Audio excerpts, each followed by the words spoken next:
Oh, yeah, there we go.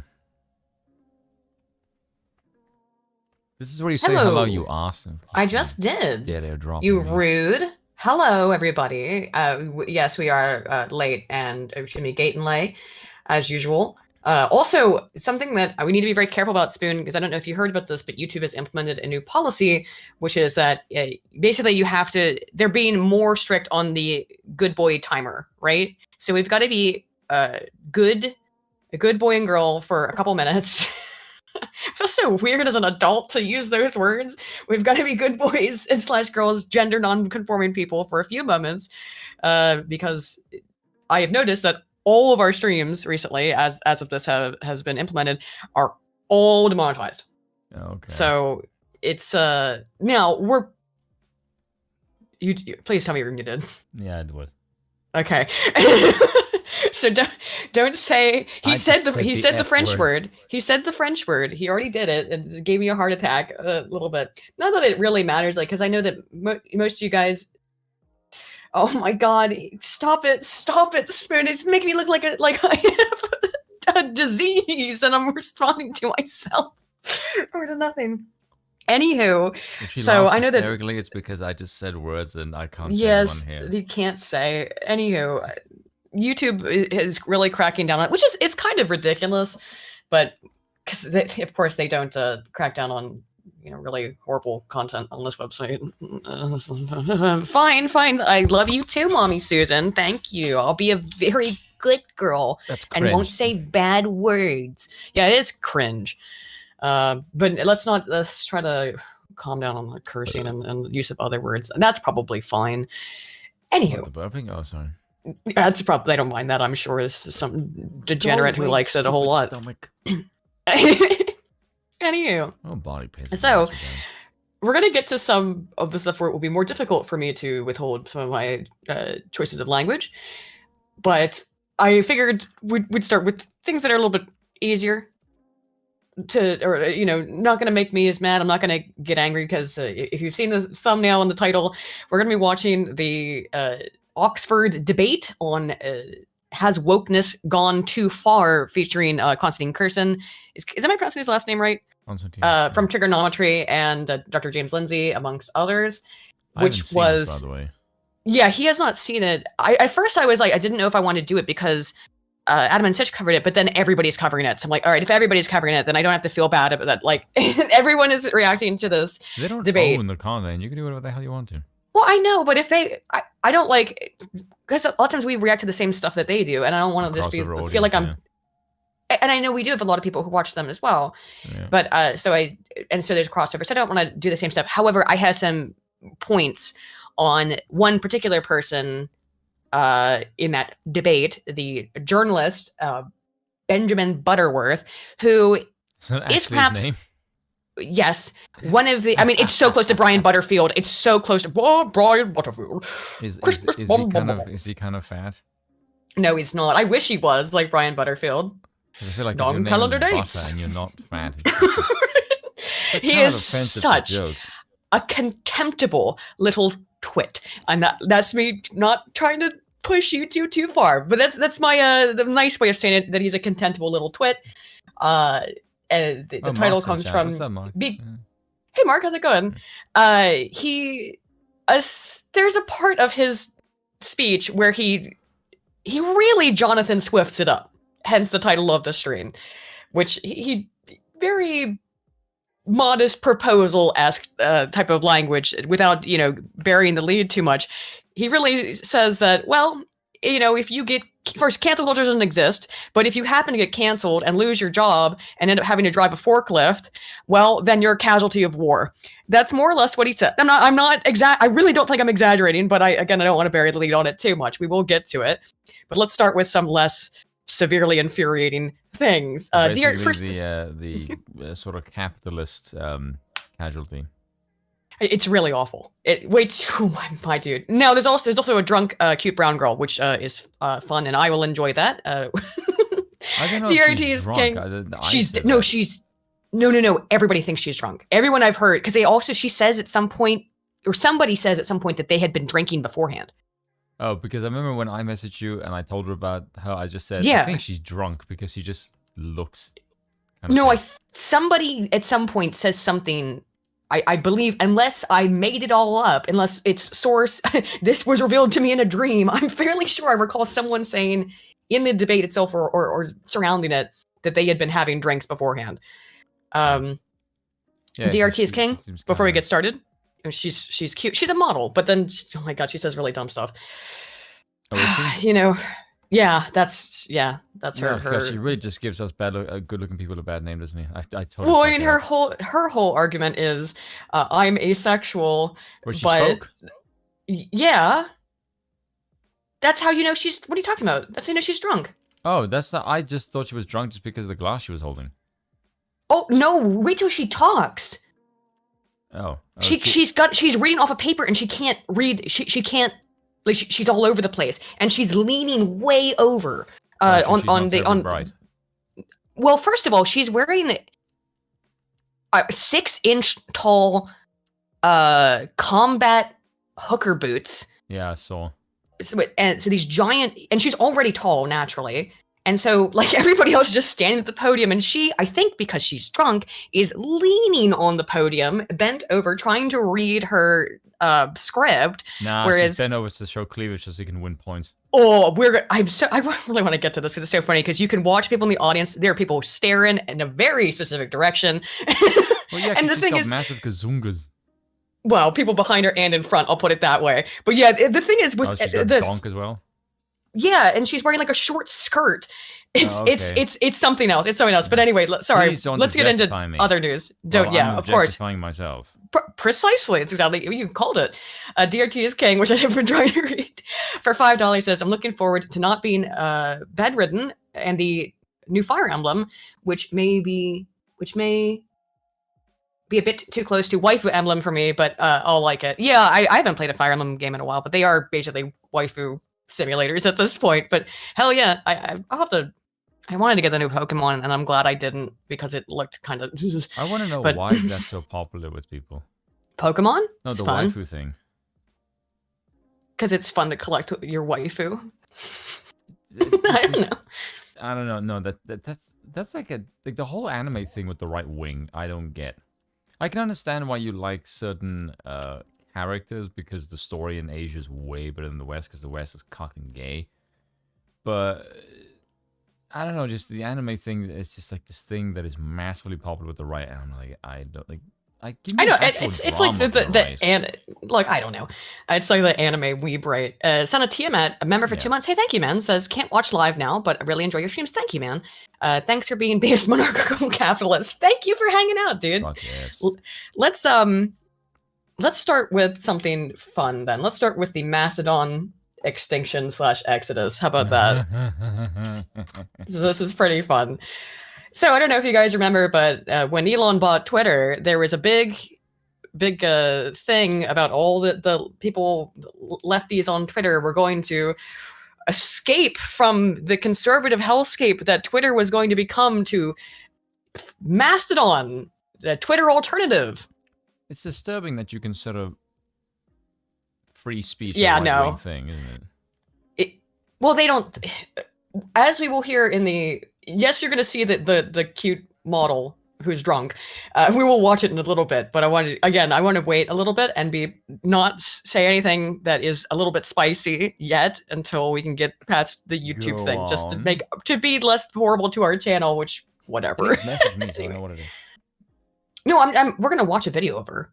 Anywho, so I mean, we're gonna divorce you after 5 years and take half your crap. Well, then that's why the white marry a better woman.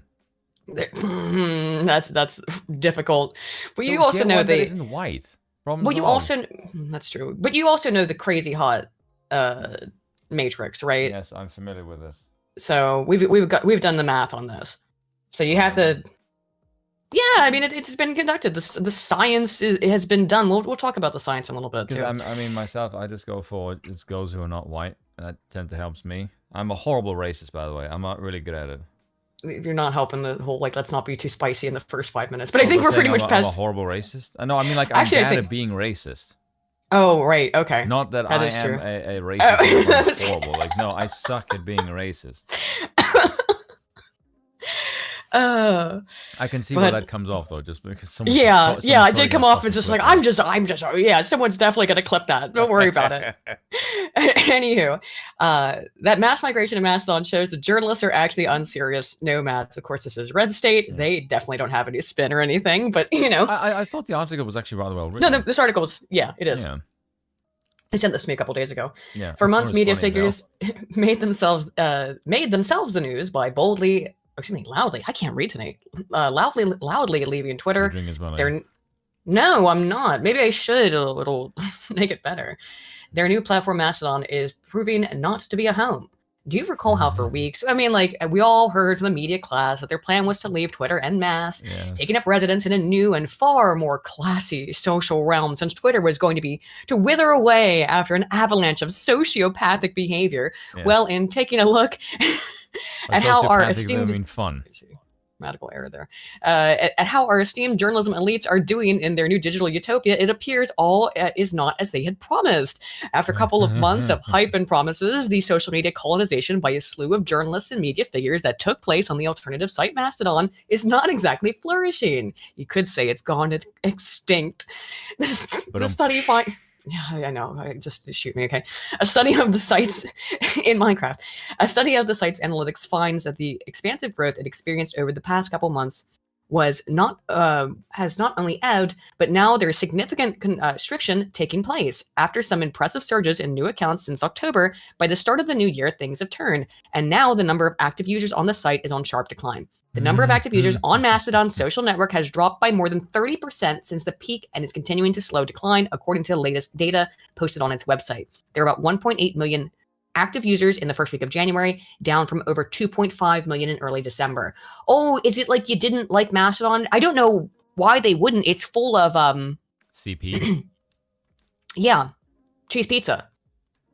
I mean, that's what I've heard.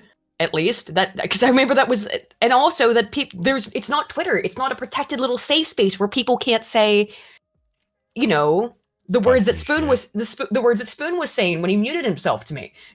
You can't say that. You can say those words on Mastodon. You won't get banned. You can't do that on Twitter.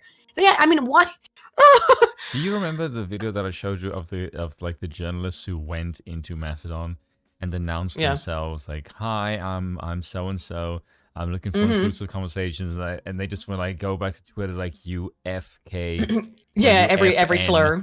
Yeah, and it was like, "Oh my god, every slur." This is and they were great. having, and of course they were having complete. Yeah, we covered it when it happened. They were having complete mental breakdowns. Yeah, because they've never been outside of a safe space in their entire lives, so they have no idea how to deal with the fact that Mastodon's not moderated the way Twitter is. Yeah, nothing is moderated the way Twitter is. Right. Except for like big tech ones, yeah. But I thought about a funny way to describe this, right? Their exit is a bit like, those upper middle class kids that run away from home, but then they just run to the backyard and up like a tree house for like 2 or 3 days? Yeah, basically Mastodon is the tree house. Yeah. I'm going to skip over some of the history here in this article. The mother's like cleaning the dishes and basically watching from the kitchen, looking up at them going like, yeah, they'll be back in 2 or 3 days. Right, exactly. That's basically that's literally them. It really is. It's like, I'm going over there. Or it's like, when a kid runs away from home. And did you ever do that as a little kid? In South Africa, what are you, on your fucking mind? Oh, right, never mind. well, there we go. There's the first. There's like, you can run away from home. Like, in this country, no, you ain't gonna right, yeah, never mind. Stay right here when I can keep my eye on you. Yeah, I forgot about that. See, I when I was we were the same respective ages. I was in West Virginia where, like, that's fine. Yeah, that's not some shit you can do in South Africa. No, at least not live to tell about it. No, I didn't think about that one when I asked that question. But when I was a kid, and I probably a lot of people have had this kind of, your parent does something, imposes a rule on you, and you're like, fine, I'll run away. It's like a specific age, I think, where kids do that, like age range, like between 5 and 8, or maybe 10, 11. where it's like it's not really serious. Because like what I did when I ran away is I like put some toys in like a little knapsack and just walked down the street. I walked to school every day, so it wasn't like which was my school was. So I walked to school because there was a playground there. That was me running away, and then after like an hour, I got bored and went home. But I think a lot of kids have done something. Right, I think a lot of kids have done that kind of stuff. But that's what this is. I mean, as we'll see with some of the Harry Potter stuff, as is constant with these types of people, is that it's all they know is temper tantrums, right? Yes.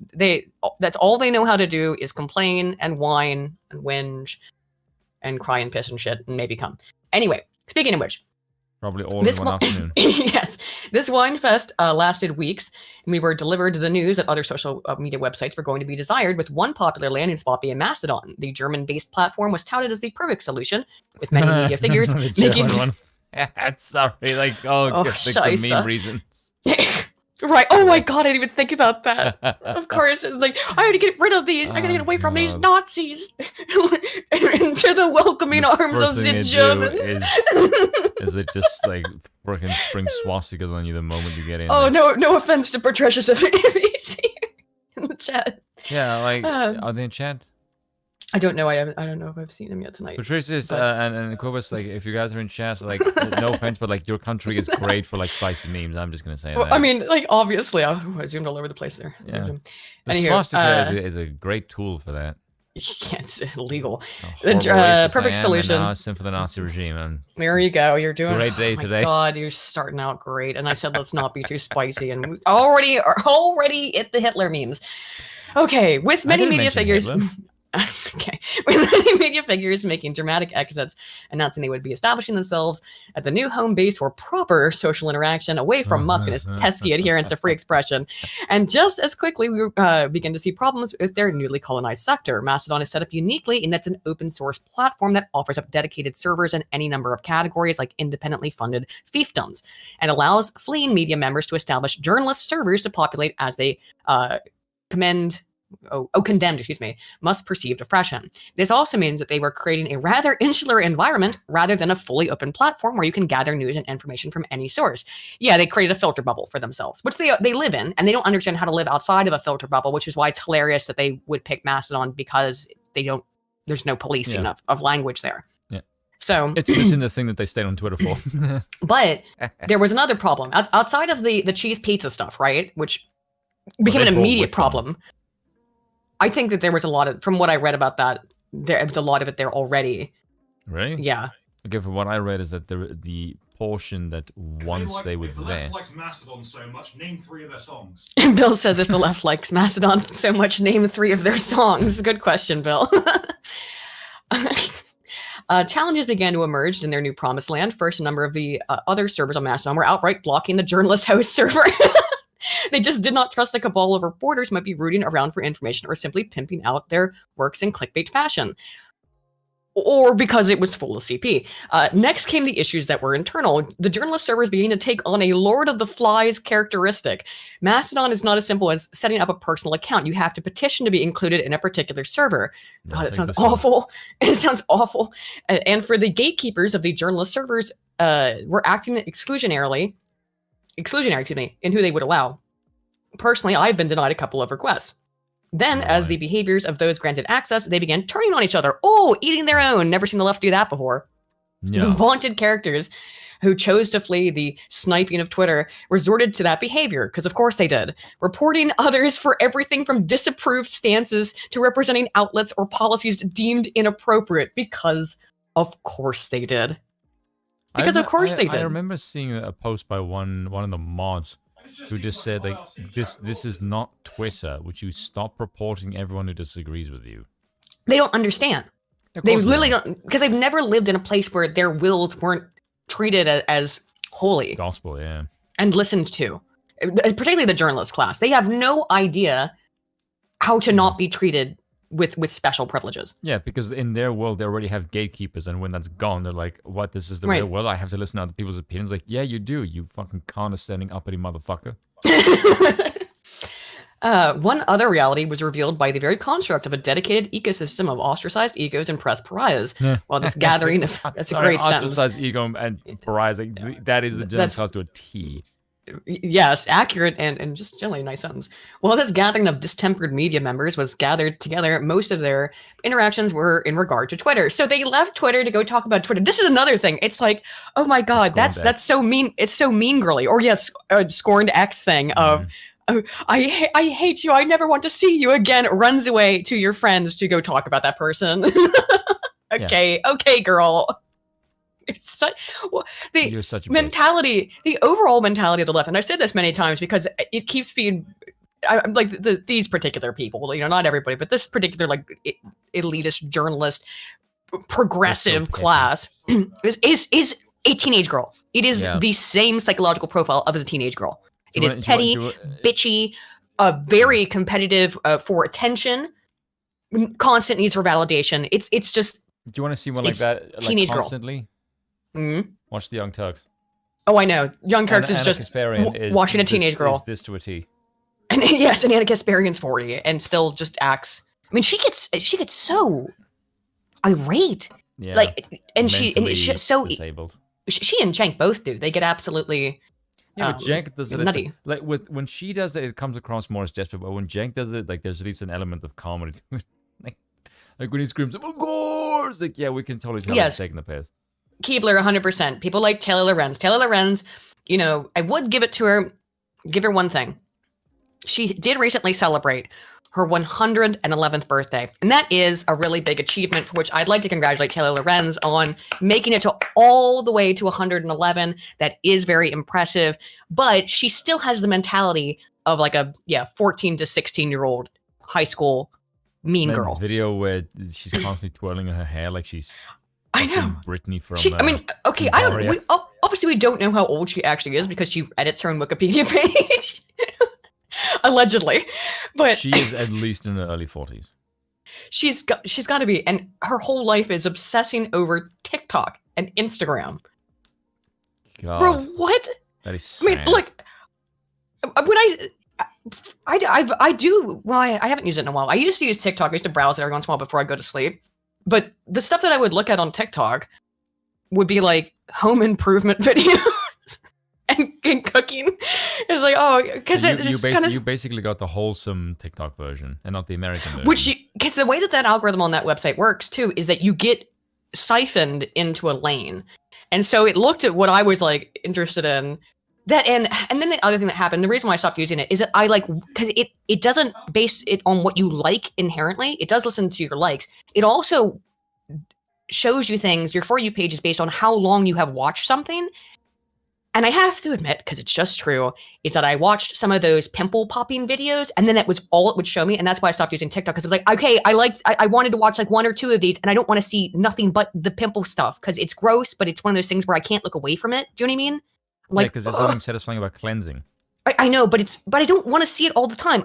If I was going to use TikTok, I want to see the like house renovations, or like they'll go find, take a crappy old like the body just of a motorcycle and totally redo it. Like, oh, I like this. Oh, like restoration videos, yeah. Yeah, that stuff's fun. Cooking. One of the favorite things I watch.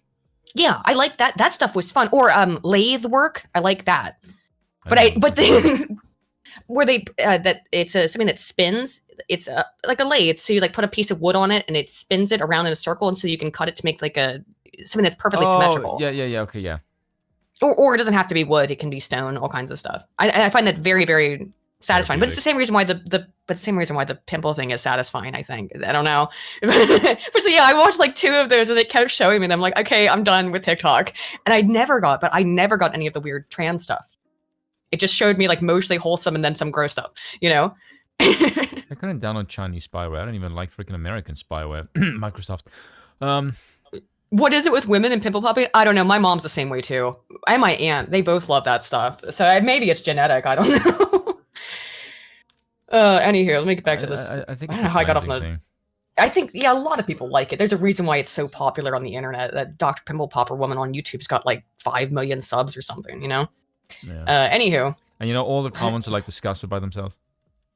Well, yeah, because it's just like, because you get like, like weird feeling like- from it. I don't know. I was like, this is disgusting. It's gross, but then it's Why gross. But then can I after not it's look at it. but then after it's over, you go like, you know, like okay, like because you're like happy that it's over, but also I don't know. There's something about it there's a reason why people like it. Which ones do you prefer? Is it the one where like it's just like little ones in your face, like it's like a spa cleansing, or is it one where it's like medical cleansing? No, I don't like those medical ones. Those ones really gross me out. The medical stuff, and that was the problem. Is TikTok started to show me that stuff, and I don't like that at all. Yeah, the medical like the little ones. Oh, The medical ones are so gross. I can't watch medical stuff in general. I can't watch the like medical surgeries. ones look like some of the ones that I've seen. It's like you know when you see soft serve ice cream. Yeah. It's like that. It does look like that, and it's so I hate that. Yeah, it's I hate that. I hate that. Or you know those Jack in the Boxes where like party balloons shoot out of them. Mhm. It's like that where they just touch and like explodes like. Oh damn. no, the chat. It's popular. It's an erupting phenomenon. Oh god. You know, I bet there is data on it. I'm sure there's research that's been conducted on this. But I've conducted on this. I haven't conducted shit. not you. That has been Oh, sorry. conducted on. Racking says your video is cracking. Which one? The first one or the second The one? Biden one you made today? Yeah, I was wondering. Yeah, because I just did one of Kamala I got that Harris in as well. Yeah, I've got that in the show docket. The Kamala Anyhow, Harris look, one was speaking funny of to which- do because the Kamala Harris, like just the idea that you can. Yeah, I've got that rebuild one her, too. It's like. I've got that too. The idea. So it's some that- stuff. that- oh, the Kamala one. Yeah, dude. The Yeah, idea you that can they're cover it going real to- quickly. Yeah, the idea that you can make her into a candidate after she destroyed herself in the presidential I debate know. before 4 years as a vice vice president, and she sucks. Why the hell do you think she can run for president now and somehow be competent? was What, are you her- fucking insane? In the It doesn't make any primaries. sense. What about it? Primary. what was her polling? Like I think it was less like than 3%. Was it 2%? Something like that. It got even less after Kamala Harris beat the shit out of her. Well, not Kamala Harris, Tulsi Gabbard. Gabbard, yeah. Yeah, Tulsi Gabbard just said, "Hey, look, you're basically exploiting slave labor by the state of California's prison population," and then yeah, and then she started laughing maniacally, exactly like Hillary Oh, Clinton. so crazy. It's like you shouldn't, of all the things to copy. Yeah, From she's Hillary part Clinton. hyena, you know, because she just giggle like one fucking constantly. Yeah. Yeah, I can't remember. I think it was something like 2% though. Yeah, she was in last place. I mean, she was Yes. behind everybody. She is not a popular politician and never has been. So She's not I mean, a we know competent human being. no, and of course we know why Biden picked her, which is that because she's brown and Asian, technically, and a woman, obviously. So that's what it is. It's She's about as just Asian absolutely. as Well, she as- calls herself Asian. Yeah, but she's about as Asian as fucking Elizabeth But Warren here's, is of Native course, American. it's one of those chameleon things, right? She's black when that's useful. She's Indian when that's useful. She's Asian when that's useful. So she's black That's in all the it bedroom is. and Asian in the kitchen. I don't really know what that means, to be honest with you. Yes, you fucking do. Not exactly. All right, let me finish this math What, you article. want me to explain it to you? No. Are you sure? Explain to Ask me the later. chat. The chat might think it's funny. All Hey, right, chat, should all I right, explain that it. joke? All right, explain it.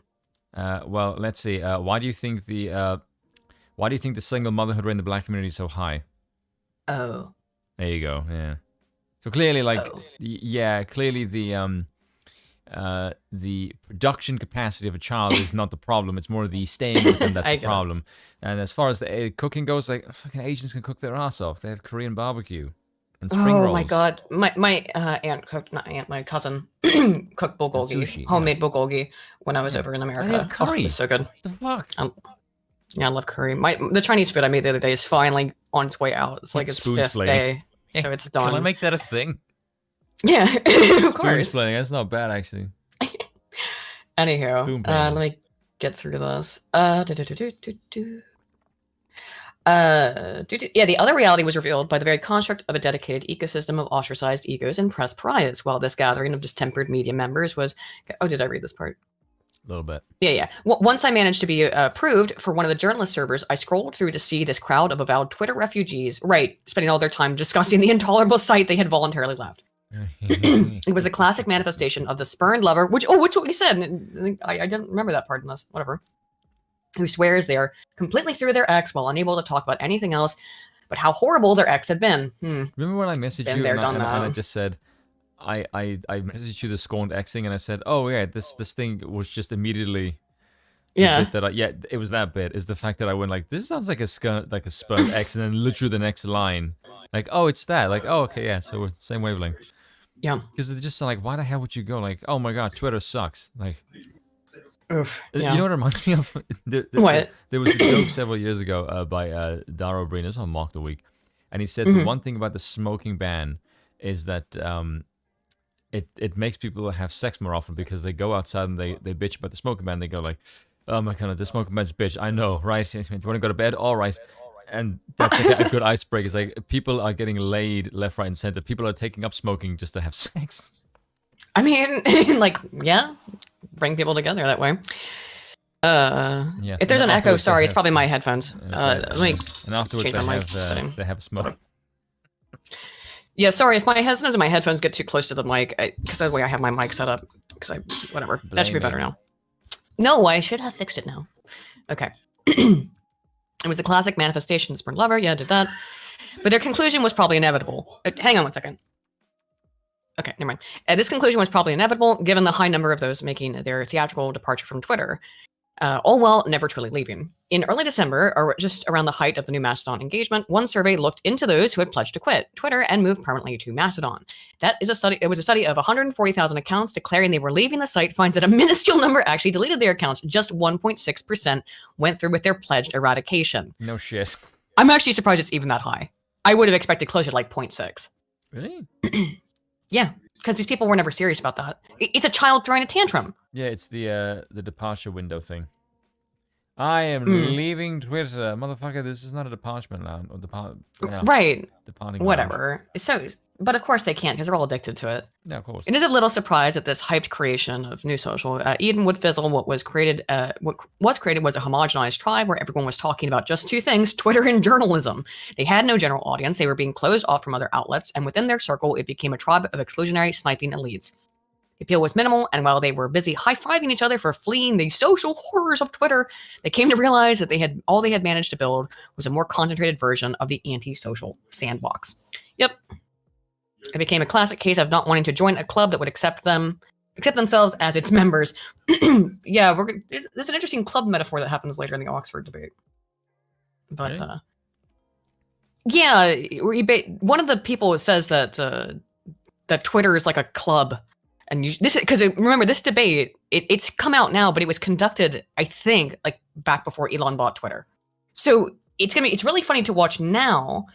Because I guarantee all the people who are like, yeah, Twitter is a private club. You should just expect to get banned if you break its rules, have changed their opinion in the interim. Do you know what I mean? Wonder why. Jeez, here's a funny one. Bernie, you sent me this one too. Bernie Sanders spent tax dollars on study to conclude that he needs more tax dollars. Yeah, that's like the most biggest no fucking duh shit you can ever read. Mm-hmm. Senator Bernie Sanders commissioned a government accountability office to conduct a study on how much corporations are paying in taxes. After its completion, Sanders issued a press release with a provocative headline that called for higher taxes. Quote, while House Republicans want to make huge cuts to Social Security, Medicare, and Medicaid because of their serious concern about the deficit, they voted to provide over $1 trillion in tax breaks to large corporations and the top 1%, Sanders said. The situation has become so absurd that over a third of the largest and most profitable corporations in our country pay nothing in federal income taxes. Instead of cutting vital and popular programs like Social Security and Medicare, Social Security is dead, by the way. Like, that's dying. I'm never going to see a cent of it. We need to repeal the Trump tax breaks for the rich and demand that the largest corporations in America finally start paying their fair share of taxes. It's true that the study found corporations paid far less in taxes as a percentage of their income in 2018 as compared to 2014. However, the report acknowledges that the actual tax receipts from corporations increased due to offshore money returning to the U.S. and increased taxation on foreign earned income. From the report, somebody didn't read closely, did you, Bernie? Well, effective tax rates decreased. He's actually like, yeah, I sometimes agree with the things Bernie says, but I mean, he's like a leftist in the sense of like, yeah, there's problems, but the solution is never more government. But he is in government, so obviously, being a socialist, his thing is, I want to have more money to spend. Right. That there's never been a problem that you can't solve by, throwing more government money at it. But that's the thing. Is like, where does he derive his money from in his business venture. It's the state. How does the state get money? Through taxation. So naturally, if he wants to do more shit, he's going to advocate for more taxes. That's just common sense, you know. That's how. I mean, there's nothing where else against is it going to come from? That's where it comes from. Yeah, that's where government gets its money from. That's why government fucking sucks. But here's the thing too: is that big corporations, they can pay for lawyers so that they can find ways to not have to pay as much as average people. Yeah. Who ends up getting just bit in the butt, screwed every single time there's a tax hike. It's middle class people. Yeah. Wealthy people can hire accountants. They can find ways to offshore their money. They can find ways to make sure that they pay absolutely as little as possible. Regular people don't have those options. That's the middle class who gets screwed by tax hikes. Yeah, and you know every what else, time. You know what else the government does when they have this kind of capacity? They think they're going to get a whole load of money, and then they borrow money, and then they spend money, and then they cause inflation. And spend money they don't have. Yeah, they spend money anticipating they they're about to get more. Yep, and then you end up with Venezuela. Yep. Because that's exactly what Venezuela did. Venezuela went, and oh my God, and again, we have all this money and we have all this petrol coming in. We can just spend money in 5 years because it's going to be the exact same price. And then, oh, look, no, capitalism on the world stage disrupts the petrol prices. It's actually cheaper. And then they can't afford the massive loans that they just gave out. It doesn't matter. Yes, and ultimately it doesn't matter how much you target the billionaires and the millionaires. Wait, I'm a millionaire. The billionaires, just them. It's completely gone slogan now. Have you noticed that? Well, I mean, everybody made fun of him for that. Like, yeah, because it was mockable, obviously. Well, I mean, again, he literally said the millionaires and the billionaires until he became a millionaire legally, and then he had to drop that because it would mean he'd have to have excess taxes. But the reality is that all of the billionaires and the millionaires in the United States who have a hell of a lot of money will not actually end up paying more when you come after them like that. They'll leave the country, or they'll pull their assets out of out of the United States, which is bad for the economy, by the way. And still not end up paying more. Yep. The only people who end up paying more are the middle class. And sometimes even lower class people. They always say they don't do that, but it's really the middle class people who get totally screwed up by this stuff. Welcome, ladies and gentlemen, to Basic Economics with myself and Aiden. Yes, which both of us have read Thomas Sowell, so that would be where we get it from. Effective tax rates decreased in 2018. Total tax liability among profitable large corporations was slightly higher in both 2017, $278 billion, and 2018, $267 billion, than it was in 2016, $262 billion. Comparable, but is higher. The TCJA, Tax Trumps Cuts and Jobs Act, increased foreign-sourced income subject to tax, which is the thing that's a problem, by the way, is that people pull out of the United States foreign-source income. So if you're increasing that, because that's how these billionaires and millionaires keep their money out of the tax, out of the the government's hands, I think Trump was right to go after that, almost like he knows what he's doing. If you're trying to tax the rich, that would be how you go after it, because he's a billionaire, right? Yeah. So he knows what they do with their money. Yeah. And he increased does that all the freaking time. Right. Because of course you made this money, you made this wealth, you want to keep it.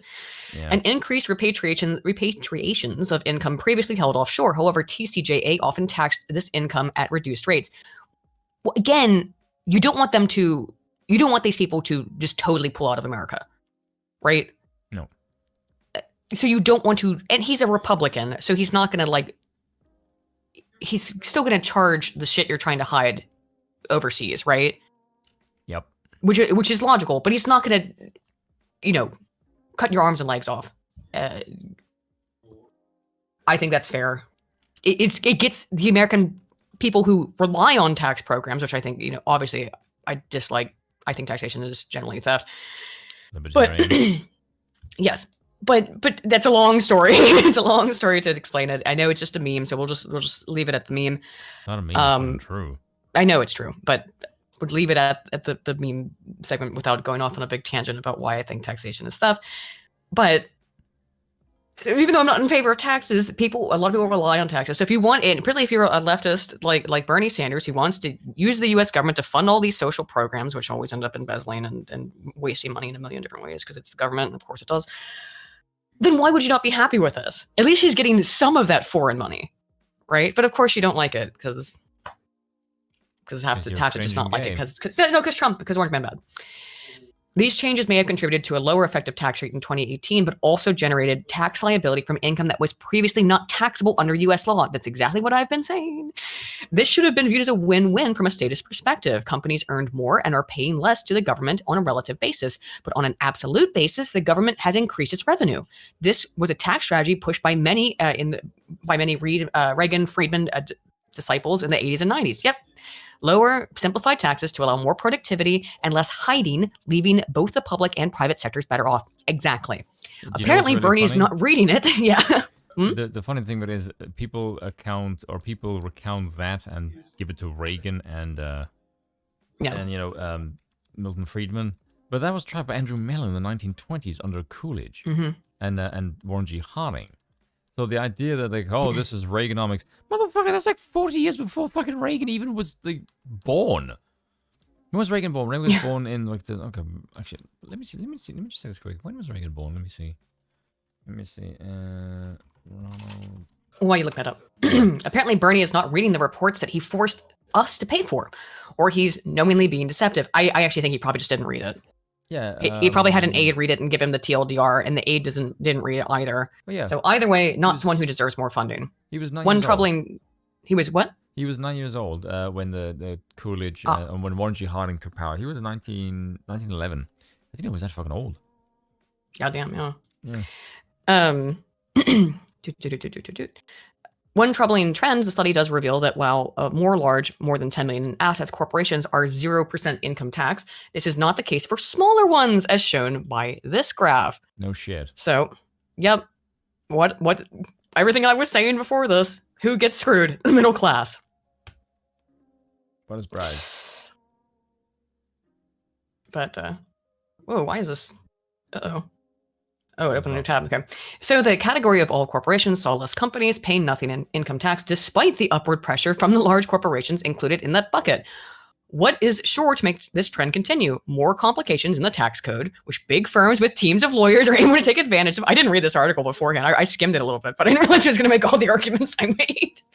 And Biden's latest minimum corporate tax is rife with exemptions. To Bernie's credit, he wants to do away with many loopholes, though probably not the climate-related ones. Because, of course, remember that if you do anything climate-related, you get into a loophole. I'll tell you one thing. When I worked for the A&E firm, Architecture Engineering, on like pretty much any project that we would do, right? Like, so again, the way that job worked is that the government, usually the government, but also sometimes private corporations put out a bid, which is that they're saying, hey, we need to build a new office. We need to build a bridge. We need to build whatever, some architecture engineering project. And the government in particular has to make all of this publicly available so that firms can compete. You send them a portfolio essentially of here's why we're the best firm to do this project. Pretty much on every product that I worked on, because I put together the proposals for getting these bids, right? For getting the government to hire take on my company for the project, the company I worked for. It was really important for us to like have this whole segment about we're going to hire a green contractor specifically to work on this particular drainage ditch or whatever it was, because that made it easier for that company, a massive like multi-billion-dollar architecture engineering firm, to make sure that they got the bid and not some smaller company, because we had the capacity to outsource the green whatever stuff. And I used to know the terms for it, but it's been years since I worked there. All this green crap, we get prioritized, they get more money, little AE firms don't. That's how it works. Now, of course, you do contract with a smaller A&E firm, but that's how you got these bids. Was just saying, hey, we're going to do green stuff, so it's good.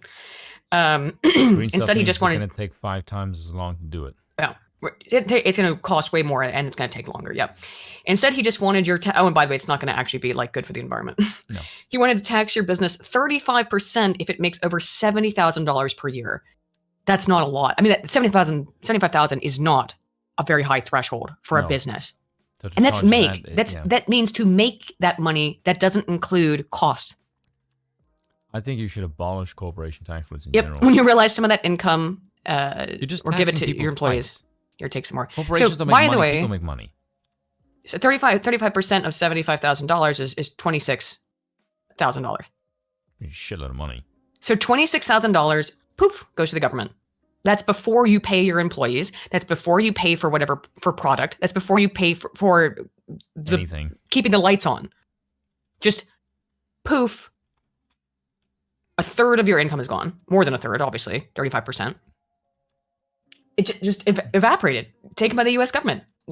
But That's the big insane. companies, they're still getting away with 0% taxation. So screw you, Bernie. Jarnegi for 5 says, facts, my accountant got me back a big tax return last year. Pay the pros to play this game for you. Yeah, if you can. And I'm very lucky that one of my good friends is an accountant. So I got totally lucky in life that like 2 of my best friends, one became a lawyer and one became an accountant. So like I'm very, very lucky in that sense that if I ever have a legal question, I have a friend who's a lawyer. If I ever have, well, I don't do my taxes. My lawyer friend does my taxes, or my accountant friend, not the lawyer friend, does my taxes. Hasa Hapa for 5 says, in 2021, the IRS audited people earning less than $25,000 a year at 5 times the rate of other taxpayers. Of course they did, but they're not going to, Yeah, 'cause investigate the IRS is just massive an arm corporations. of the Democrats, basically. Mm-hmm. All right, let's move on. Oh, this one's funny. You sent me that. I'm mostly the articles that I front loaded here are the ones you sent me, because these are ones that all have to do with the Democrats. Democrat introduced God, legislation this to one make is white good. people criticizing minorities a federal crime. Yep. Can I just say, there is a part of me that finds this kind of crap really funny and also very empowering. Empowering. Yes. How so? Because I'm looking at this like, let me get this straight. You have the capacity to make legislation like this that makes me not able to criticize you. Why do you think you need that type of legislation? It's because you're a pussy. It's because your race is a bitch and mine's better. Everyone thinks I can take the slings and arrow because I'm expected to because I'm stronger than you. You need to run to the daddy state when you get your fifis hurt because you're a bitch. Bruh. I mean, you're not wrong. Yeah, exactly. And also, I wouldn't call it empowering. I don't think that doesn't make me feel good as a white person. It makes me feel superior. It doesn't make me feel superior. I find it to be Annoying. really goddamn patronizing. Wait, people who not to me. No, not to me. And I can't get offended on your behalf because I'm not a leftist, or on the behalf of black people, right? But but like I can't get offended on your behalf. But I can try to be empathetic and go like, well, if I was black, if I was trying to empathize, put myself in your shoes, I think I'd be kind of offended by this sort of shit, by being treated like a child, an adult toddler. Yeah. Yeah. And also, gross. This doesn't give you skills. Just means like just think about this for a second. Imagine you hired, like you were say you were an apprentice and you had like someone that you were studying from, and the person you were studying from could never criticize you for anything you did ever. What the fuck is the point of learning from them? Yeah, good question. This is exactly what you're doing. Yeah, it's like you're basically going to school, but the teacher can't ever grade you. No, and it's something retarded. Look, so I've said this story before, but then I looked into it and I can't find any evidence of it happening. So I don't know if this was apocrypha. So I'm putting that as a no. What I'm about to say, because I don't know if this is true or not. But I heard this when I was in high school by a bunch of people who had said this. So I don't know if it's true, but it was a Baltimore thing. So it's from where I'm from. So I went to a Baltimore City public school. Now it was a public school kind of in name only. We did receive public funding, but it was Baltimore School for the Arts, and it was a weird art school, but it was technically a public school. And I had been told, again, I can't find evidence of this. Maybe it's something that only existed like years ago, but that if you got above a certain grade in school, it might have even been the case before I graduated or before I was even at high school. But if you got above a certain GPA, right, that Johns Hopkins, because you know what Johns Hopkins is, right? You've heard that name. It's also a university, but you've heard the name. Yeah, Johns Hopkins University, yeah. It's super famous as being one of the best hospitals and medical schools and universities in the country. Yes. It's very, very difficult to get into, and it's very expensive, but it's in Baltimore. And there was, again, like a thing that was, if you got over, at least supposedly, if you got over a certain GPA, then Hopkins would accept you as a Baltimore City public school student, accept you, and off you go on your way, full scholarship to Johns Hopkins. They would only take very, very like a certain percentage, but like if you got like a 4.0 GPA, perfect grades, then Johns Hopkins would accept you. Well, until they started noticing that the people who were being accepted into this program couldn't read. Because the Baltimore City schools are so bad, public schools, that it was the No Child Left Behind stuff, right? Oh, God. That was under Bush, wasn't it? Bush or Reagan? That was Bush, yeah. There we go.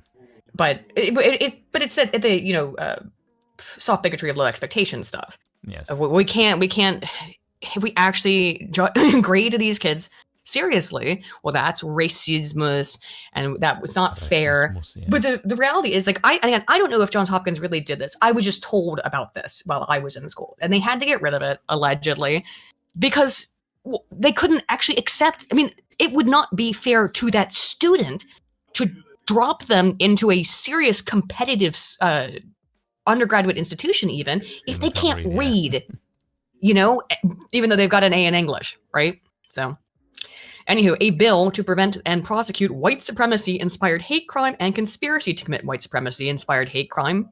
Conspiracy and to commit amend white Title supremacy 18 sounds like anything the government does. What is white supremacy? Reading, apparently. We're gonna get into it. Section 1 short title, this act may be cited as the Leading Against White Supremacy Act of 2023. Section 2, white supremacy-inspired hate crime. In general, a person engages in white supremacy-inspired hate crime when white supremacy ideology has motivated the planning, development, preparation, or perpetration of actions constituted as a hate crime or were undertaken in furtherance of activity that is effectuated would have constituted a crime. Conspiracy. A conspiracy to engage in white supremacy-inspired hate crime shall be determined to exist, 1, between 2 or more persons engaged in the planning, development, preparation, or perpetration of a white supremacy-inspired hate crime, or between That's 2 or more vague as persons. Fuck. And then, right, wait. A, so A or B, and the B's got a subjection. A, at least one of whom engaged in the planning, development, preparation, or perpetration of a white supremacy-inspired hate crime, and B, at least one of whom published material advancing white supremacy, white supremacist ideology, antagonism based on replacement theory, or hate speech that vilifies or otherwise directed upon any non-white person or group which is public, and such published material was published on social media platform or by other means of publication with the likelihood that it would be viewed by persons who are predisposed to engaging in any action in furtherance of a white supremacy-inspired hate crime, or who are susceptible to being encouraged to engage in actions in the furtherance of a white supremacy-inspired hate crime. Let's break down what that means. I don't think it's actually complicated legalese. I think it's quite straightforward, but let's explain what the fuck that just said. So if you post anything that they consider white supremacist ideology, it's not given a definition. Of course, that's... Antagonism based on replacement theory, which, remember, replacement theory is good when leftists say it's a good thing. They talk about how, white people will be a minority. It's great. It's great, right? When they talk about how white people are going to be a minority in the United States soon, and that's amazing, that's fine. But if I say white people are going to be a minority in the U.S. soon, being a conservative-leaning person, that's a conspiracy theory. This is the magical dichotomistic world of the left, where it doesn't exist, but it does. It doesn't exist, but it's a good thing, constantly, right? It's sort of like, what's the Nazi version of like the Holocaust didn't happen, but it should again, or something like that kind of like crazy nonsense that you see. Or no, it's more like, that's the meme, right? It's like the Holocaust didn't happen, but I can't wait for the next one, or something like that, right? It's the same kind of ridiculous double think, right? And by the way, someone's gonna clip that of me saying that, but like, oh god, I shouldn't have said that. It's gonna get clipped. No one's gonna clip that if you don't have any haters on you. No, I know, but you never know. I mean, maybe it's a meme, but I was obviously was saying that that's insane, and it's the same type of double think, right? Considering how many hours we've done, if someone clips I know. There's so much hours of us just to get like 2 seconds, like that's the level of hatred. Like you almost like want to. There are people who like really like to push that I'm a Holocaust denier to this day. Like it's the only thing they know about me, because no, I don't even think it's not Kiwi Farm's actually fault. It's it's the left, like I don't know, like left circles that they run in. They're the ones who, like, Kiwi Farms doesn't really propagate that against me. I don't know. I don't read my own Kiwi Farms thread. It's kind of like rule 1 of Kiwi Farms: don't read your own. I have in the past, but I generally speaking try not to, because like, it's a website. It's a website dedicated with threads dedicated to hating somebody. So don't read your own thread because it's not going to be nice things about you now, is it? No. Okay, like unless you want to have a bad time. But I have in the past, but I generally I do read Gateway Farms, but I do not read my own thread. Anywho, so again, replacement theory, which is what's it called? Schrodinger's conspiracy, or hate speech that vilifies or otherwise directed at any non-white person or group. Vilifies. Hate speech that vilifies? So what does that mean? So anything that's critical, right? Yeah. That says they're a bad person, essentially. Yeah. What if the person is a rapist? Well, are they black? Apparently that's hate speech. Yeah, then you can't say that, which is dumb as fuck, by the way. Yeah. Was published on social media platform by other means of publication with the likelihood that it would be viewed by persons who are predisposed to engaging in any... What the hell does that mean? By persons who are predisposed. Who is predisposed to engaging in white supremacy? White people, apparently. I guess so. So anytime you would post this in a place where white people would see it, and you're critical of a black person or a non-white person. Yeah, you're somehow guilty of hate speech. Actions in the first. So if you post, so basically, if you post something, they'll say, "Well, you were critical of a black person. That's going to cause some other white person to go out and commit an actual physical hate crime. So you go to jail. Federal crime. You have committed a federal crime in the United States. Absolute lunacy."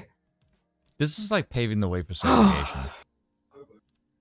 I mean, why would you?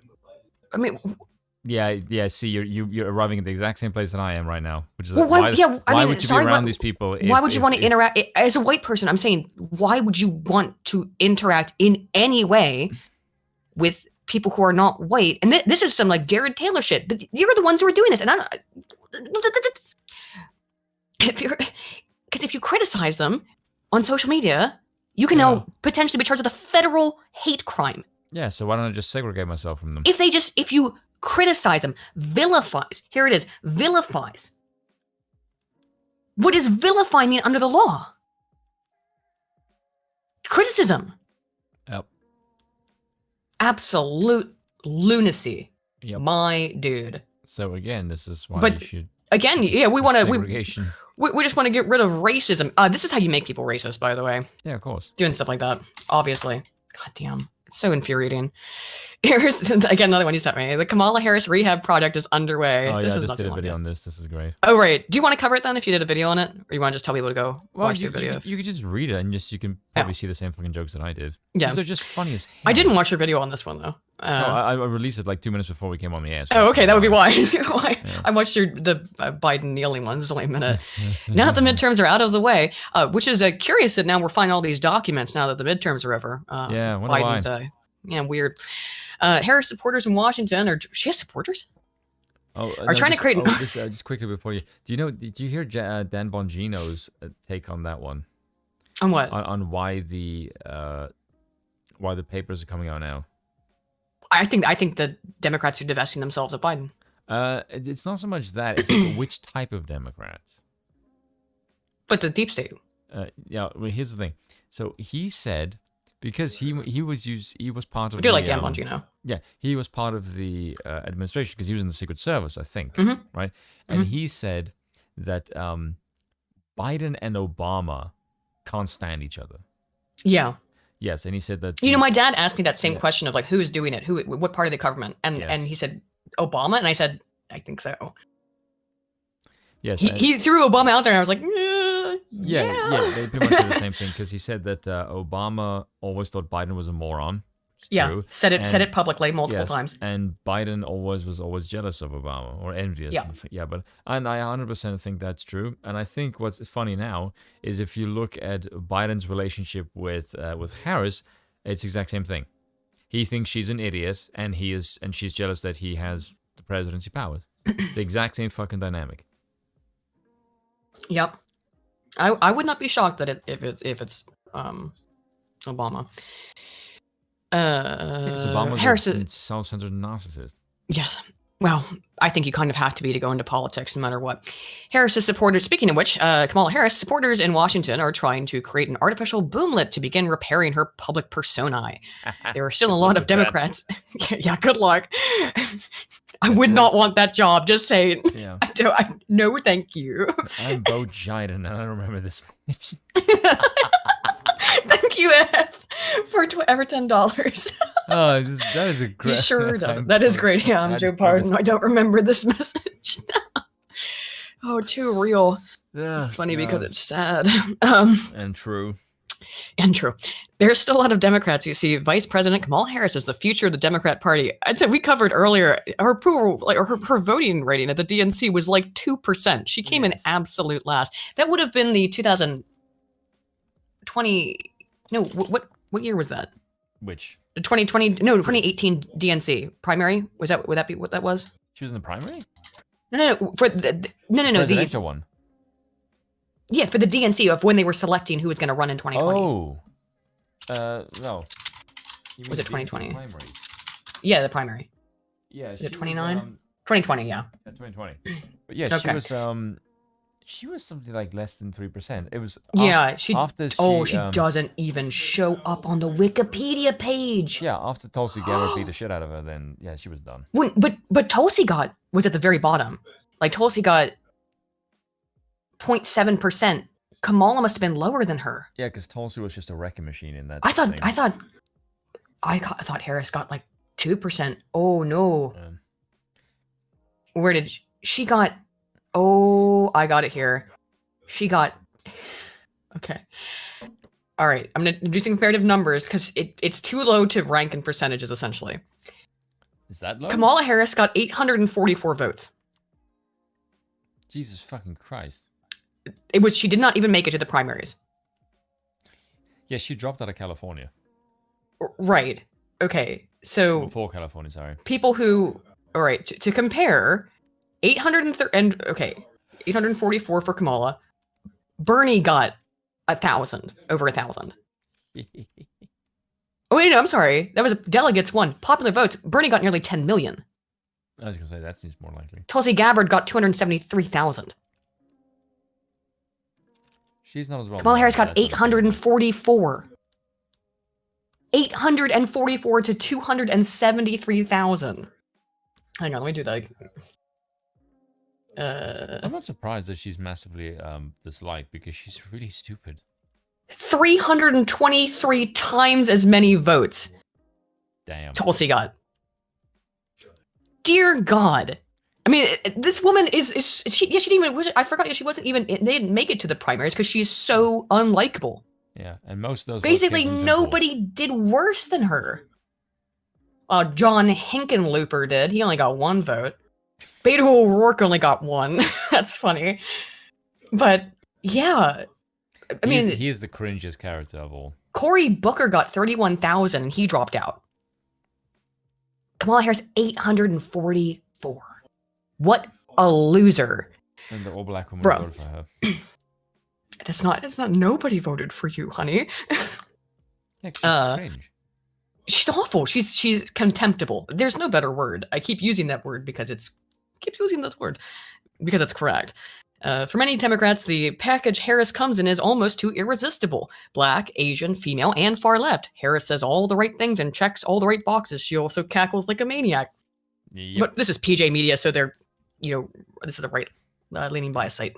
But none of that is false. That's true. No, it's not. No, it's completely true. I'm just saying. But from her first, because I use the Brave browser thing, which I think makes it look much more aesthetically pleasing on the screen rather than it's a picture, but I like the dark mode a lot better. I think it's much nicer for showing the articles so everybody can see what we're doing. It's just much nicer and simple. Much prefer it. And also you don't have to see her face. And then I don't have to see her face. Yeah, it's a win-win. I've never done this. I'll do something in a minute. Excuse me. But from her first moves as vice president, Harris has been the biggest embarrassment of any office holder in recent history.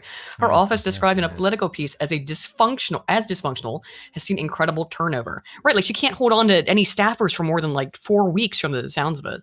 Yeah. When racism was blamed for the description of dysfunction in the vice president's office, one former Harris aide said, "White supremacy does not explain the internal psychodramas causing Harris's staff and her White House colleagues to betray her in public repeatedly.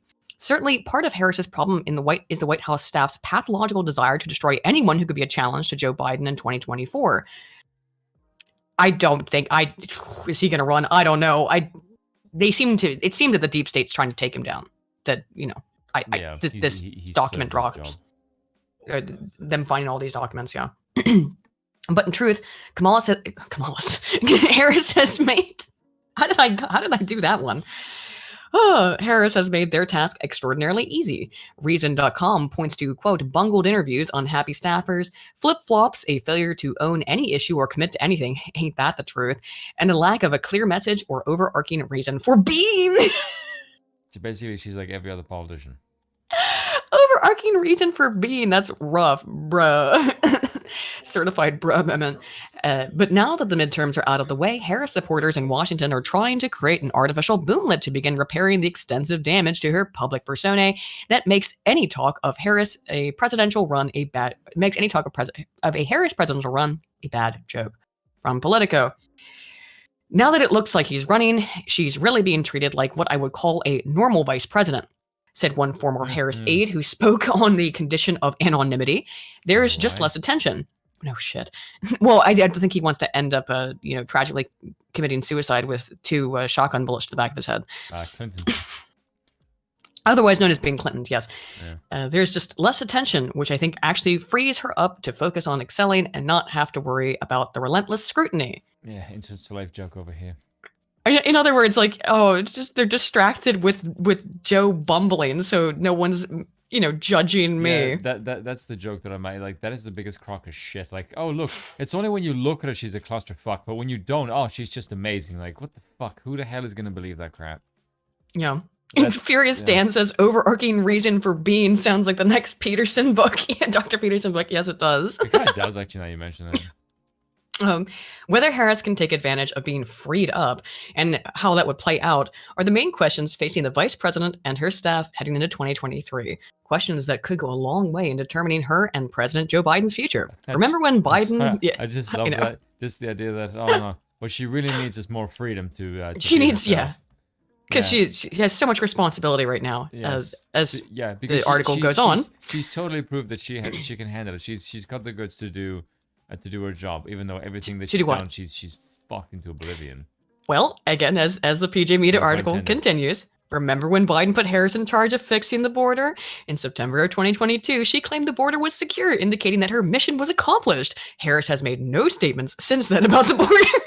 Right. Harris's rehab... could be that the millions are pouring over it? Yeah. You haven't done jack? You have not done shit, lady. The Harris Rehab Project will not include any high-profile tasks assigned to her by Biden. Instead, her job will be to take Biden's message to the faithful via carefully stage-managed appearances with West Wing authorized speeches. But she can't. You can't put her in front of people because she laughs like a witch. Yeah. She can't do public speeches. She can't be in front of people because she just exudes an aura of villainy. Yeah. I was thinking the same way. Also, the one thing I will say in defense of her lack of border, right, is that the border policies are not done by her. It's done by fucking Biden. Mm-hmm. Yeah, so for her to be told, you have to do the border, but I'm the one who makes all the policies that makes your job hell, that's a bit unfair on her. That's also fucking right. I think obviously the Democrats want rid of Biden, but they don't want to. I don't think they want to. They don't want to harm her because she's a black woman, right? So they want to get her away from Biden to exculpate her, so let's right? Get dumber. That's basically it. Yeah, to exculpate her so that she's out and there can be no shade thrown on her for whatever they're going to bury Biden with, Which it looks like these documents, which we'll get to here in just a second. Yeah. One of the challenges that this administration had is that I don't think the White House writ large fully understand what it meant to have a historic first vice president. Neither do they, to be fair. 'Cause Ah. they never had one. A historic first vice president. Shut up. Well done. Obama was president for 8 years. Just shut up. I'm so Yeah. tired of this. The left's obsession with the first this, the first that. They were even on about, like, in a weirdly almost positive way about the first. And of course, they wanted to put it away and hide it. But I was listening to the Lotus Eaters earlier, and they were talking to their extended interview with Richie. I can't remember his last name, the detransitioner guy, and he mentioned that, like, even though they were like, oh, you can't put this transgender person who murdered and raped people to death, but then now they're like, but it's the first trans person put to death, and so even that one gets a first. Yep. That's all they're obsessed. It's such a preoccupation of, I gotta be the first one ever to do this, even if it's being executed for being a murderous rapist. And we covered that story, that person who the left was trying to fight for. The rape happened after the murder, just to reiterate. Yeah. Oh, yeah. No, The kind of crazy person, lunatic we're talking about. Well, this stream's demonetized. Like, I can't, I hate, when I make my videos, I do, like, cut out the R word because YouTube hates it. Understandably, it's a really What? sensitive. Yeah, they don't like that one either. Thanks. Definitely demonetized now. No rape. So whatever. Might as well go for it. Sorry, I thought you were retarded. That's usually the R word I think about. Well, there's several. Well, that's the problem with having to censor your speech in general, right? Isn't it's non-specific. What do you mean by the R word, right? Where was I? One White House ally said, "You have to put her out in front more on some things because it looks different and it is different, right?" They don't seem to know that for sure. I don't think they know what it means. That's why they asked it as a question. So it's Biden's fault that Harris is the most unpopular vice president in history. Yes. And that's what they're going to do. Because they want rid of Biden. They want rid of Biden. Yeah, because he's a moron. It's everything that was wrong with the fact that people don't like Kamala is because of Biden. That seems to be what they're going to do. Horwitz, Feinberg, and Horwitz for $10. Hey, thank you, man. Says, Biden may be senile, but Harris is like the NFT that makes your real assets worth less and less. Oof. Oof. That's a deep cut.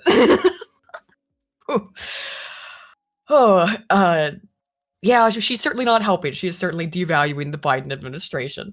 And Dreadnought for 5 says, it is a historic first, Eden. It's the first time we've had the Wicked Witch of the West as vice president. It is the first time for that. Regicide is the R word, says Keebler. Thank you, guys. Let's see. Reason. The female vice presidents. Not yet. History. No. I think after this one, we probably won't for a while. No, they're gonna still pump this stupid stuff. Yet Very Harris is far from. Eventually. Yeah, well, okay. Again, there's so many popular conservative women. Yeah. And we watched that video about it. You know, that little documentary last week, or on Sunday, which was with them complaining about was it Vice? Or who was it? Yeah, I think it was Vice. Yeah. Crying about conservative women gaining popularity because they it's existing is what the real problem is. Like,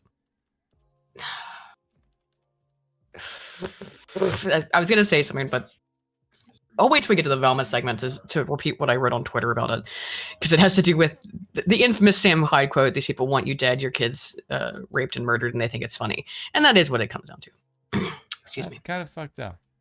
That's what Sam Hyde said, and I'm prone to agree with him. On some level, not all hashtag not all people, but a lot of these really like elites, these elitists, they do hate you and they think it's funny to watch you suffer. That's what they can own anything they want, but they can't technically own slaves. I mean, they kind of can. So they do, just this thing called banking. Right. So they want to do terrible things to you and they think it's funny. Because when you're really rich, more money than sense, how do you get your rocks off? How do you no, you don't. Not inherently. But these particular, the oligarchs, right? That's how they get their rocks off. Hurting people. Yeah, doing things that you can't do. Getting it because they can get away with so they can get away with it. Yet Harris, so this is from Reason, yet Harris is far from an overwhelmingly popular figure. No shit, I just read off the poll, the voting record there.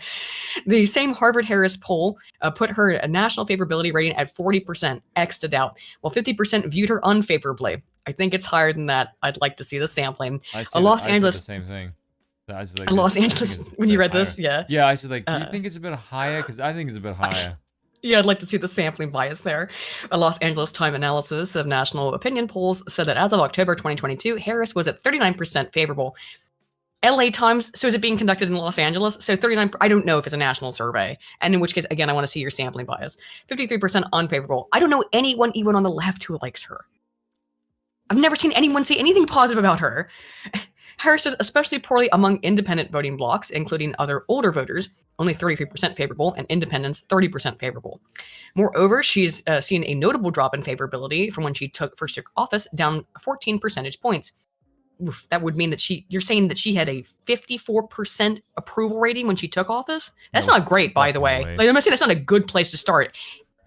Adjusting for knowing that these numbers are skewed, most likely, not for sure, but I would just guess that these are probably skewed because it's the LA Times. Their sampling is probably, a little wonky. So she starts out the gate at 50%, essentially, less than that, realistically. Oof.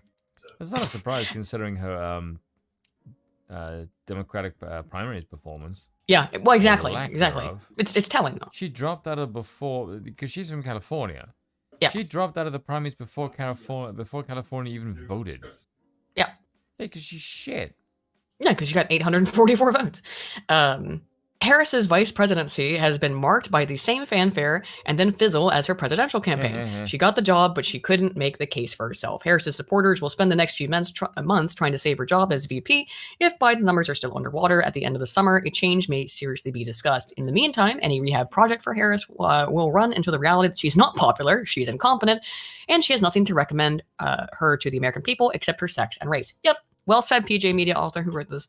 Rick Moran, well said. So, I got the Biden taking a knee thing. That is fun. This involves Harris, so it seemed. You also did a video on this one, a real short one. But oh my god! Let's zoom here. Zoom. Here we go. A little bit on. Oh god! Look at this. This is so embarrassing. They're in front of an NBA team. Yeah. Okay. Golden State Warriors. The Golden State Warriors. There are so many jokes in this freaking picture. Oh, God. She is cackling like a witch, says, I'm not doing that.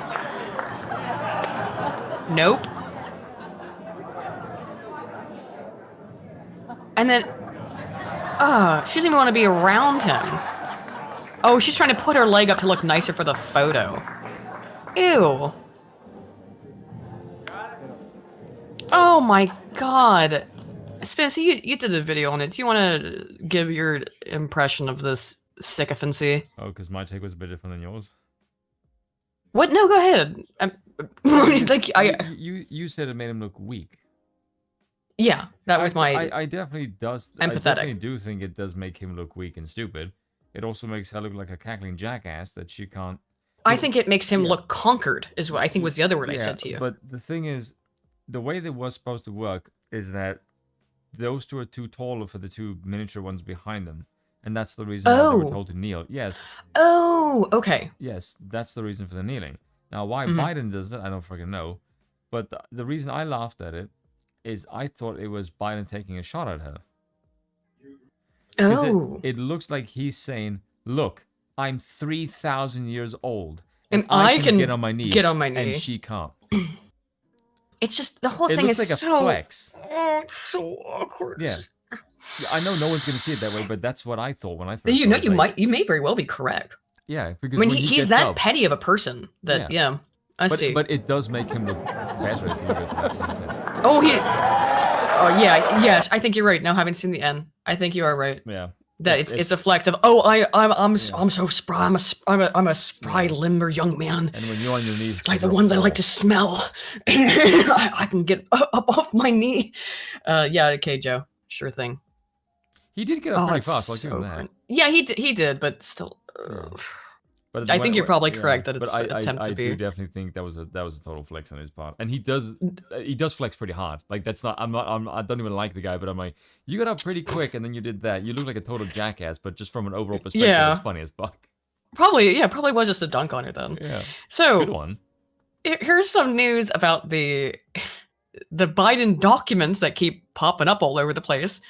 Why Joe if Biden's you were to were allowed to look for documents unaided? Oh, I haven't even seen this. Oh, you didn't know about this? No. Yeah. Oh, please go on. I'm curious about this. His recent. Okay, let's just read the story, right? Because after the discovery of several classified documents in President Joe Biden's former office in Washington and at his home in Wilmington, Delaware, many have questioned why Biden's own attorneys were allowed to operate without the presence of any external official. In early November, just a few days ahead of the midterm elections, it was Biden's own lawyers who first discovered an unspecified number of classified documents from the Democrats' time as VP at the Penn Biden Center as they were cleaning out the president's former office. It was his own freaking lawyers who just found it and then hid it away till after the midterms. How do they know they were there or where to look? Yeah. It's a good question, and then his lawyers found it, and we're finding out about it now in January. This was before the midterms in November. Yeah, wonder why. How curious. We didn't find out about it for 3 months. Oh. Yeah. Just a coincidence, I'm sure.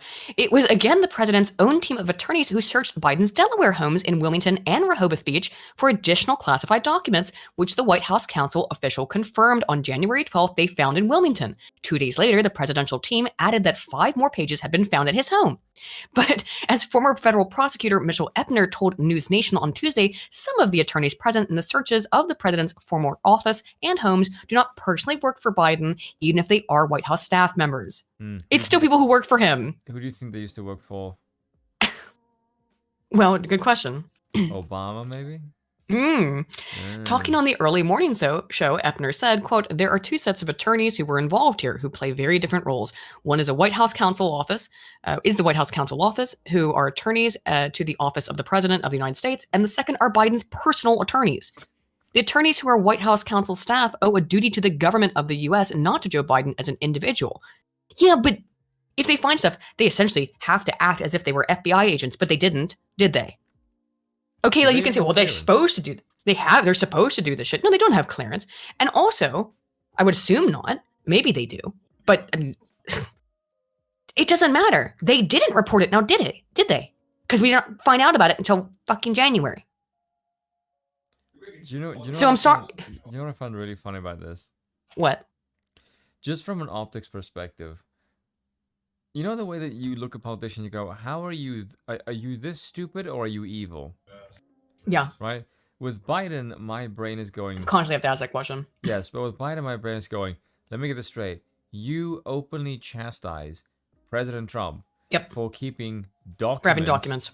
Which in he's a safe. allowed to declassify. Which he is allowed to declassify. As president, he kept in a safe. In a safe at Mar-a-Lago that's protected by the Secret fucking Service. Secret Service and private guards, I think, legitimate, too. Right? These, as we're going to find out, were in a garage. Yeah, but this guy kept them 6 years past he was legally allowed to, right? Yeah, with Trump, it was like, what, 16 months? Yeah, but here's the thing. 18 months? But when it was discovered that he kept these fucking documents, he can't even be bothered to get someone with actual clearance to go and collect them. Like, I look at this and think, how are you such a boob?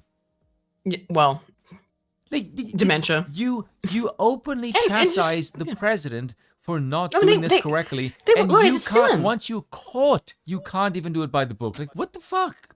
They wanted to throw him in jail for that. They were saber-rattled about throwing Trump in prison over that document stuff. Oh, God, which again is a totally different situation because we're talking about in a safe. that he's illegally, first of all, legally allowed to have them in a safe in his Mar-a-Lago compound mansion, which is completely surrounded and by security freaking cameras, Secret federal Service, agents yeah. and security cameras. Yeah. Like one of the safest places on earth. Like, I mean, Trump always went there. It's as safe as the fucking White House, essentially. Dreadnought for 3 says stupid evil is also an alignment, Spoon. Yeah, Joe Biden appears to be proof of that. Evil, yeah. Thank you, man. This second set of lawyers working for the White House, according to Epner, are loyal to the government rather than to Joe Biden. I don't know what's Then more why terrifying. didn't they tell us about this Oh my God, that's cringe. It is cringe, but why then did we not find out about this in November before the primaries when they found it rather than in January? It doesn't sound like they're very loyal. No. Well, wait a minute, loyal to the government. Oh, so the Democrat establishment that's in power in the government. I see.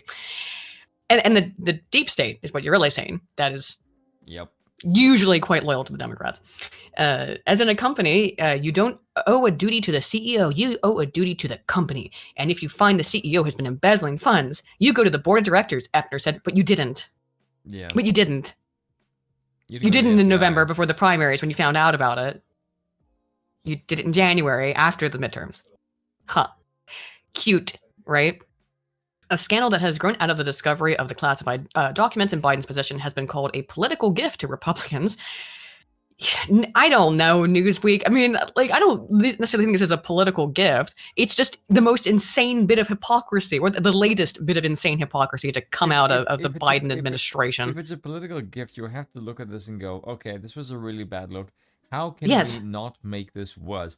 I know. Let's get his personal lawyers involved who don't have clearance to take the fucking documents, and then we tell everyone, it's like, okay, this is how you know it's not a. They're it's not a throwing public him under opinion. the bus. Yes, I think so. Yeah, but this They're is how- divesting themselves. But this is what I'm saying. Like, how, Biden? How can you be this dumb? How are you telling your personal lawyers to go down there and collect them? Because if you Well, do, they had you're to an run idiot. defense for him. They had to run defense for him for 2 years over all the Hunter Biden, including the Hunter Biden Ukraine crap. Eh.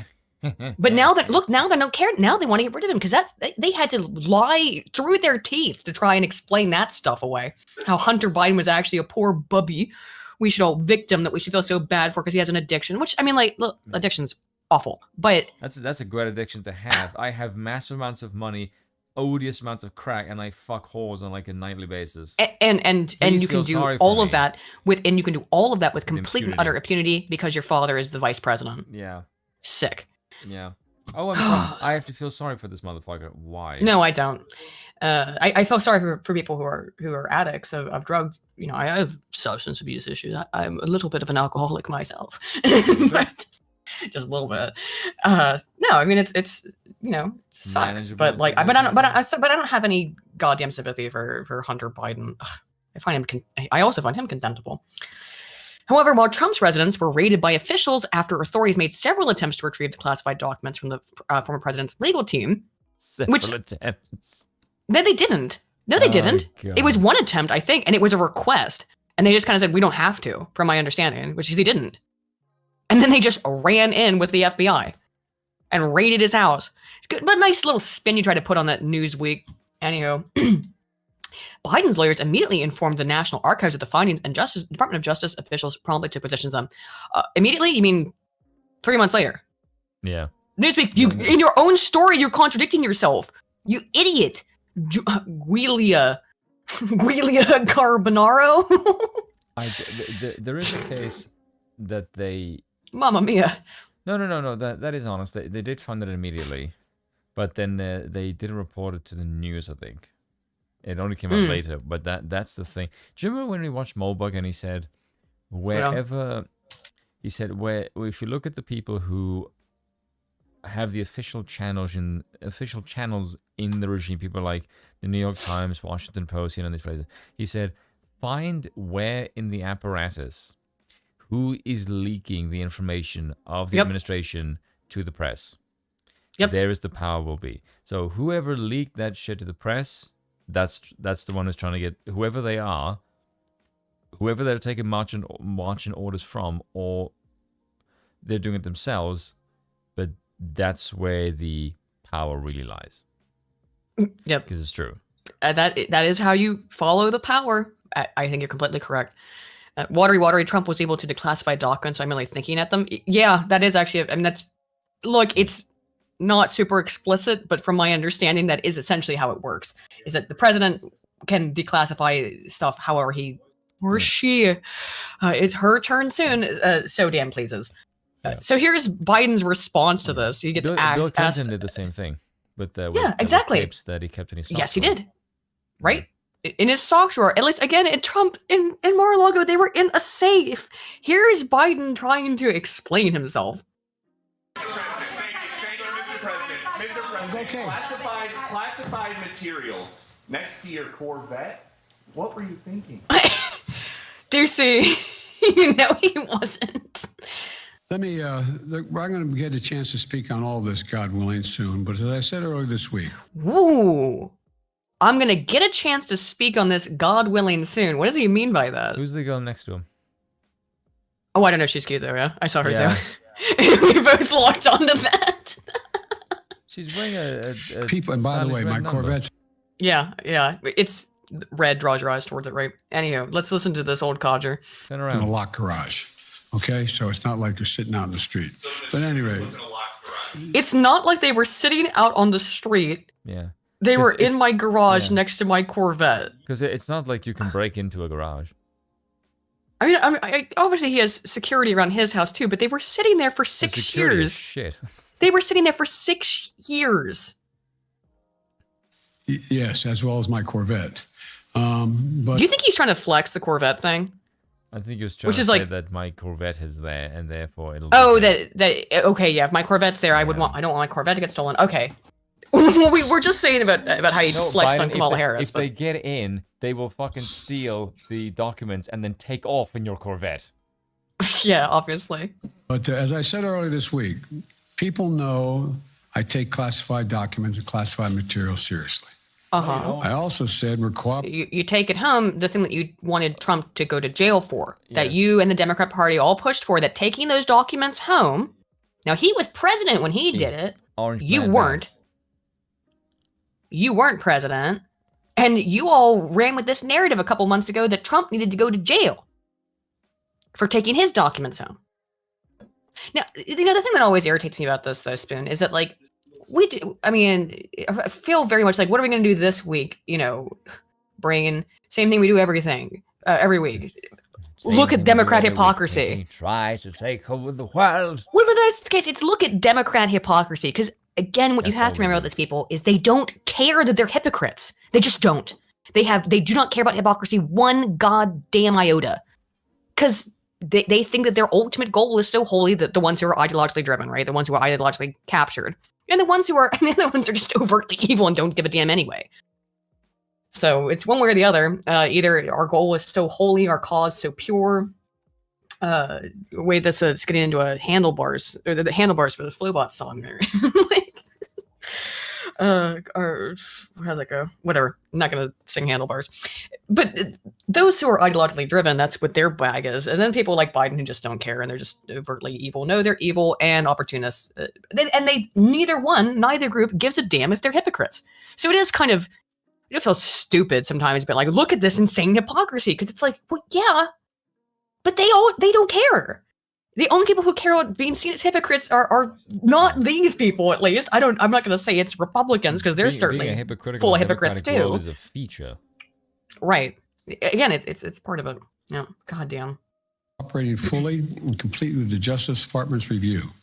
As part of that process, my lawyers reviewed other places where documents from my time as vice president were stored, and they finished the review last Can you night. pause it for a second? They discovered Yeah, of course. See, the way that he's reading this, Mm-hmm. you just come across like a drone. Yeah. Like, Wait, he is. yeah, but like the thing that bugs me is like They gave this- him an extra Yes. helping of his Xannies today or whatever. Yes, but the thing that bugs me is like this is a personal thing that you should know, and when you're reading off a speech, it's like you're not really you. Off a script. Yes. Yes, this is something that, like, yeah. this is super serious, and it's And something it's reading that script, yeah. only you can know about because it's personal. It was in your Yes. personal offices. My lawyers confirmed to me that I am totally a complete dumbass as I am reading the script word for word, and I was told to say the following things to make sure I'm out of trouble. Like that's how he reads. Yep. Oh, Aether line. Marcuso's repressive tolerance in full force. Absolutely, yeah. That's what it is. Small number of documents of classified markings in storage areas and file has no idea what cabinets he's in my reading. home and No. my personal library. This was done in the case of the Biden Penn. This was done in the case of the Biden Penn Center. The Department of Justice was immediately, as was done. Look, here's the thing. When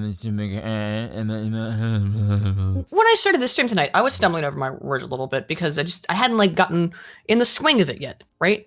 But I mean, no, not really. I was a little nervous because we were late, and so I had to calm my nerves down. And then once I was like, oh, it's fine. Have you calmed down by the fact that we've done this for like how many, like a year now? It's a year, I know, but it's still, it's not that it makes me nervous to go live anymore. It's just, I want to put on a good show for everybody watching. And thank you all for watching, by the way. Yeah. And I don't like being late, because I don't want to be called late and gay. It's my weakness. I mean, the main person who calls yourself that is you. It's me. I know. I'm the one who does it. I like to call late and gay, and as soon as you were late and gay, you're like, sorry, we're late and gay again. Like, however, but on my point about the Biden thing, though, real quick, before I lose it, because otherwise I'll lose my train of thought. I've been doing YouTube for 5 years, right?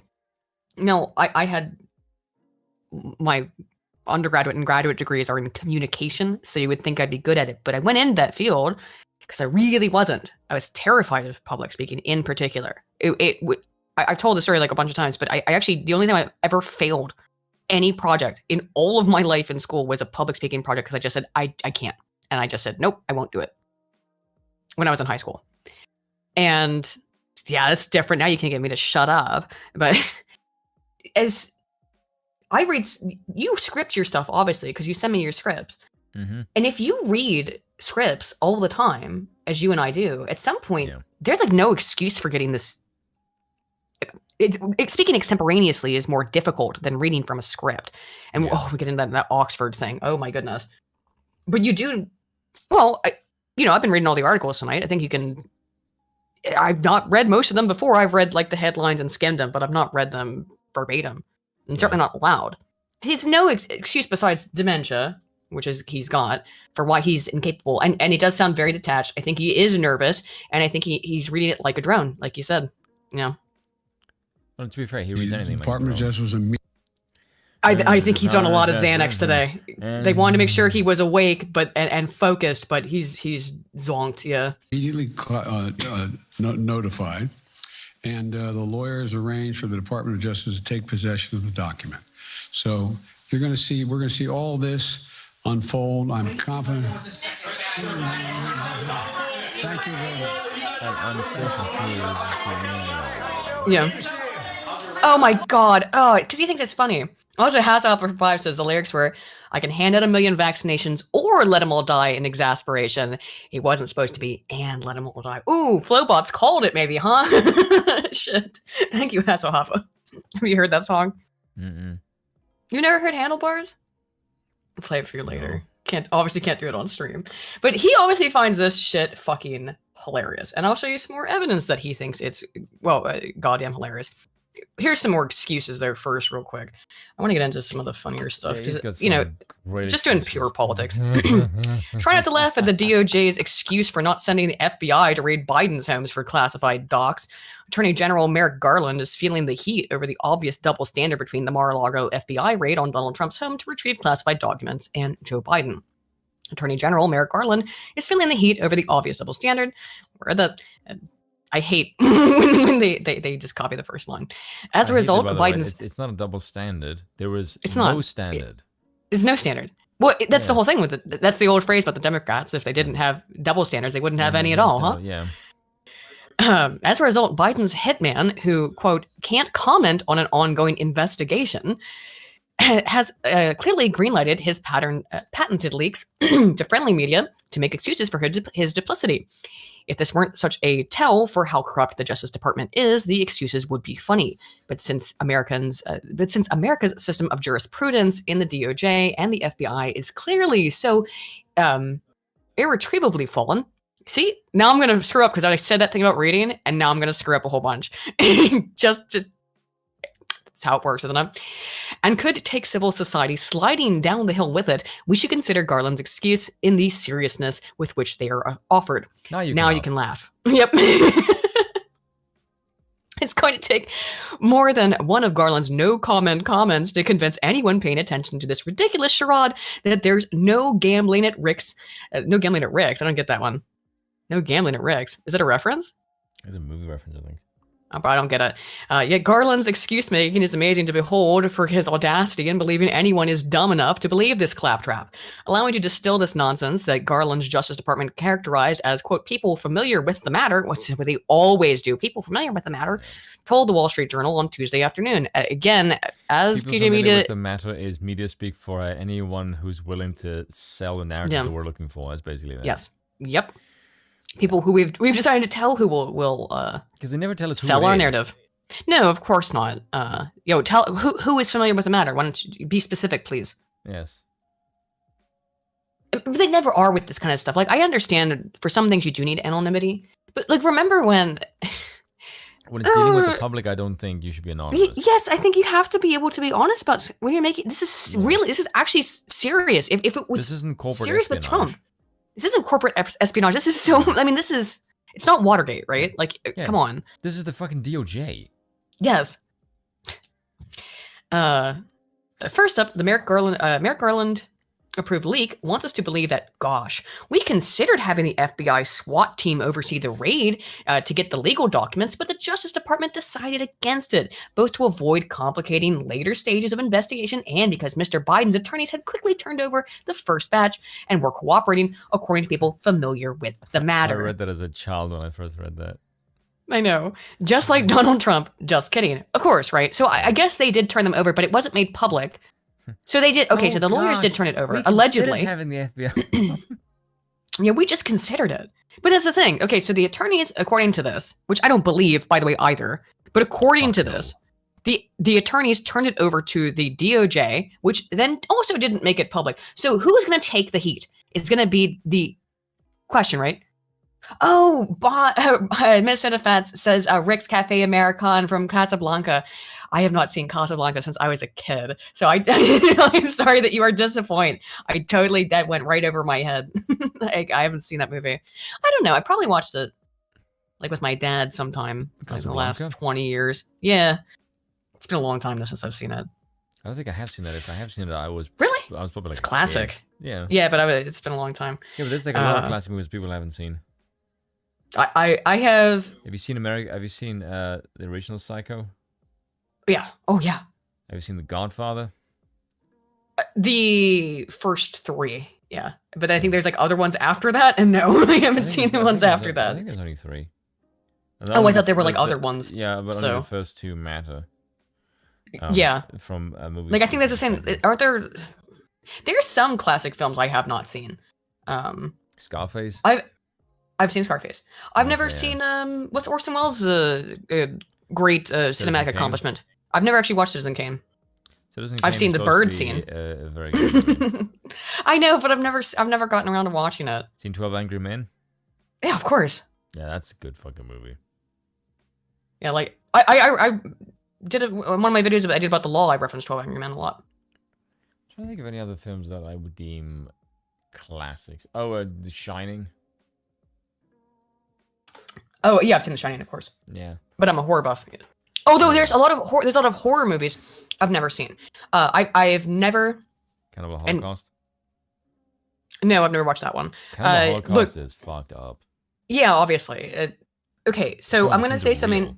Everybody probably, if you guys have watched my channel, you know often I make a yearly Halloween video where I talk about horror and psychology and stuff like that. I have a Shudder subscription. I watch every horror movie I can pretty much get my hands on. I'm a huge horror aficionado in terms of modern horror, I'd say. I've never seen a single Friday the 13th movie. I've never seen a Nightmare on Elm Street movie. They just don't appeal to me. Like, I don't like slashers, so slasher movies don't appeal to me. They probably are good, but I've never seen them. I've watched videos like about the making of them, because I find horror film history interesting, but they don't appeal to me from everything I've seen. And particularly when you get into like the crazy, like, I don't know, Freddy and Jason go to space shit. Where it gets really silly. Oh, I don't know. I mean, it sounds fun, but I'm not into it. I've never been interested. I can't Probably- really name any American horrors or just. Oh, I horrors watched, that I've seen I watched Skidamarink last night. I'm a huge horror, Aiden, end quote. Like the cyberpunk music plays. Why don't you come? Yes, slashes are not really horror. Slashes are No. more. They're more like Yeah, I'm not- discount thrillers. Yeah, I don't care for it. I did watch Skidamarink last night, or yesterday, not last night, but that was pretty good. It's gaining a lot of traction because it's like a micro budget film was made with $15,000, and I can only describe it as I think it accomplished its goal quite well. The director said that he asked people on Reddit about nightmares they had as children. Yeah, that's what it feels like. It feels like a nightmare I had as a kid. And it's just like long static shots where you can't see. You're never gonna see anyone's faces of children walking around in their own house at night, and you can hear some weird whispering voices occasionally, and a TV with just playing like an old cartoon. It's an hour and 50 minutes of nothing happening, but it is extremely. It does give you a dread. It's a lot of dread, and it feels like having a nightmare, like a nightmare I had as a child, or multiple nightmares I had as a child. Very weird. would It's say not Jason- out anywhere yet, but it will be on Shudder soon. I had to yo-ho-ho it because it's Jason supposed to be on looks Shudder, but not. Jason looks like if Johnny Bravo was a serial killer. He totally does. And for those of you thinking like, oh fuck yeah, he totally does. Yeah. You've not heard of Skidamarink because it's not even out yet. It was accidentally leaked a couple weeks ago or something, but it should be on Shudder sometime this month. It is a Shudder exclusive. I wish they would sponsor me, so every time I fucking shill them, I get paid for it. Oh, speaking of which, also down in the chat or in the description of this video and in all of our streams is a link to Dragon's Treasure teas, which you can use my code Aiden to get a percentage off of if you want to check them out, because Dragon's Treasure is very cool. They work with Ricade and a bunch of other people to have anime inspired teas. I always forget to shill them, but check out Dragon's Treasure teas in the description.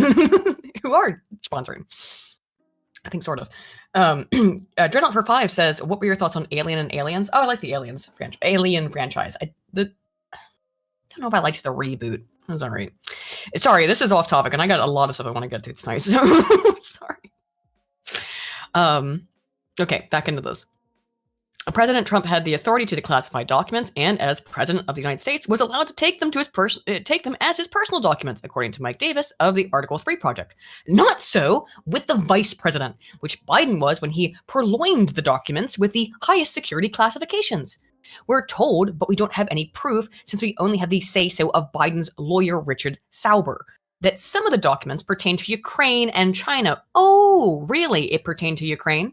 The country that we know his son had a bunch of dubious dealings with, and himself by proxy. The big guy? Is there, Spoon? Yeah. Oh. No, I'm thinking about the big guy. Yes, the big guy who got 10%. 10% for the big guy. The guy who told Ukraine essentially that if they didn't do what he wanted, he wasn't going to give them, what was it, $10 billion? Yeah, $1 billion, something like that. Or a billion, not 10. Yeah. I'm adding a zero to it. Son of $1 billion. a bitch, he got fired. Yeah, son of a bitch. He Yeah. got fired. Victor Shokin, Yeah, Victor prosecutor, Shokin. looking into his son. Yeah. And generally the weird shit going on Burisma and Biden's involvement. Well, son of a Yeah. bitch, he got I fired. like Ukraine this, got yes. Victor $1 billion. Shokin was corrupt. Yeah, well, so was fucking Burisma. Everybody. So, yeah. So the best person to investigate corruption would be other people who know what the fuck they're looking for. Yeah, I'm not saying Victor Shokin wasn't corrupt. It's Fuck, everyone in Ukraine. Ukraine is corrupt. It's Ukraine. And like again, that's not a shade on Ukrainian people or anything. Whenever you say No, shit like just that, their people state. like get their horrible, unfortunately horrible government is a nightmare. Not a nightmare. It's been a big mess. Even after they got out from the Soviets, they were killing journalists in the fucking woods. That all got covered up too by the U.S. government, that they went and murdered a journalist in the 1990s. Just straight up murdered a journalist in the woods. They made a journalist in the Whatever. woods? The Ukrainian government did, yeah. I didn't know that. in the 90s. Yeah. What was his name? Given it, the line was "Give him to the Chechens for all I care." I do remember that line stuck in my head. Google Docs. Man, his name is. It's so. I can. You know the thing where like you can feel it, like you know where it is somewhere. See the face. The Ukrainian journalist was Hirohi Gongadze. He was investigating corruption in the Kuchma government in 2000. He was Clinton. He was Clinton, and his beheaded body was found 2 months later in a forest outside of Kiev. Oh, that's definitely Clinton. Yep. Hirohi Gongadze. Missing a head. Yes, again, great. And yes, Ukraine has gotten way more than $1 billion now. Yeah, we're talking. I mean, it's over $100 billion. Yeah. But this was before Biden was president. This is back when Biden was just VP. Like, I know. I'm saying this is back when Biden was just VP. It was $1 billion. Well, son of a bitch. Just went back to the American political. Oh, right. Yeah, that's been now basically proven, hasn't it? Yeah. With that a shit ton of that money just went right back into the pockets of the people who were caring about Ukraine to fund their re-election campaigns. The Democrats, are using Ukraine to funnel money, to use Ukraine to funnel money just like Big Daddy Biden did. Anything I'm saying right now is not a conspiracy theory. I'll go pull up the damn article. Should I even bother? We talked about it a couple weeks ago. No, we talked about it. We talked about it a couple weeks ago. Monarchists. Well, VP poo poo. I'm sorry, I'm a child. We I have a very childish sense of humor. Supporting homosexuals. Garland's lackeys leaked that President Biden's own attorneys were allowed to search the documents without the FBI presence. Read raid, meaning they didn't. They just let his attorneys do it. His personal goddamn attorneys. Why? Because he trusted Biden's attorneys to do the search for him. On his word as a Biden. Not a joke. Not a joke. Again, the name of this article is Try Not to Laugh. Indeed, the two sides, presumably the DOJ and Biden, though it's not clear, quote, agreed that Mr. Biden's personal attorneys would inspect the homes, notify the Justice Department as soon as they identified any other potentially classified records, and arrange for law enforcement authorities to take them. Did Biden get a back rub too? A day at the spa? Cognition lessons? Anything's possible after telling Team Biden that, hey, no problem. You can go through the documents and turn over the documents that Biden's lawyers wanted to hand over. Yeah, this is the thing. Did they hand over all the documents? I never even thought of that. I think they just didn't keep them. Because originally I thought they didn't hand them over till now, and that's what we found out. But no, it's just that it didn't leak. The information didn't leak out till now. So they did hand them over. But what do we have besides their own word that they handed over all the documents? You're trusting a lawyer to be truthful. It's like telling Google not to be censorious. Excuse me. Are you kidding me? No offense. No offense to Nick and other lawyers that I know, including my friend, one of my best, besides you, like one of my best friends in my life is a lawyer and a defense attorney too. So we're not saying you're bad, just everyone in your profession. No, that's the thing. Individual lawyers. But come on, lawyers have a kind of a reputation.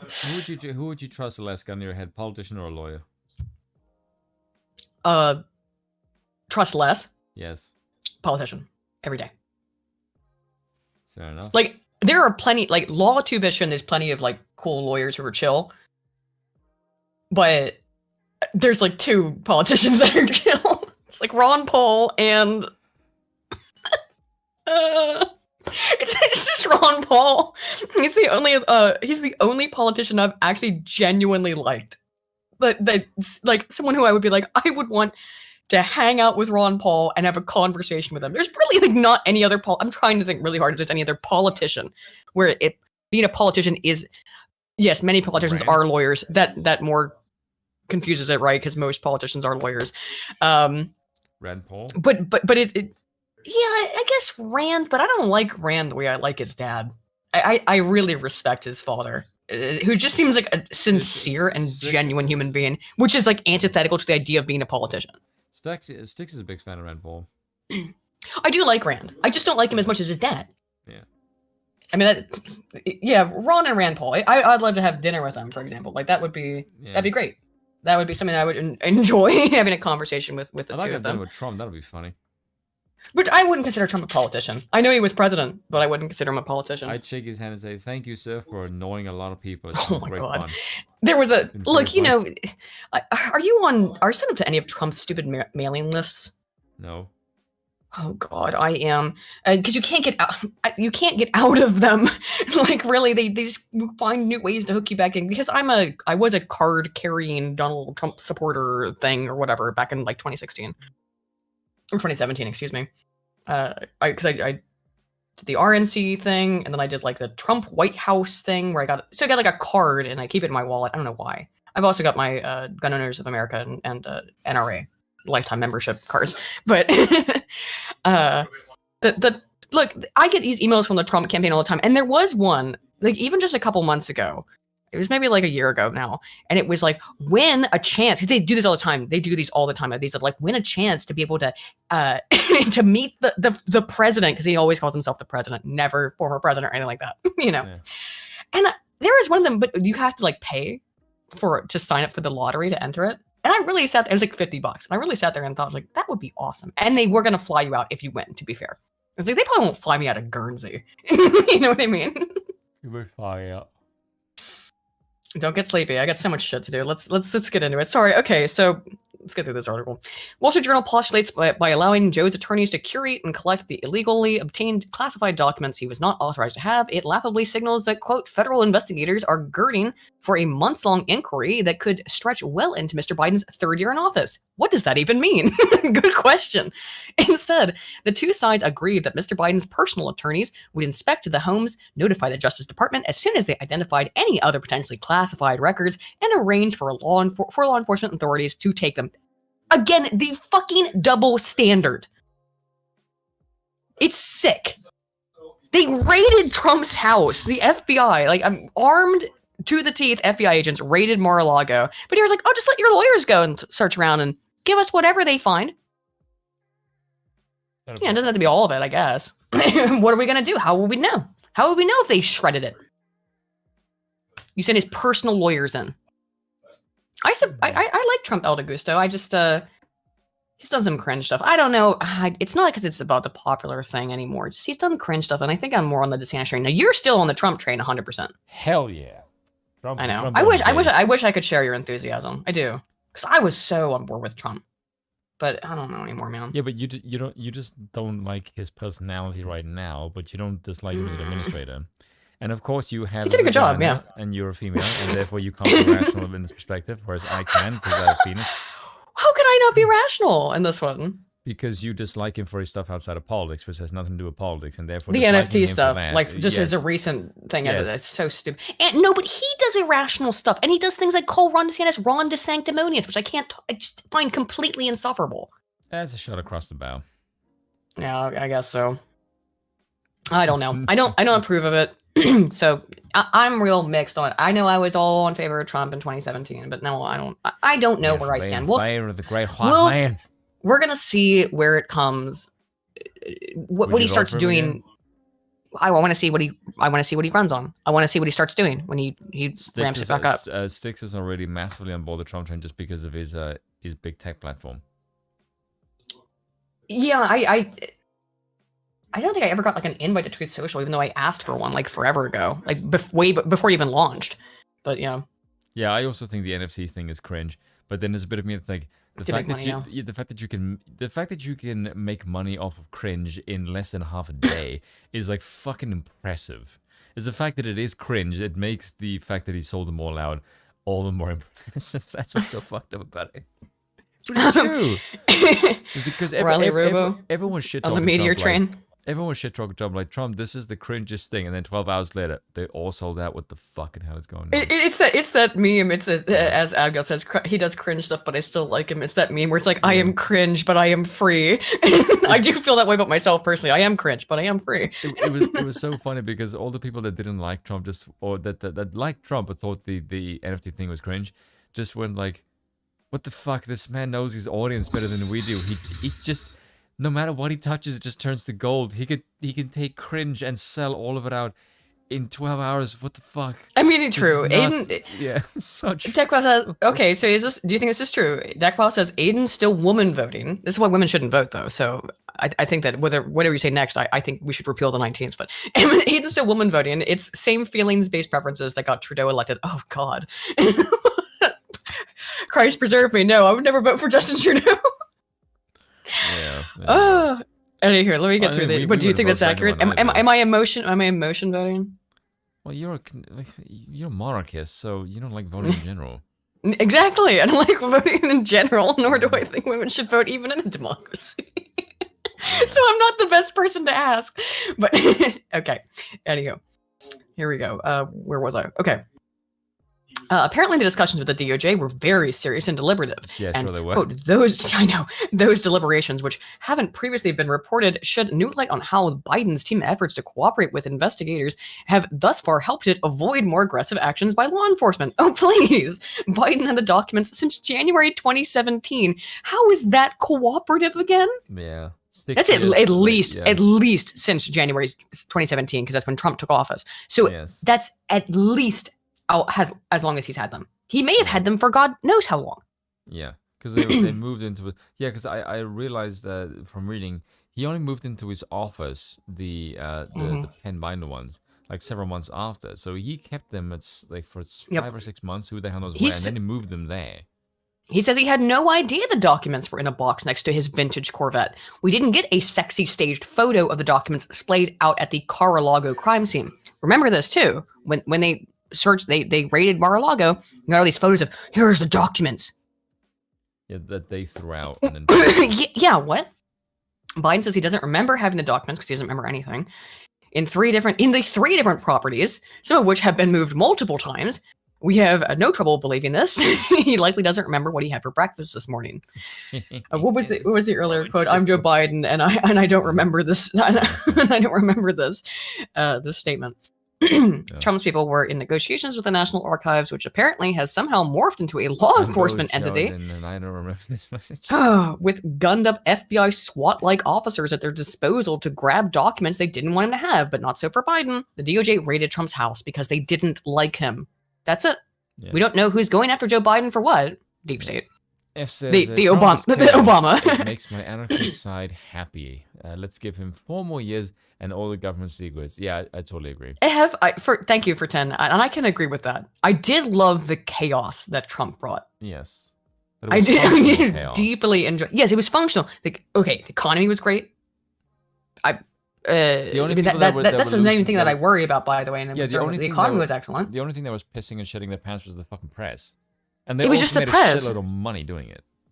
I mean, really, everything that actually matters in America was going in a good direction under Trump. Yeah. Foreign policy, the border, the economy. Yes, foreign policy, energy. It was border, energy. Yes, absolutely. Everything was way better under Trump. As far as a metric goes, Trump was a great president. You can't find. I really can't find. The only metric you can judge Trump negatively by was social cohesion kind of shit. Oh, that was stupid too. Yeah. But I don't think he knew what to do. Yeah. He had no. I mean, that's not his area where he would have any kind of expertise. Yeah. I'd be like, what the fuck do I do with this virus? Yeah, and also, I don't know. And also, didn't sign up for this. This one I didn't expect. Each state handles it differently. So to say like fucking Sam Harris did that. This is some. Let's get to that. Is like complete fucking crock of shit. Yeah, I'm getting tired of talking pure politics because we've been doing this. So, because I've got a bunch of other. So we're gonna talk politics about a virus.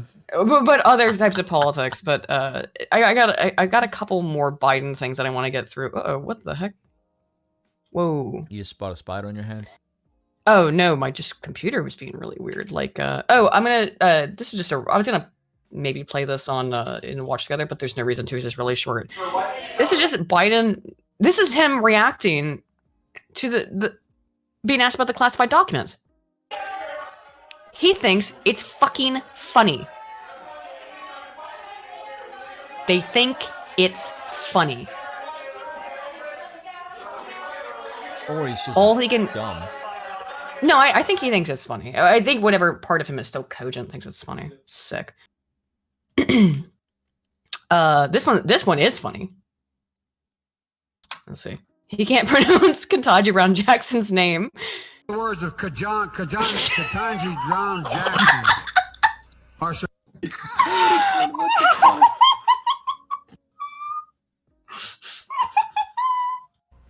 Those are the words of Ketanji Brown Jackson, Drown.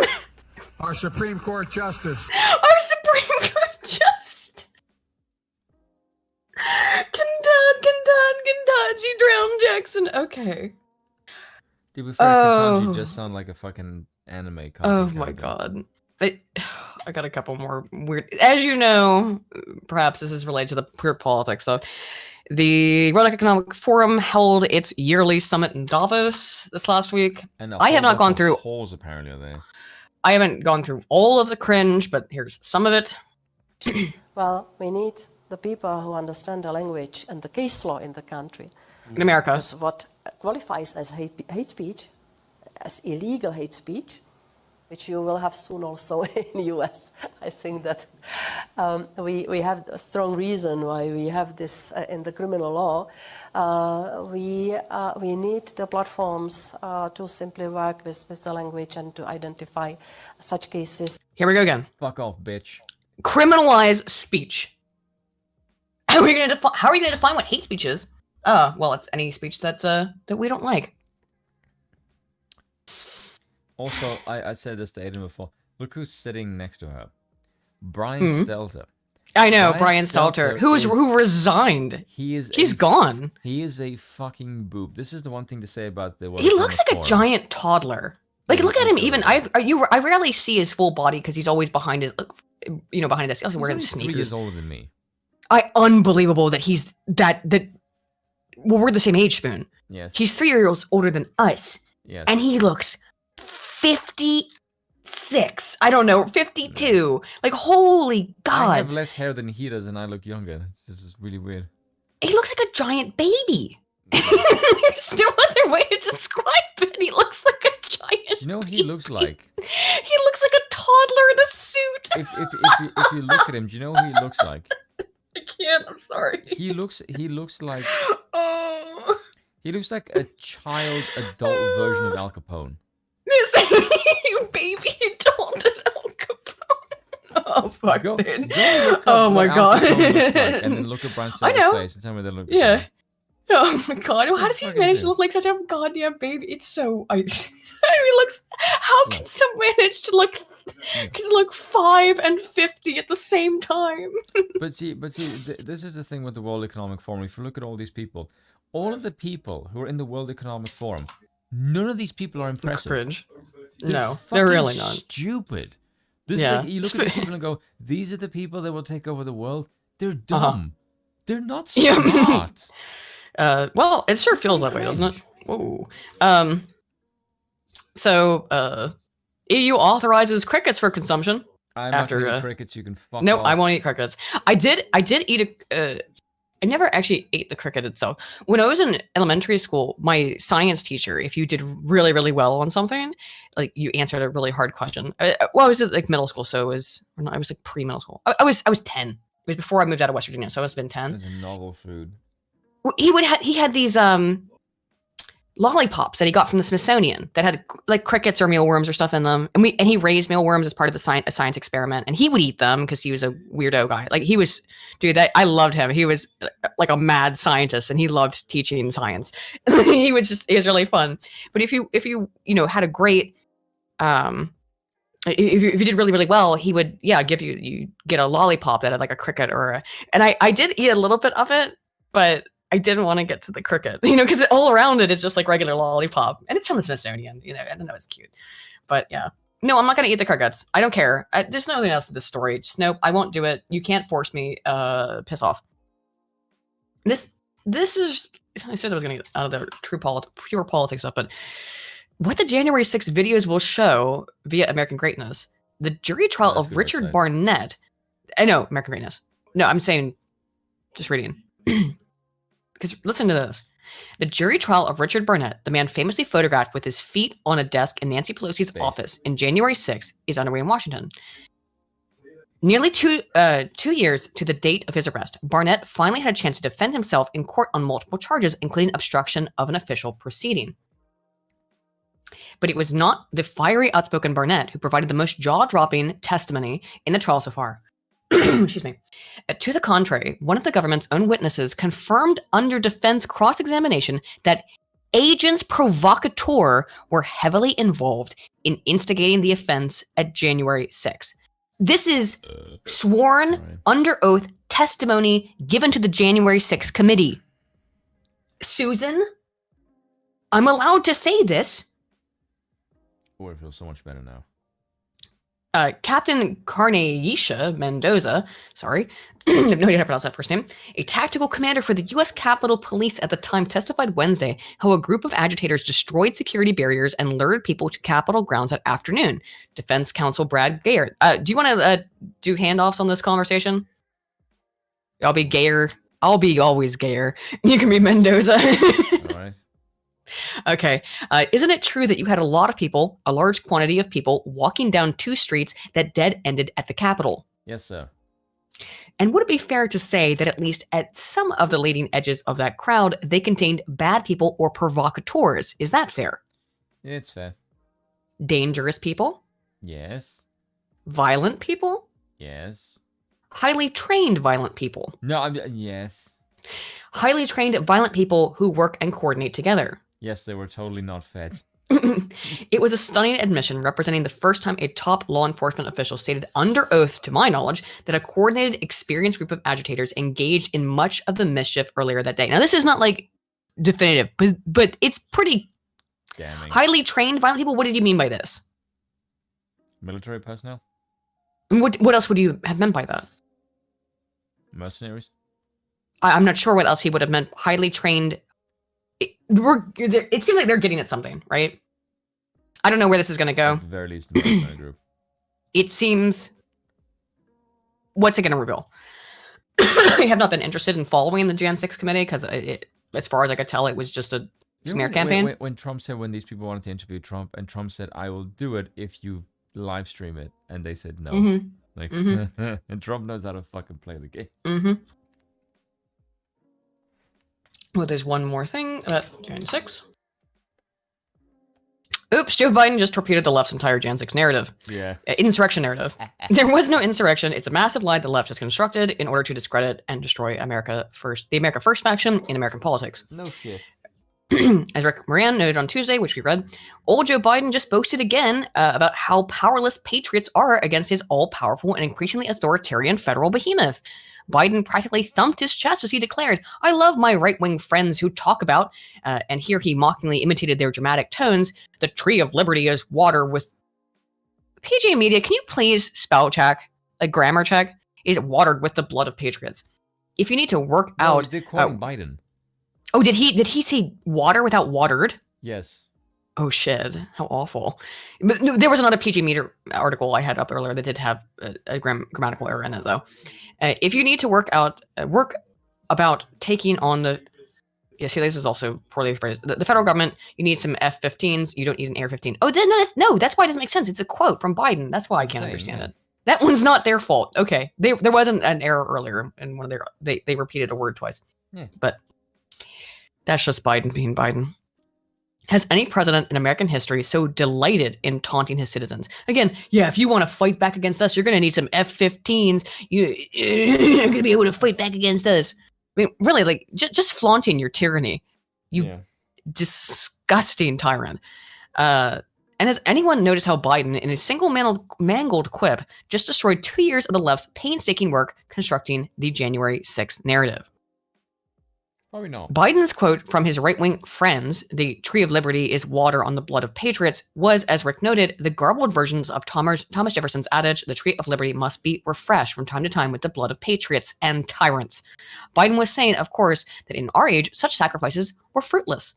The federal government is so powerful that it is unassailable. And so as its tyranny grows, unless patriots can somehow get a hold of some fighter jets, they're out of luck. That we're out of luck, I should say. Sorry. All right, Joe, point taken. But wait a minute here. On January 6, 2022, Biden stood in the Eisenhower Executive Office building and said solemnly, "1 year ago today, in this sacred place, democracy was attacked, simply attacked." There's that word again. "The will of the people was under assault. The Constitution, our Constitution, faced the gravest of threats." But Joe, you said there was no threat. Yeah. Then on January 6, 2023, he said it again. 2 years ago, on January 6th, our democracy was attacked. There's no other way of saying it. How about don't, because it's not true.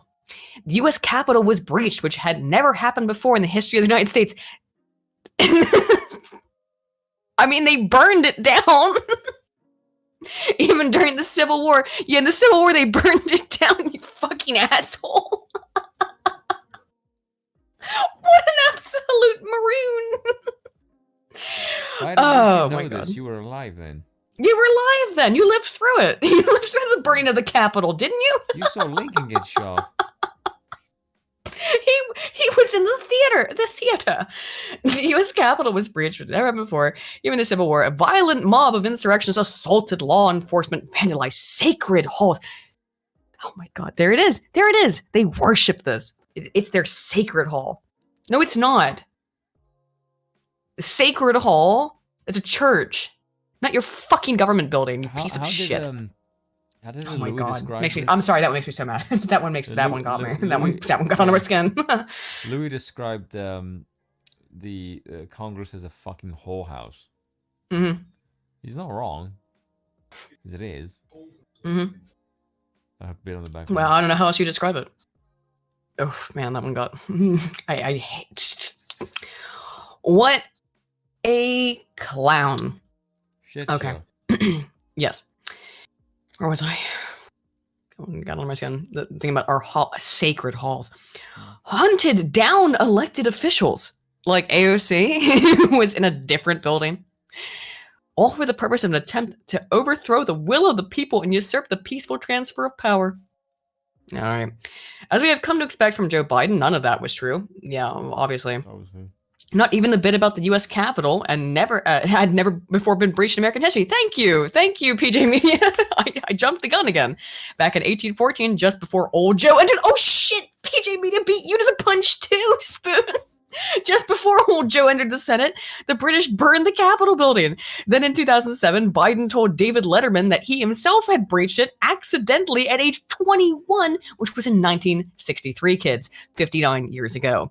Biden claimed fancifully that he wandered into the Senate chamber. In those days, no guards stopping you everywhere, and they just got out of session. I walked in the back all of a sudden and found myself in the chamber. I was stunned. I walked up, sat down in the presiding officer's seat. Guy grabbed by the shoulder, said, "You're under arrest." Joe is well established as a serial liar, so this story is best taken with a massive amount of sodium and serves as a reminder that the alleged president can by no means be taken for his word. You know, I mean, but Corn Pop, I think we can all agree, was in fact a bad dude. And that's doubly true for his nonsense about how the defenders of our democracy. I need a bell, Spoon. I need a bell. Every time I hear that stupid word, that phrase, our democracy, on Jan 6, 2021, we're outnumbered and in the face of brutal attack. But nonetheless, our democracy held. We, the people, endured, and we, the people, prevailed. The Jan 6 protesters were not armed. Oh, sorry. I was keeping up with a message, but I missed it. The Jan 6 protesters were not armed. There was never any real possibility that they would actually overcome the combined force of, as Joe enumerates them, the Capitol Police, the DC Metropolitan Police Department, the National Guard, and other brave law enforcement officials. They had no leader, with the highly questionable exception of Ray Epps, no plan, no goal, and no weapons. They were let into the Capitol by police officers who held the doors open for them. This article is great. Who wrote this again? Robert Spencer? Yeah. This is excellent. Excellent work, Robert. If Joe Biden were consistent and honest, and of course those ships have long sailed a long time ago. I don't think they ever left the fucking I don't think they ever left the port. No. He would admit there was absolutely no danger of the government falling on Jan 6. Okay. Excellent article. I really enjoyed that. As my thumbnail here, because we're taking a while, can I get you to 1? Probably not. Just can we aim for 12:30? Because I need an hour and a half to do this. Give me to 12:30. Come on. Don't be a baby. I have 2 things. I want to cover the Harry Potter stuff, which we're gonna have Bill on for, and I want to cover okay, we're not getting through all the James Lindsay stuff. Let's watch James Lindsay's part of the debate. Oh my God, there's so much shit. Literally, I didn't even get to this. I spent too much time covering the politics because look, we didn't even get to touch, which I don't want to touch it. The giant penis statue, which I would call a garloid. Dong. The giant dong / turd / garloid that $10 million solid 50 was bronze. 10 million. It's solid bronze. fucking hell. $10 million. MLK's own family is not happy about this because how could you not? I mean, how could you be happy with this? It's a big brown dong. With It looks floating like holding weird up a arms. And also, giant turd in that fucking picture. here's the thing that it's amazing about it is that every angle, besides this one, this is like this one angle is okay. There's another angle where it kind of looks like a heart. But most of the here you go. This one that looks fine. But most of the angles make it look like a big brown turd or dick, Or and a head in being some shoved up angles- someone's ass. or a head being shoved up someone's ass. As we point out, it's just a nightmare. It's the artist, who I believe is African American as well. I do want to be really clear about that because I'm going to get into something. People are not happy, obviously, about this. Oh my god! That looks worse. It looks so ugly. Who's the artist? I did look him up the other day, and wait. Oh no, who's the artist? Hang on, let me look it up. Give me 1 second. Okay, embrace artist, because he's like the hands guy. That's his thing. That's his whole thing. Is that he does like hands. Artist who create. Why are they? Are they trying to hide his name now? Oh, Hank Willis Thomas. Okay, put this in here. All right. So he's a black guy, which I was 99% sure about because I read about it earlier, but I just want to make sure that I was correct. So he's like, his thing is like hands. That's what he does. Arms. I don't know. That's his thing. Okay. At least this one though, even though I don't, really care about, or I don't necessarily agree with it, like don't hands up, don't shoot. Which we know that was a lie. We know that was an absolute lie. The hands up, don't shoot thing was a legitimate lie. At least I can understand this piece. This one I can't. This is a head being shoved up someone's ass. It's a great big dick. Every other angle of it, besides that, this very one is the only one where it doesn't look like a big dick. Or a turd. Or a dick turd. It doesn't look good, is the point. It's awful. Martin Luther King's family is mad about it. Of course, as with all things, it's white people's fault. A black artist made this, and it's white people's fault. It doesn't sit well with me that Martin Luther King and Coretta Scott King are reduced to body parts, just their arms, not their faces and expressions. There's this person who is a this is a Washington Post who made this stick, but Yeah. to make their whole I know. bodies, you dumbass. Okay, who's a black artist. This is a woman who writes for the Washington Post. Okay, Oh, of course. Karen, of course, Atia. Jesus fucking Christ. A Boston Embrace statue perfectly represents how white America loves to butcher MLK, cherry picking quotes about love and nonviolence because she hates and wants to cause violence, presumably, while ignoring his radicalism, anti-capitalism, his fierce critiques of white moderates. MLK in his fullness is too much for them. A black man made the sculpture, lady. Got paid. He got paid $10 million to do it, bitch. So you're upset that they don't consider him a radical who hated capitalism? She doesn't know that. No, she she thinks a just white said. person made it. No, she just said She- that's what he stood for. Yes, that's what she thinks he stood for. So Which, that is- that I mean, kinda is what he yeah, stood for, it is. Okay. And Galactic Emperor Schlurm, Galactic Emperor Schlurm for $2 says, disembodied arms, why aren't you inspired? I know, weird, I'm not inspired. Yeah. Dark Phoenix for 2 says, best meme shows it next to a man giving himself fellatio. Yeah. I've seen certainly a lot of memes. That we can't touch here. Nope. There is nothing radical about the disembodied, de-radicalized Embrace statue. It's sending the whitewashed multi-million-dollar message that MLK and Coretta overcame structural racism and systematic injustice with love. It's from a black guy, and you're blaming white people for it. So here we go. This is what happens when white America tries to grossly distort what MLK really stood for and ultimately what they murdered him for. I mean, look, I'm on with you with that. Like, the CIA killed MLK. The CIA or FBI, one of the two of them. They've Well, admitted to considering it as some of much. us- U.S. government did. Considering some of these And lying. leanings, and they would outright Yeah. sponsored by communists. They went to court over it. The U.S. government murdered Martin Luther King. That's not a question. Yeah, in but making I also MLK don't a- like communists, so it's like, In making MLK a whitewashed symbol of Yes. love, the embrace statue is both safe and grotesque. Says little about the man, a lot about America. A black guy made the freaking statue. And to have the dismembered statue, the statue of a black man and woman, the country that killed and destroyed many black people, will never sit right with me. MLK was also murdered by white America. It's giving. We are so grateful for black people's noble sacrifice energy. Upside down smiley face. Cringe, gay. I wonder, did she respond to this? Probably not. Let's see. Looks like a big no. Looks like a Same big no. acknowledgement. Whoops. Whoopsie doopsie. Oopsie poopsie. Just happened to get it wrong. But like so much of the COVID stuff that I wanted to cover tonight, but we'll do it. If we want to do another. Okay. Whatever. Jeremy Clarkson's canceled. What do you do? He made fun of Meghan Markle. Oh, so he was honest. Yeah. He made fun of Meghan Markle. His show, Jeremy Clarkson's Farm, has been canceled from Amazon Prime. And I think they're trying to get him out of any Top Gear stuff now as well. Clarkson wrote in his column published in December as the couple shared their headline-grabbing Netflix documentary series that he was, quote, dreaming of the day when Meghan is made to parade naked through the streets of every town in Britain while crowds chant shame and throw lumps of excrement at her. Based... So basically very... French. Well, yeah, I mean, that's the thing that... He's referencing Game of Thrones. He's referencing a television show. He's not being serious. The remarks sparked to... I think we did cover this back when it happened, but whatever. So, just the TLDR is... Oh, well, here's the more important stuff. As criticism grew, both Clarkson and The Sun, who published his piece, apologized publicly, but Harry and Meghan rejected the newspaper's apology, calling it a PR stunt. On Monday, a virtual press event to promote Clarkson's Farm was canceled as the star shared another apology on Instagram, revealing... him is also a PR stunt. Yes!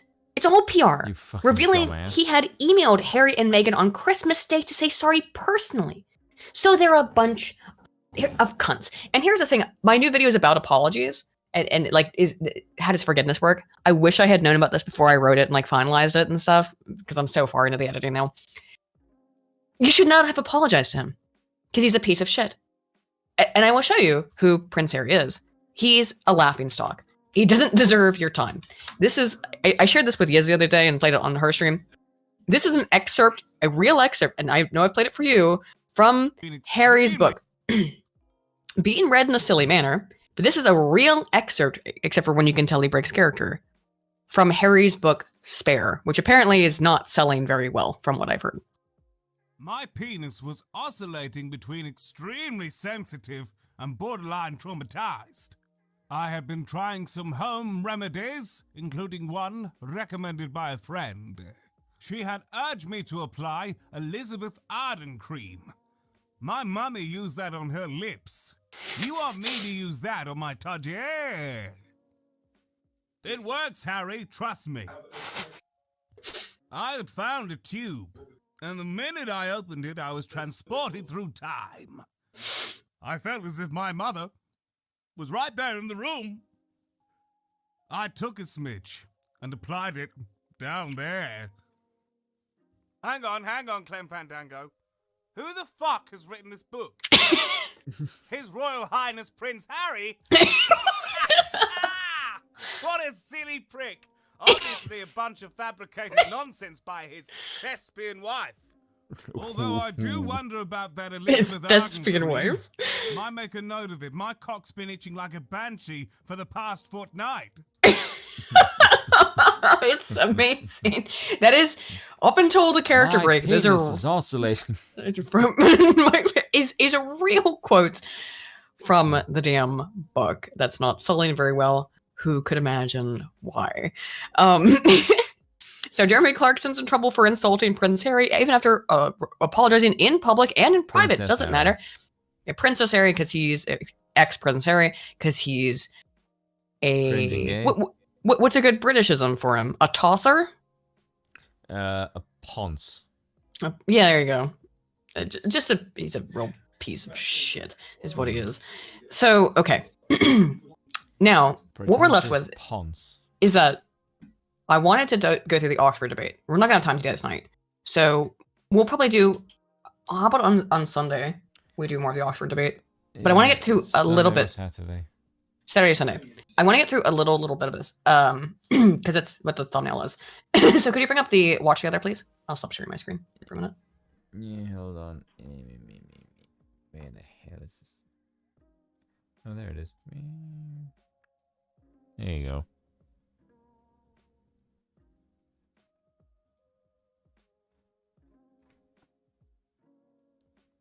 While we do that, there we go. No, Aiden, you left the stream, you smart ass.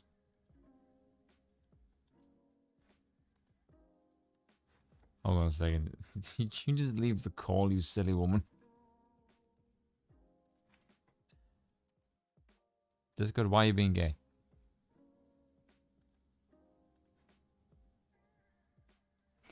Why did you just leave the call, you stupid? What did you do?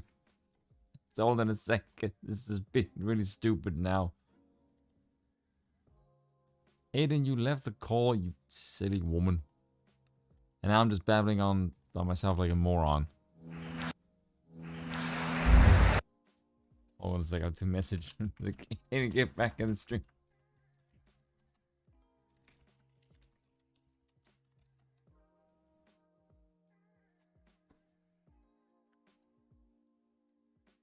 Hello? There you go. I don't know how I was just talking to myself for like a full 2 minutes. I have no idea how I did that. Oh my god. I am so dumb. Anywho, okay, I'm back. Yeah. All right, do you have to watch the other up?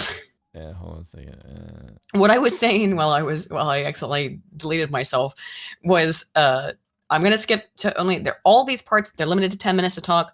I'm gonna watch just the ones that I thought were interesting. There are people who are established, people like James Lindsay, people like Constantine, and then there's actual Oxford students, which isn't, I would say, quite fair. The Oxford students all sound like a bunch of idiots because they're a bunch of rich, idiots, preppy idiots. So, but the worst one by far is that I want to call him Brian Butterfield, but it's not his name. Benjamin Butterworth. That's it. He is by far the worst. His segment made me irate. So we will watch that. We'll watch a couple of them. I'm going to be selective and not watch all of them because there's only certain ones. But let's start with Dr. Lindsay. I should preface for everybody watching, what is this debate? This was a discussion on, has woke culture gone too far or has it not gone far enough? So if some of the things that Dr. Lindsay says, and I want to be clear about the name of the video as well, the name of the stream you're watching, as to why I'm calling it what it is. Dr. Lindsay is arguing here on the side that woke culture has not gone far enough.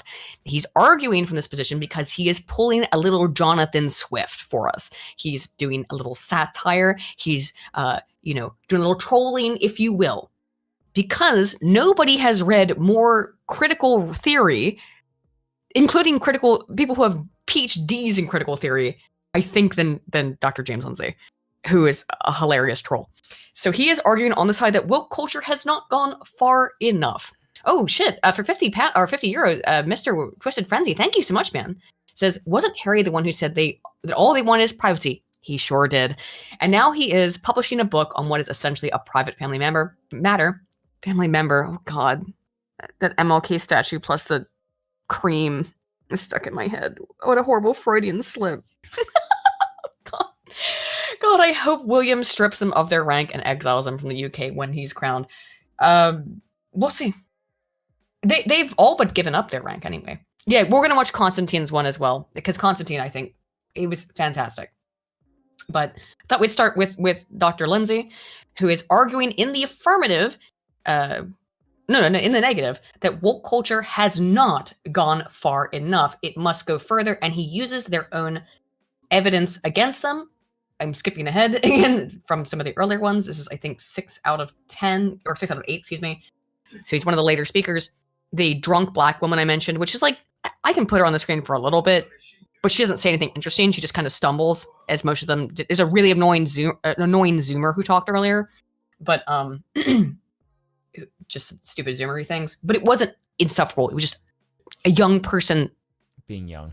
being young. Which is For a ditzy bitch.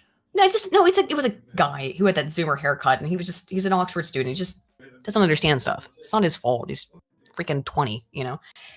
But this is amazing. This is real Jonathan Swift tier modest proposal shit, and I am all here for it. Let's hear famed progressive and woke culture advocate Dr. James Lindsay argue as to why woke culture has not gone far enough.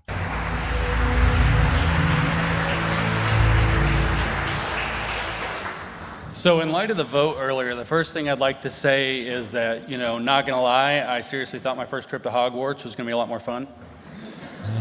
Now that aside, let's get to this. With all due respect, thank you for the invitation, but this debate is absurd. I'm gonna smoke a cigarette, so be in charge It's of the pause, absolutely okay? absurd. It is what Habermas would refer to as a performative contradiction to hold this proposition that woke culture can go too far. Because to say that woke culture can go too far is to side with the status quo. To say that this is a matter of a debate in this house is to reinscribe the epistemic home terrain of the dominant culture and to do epistemic violence against members of marginalized groups who occupy marginalized knowledges. To platform He's just in such an esteemed saying what from their location sources directly. in opposition to woke culture at all is again to reinscribe that violence. But furthermore, no. Okay, real quick, fact, if you can pause for a To second. interrupt. One thing that's going to happen is that, again, he's arguing for the leftist position here as a satirist. They're going to start yelling. It's just a British tradition thing. People are going to yell shit out as they do in Parliament in a similar way for those of us who are not bongs by at least negatively. This is how they do this shit. What you will notice also, though, is that at some point, all people on the left are going to start agreeing with him because they do agree with what he's saying. They really, truly do. In fact, so much so that one of the later speakers, the last speaker, in fact, the Benjamin Butterworth guy, he seems to have been, that's why I want to start with this one. He seems to not only agree with James Lindsay, but to have adopted his ideas into his own thinking 10 minutes after this, 20 minutes after this. It's unbelievable. Continue, please. Interrupt someone speaking on behalf of social justice is again to reinscribe violence and do epistemic injustice to people who are fighting to end oppression. I mean, what a great troll. How can you disagree? That's how they would argue, isn't it? That's how they would argue. Let's take an example of an opponent to woke culture who's been invited to this debate. Me. No. Shut up. How in the world could I have been invited to this debate? Let's go through a hit list of some of my greatest hits. I'm famously known for being against woke culture. The women. Turns out I was involved in the Grievance Studies affair a number of years ago, in which I Vocals revealed fired. that woke scholarship is in fact fraudulent. I wrote a Sure book is. in which I defined critical race theory as calling everything you wish to control racist until you control it. Show me how I'm media at is the not center a perfect example of that. of identifying the sexualization See of children Velma. through queer theory as groomer behavior. And while I was in London a couple of days ago, I might have visited Karl Marx's grave and danced on it. Based. More than that, Oh, they didn't like that one. look at this dress code. Look how great we look. Don't we look great? Well, some of the women are the model in particular is claiming to be asexual. It's really dressed like a whore. I mean, I just know that we described That the titties are said- straight up out. What we're celebrating by clapping for this outfit is colonizer formal wear. And you laugh. You laugh. And it's fine for a virile straight white male with considerable prowess such as myself to wear a black tie. But you have to think of the impact that it has on members of marginalized groups who cannot bring their full authentic selves to a forum such as this to share their ideas. How is it possible that woke culture has gone too far as this house holds when it hasn't even come to this house? But as everybody so Ooh, far has good mentioned, if damn we're going point, to isn't debate it? From this, we their must perspective, understand that it. is a good point. What does it mean to be woke? I read the literature. I draw my definition of wokeness, or woke, which, by the way, is cultural appropriation.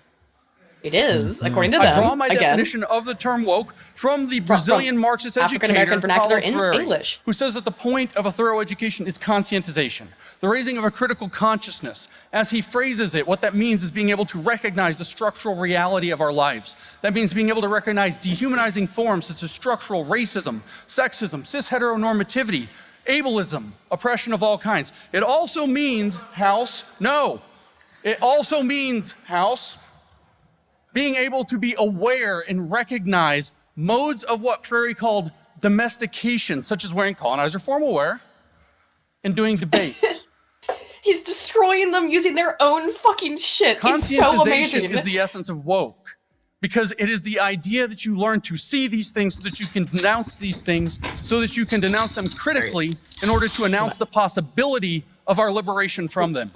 Okay, so you can see the black lady also, by the way, who just in the background. She's the one I was talking about. She's wearing fishnets. She's covered up, but I think she looks like she likes James Lindsay. And Zoomy Zoom, who was the first speaker, I think, or one of the first. Butterworth is the guy on the right-hand side here, who is looking down because he's embarrassed and that he is agreeing with the things that James Lindsay has said. Because here's how you truly, truly satirize their insane ideas: by studying them so thoroughly that they can't debunk what you're saying while you're satirizing them. It's real. This is masterwork from Dr. Lindsay. It's truly fantastic. And again, you know, something that people forget is that James Lindsay is not a social scientist. He's a mathematician. What that means is that woke pursues social justice. And if we look for a definition of social justice, I draw inspiration from a different definition given by Karl Marx in 1844. I'm sorry. Look, hang on. I gotta go back. Look at her face. Look the model, asexual model in the background. Watch this. Pursues social justice. And She's if we look smiling. for a She's definition trying of to social hide her justice, smile. I draw inspiration from a different. Oh. You deserve a crush on her. I do, but she's looking at him like she has a crush on him. Just my Or opinion. she's Definition She given is by drunk. Karl Marx in 1844.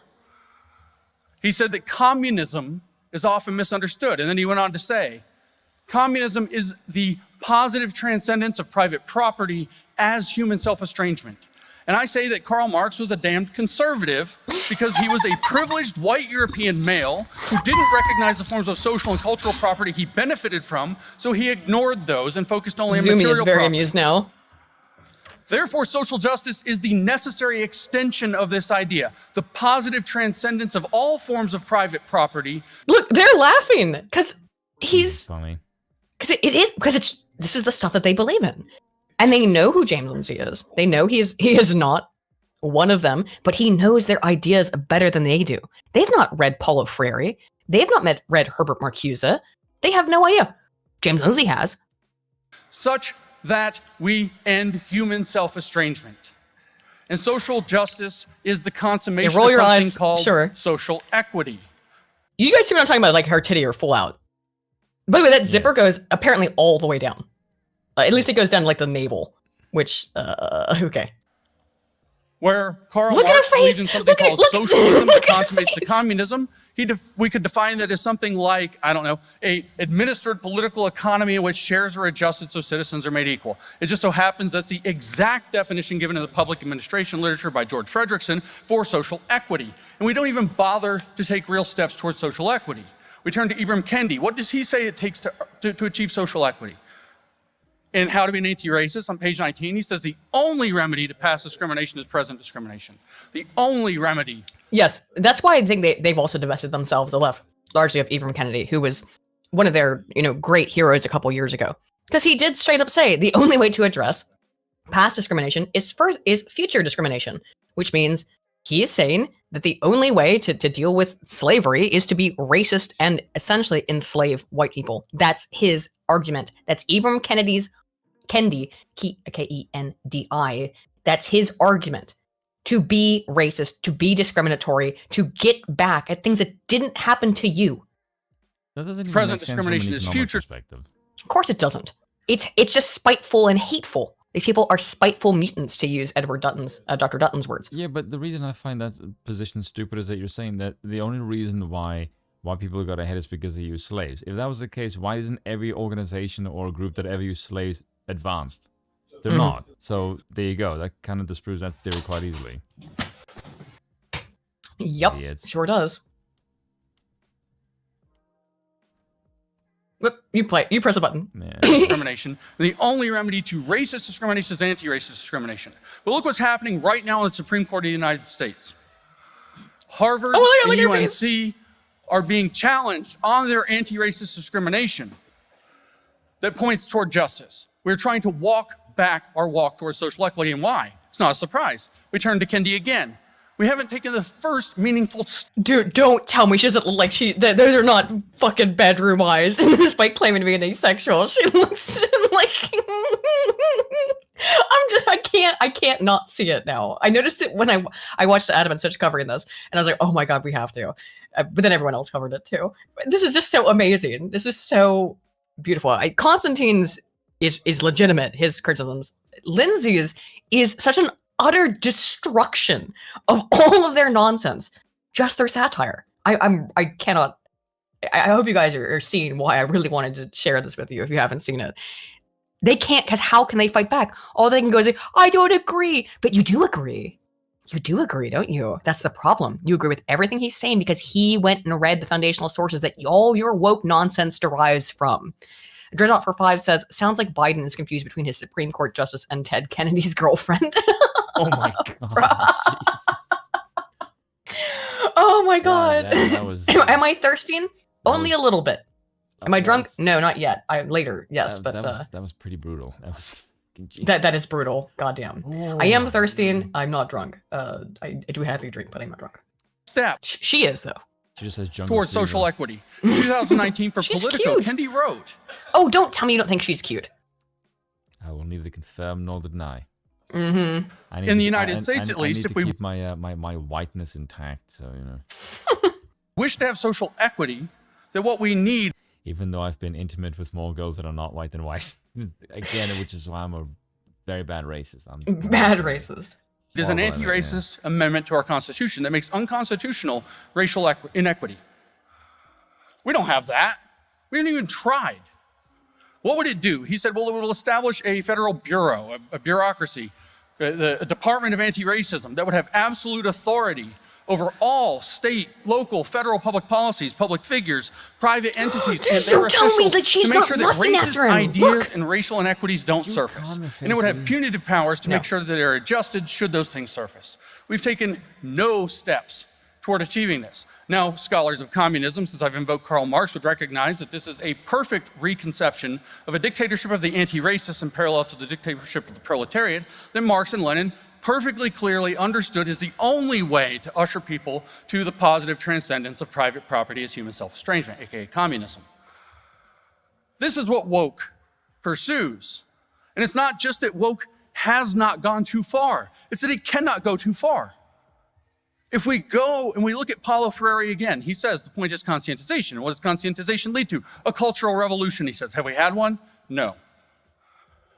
But then he warns us that after a cultural revolution, it's very likely that the new government will impose its values upon the new society.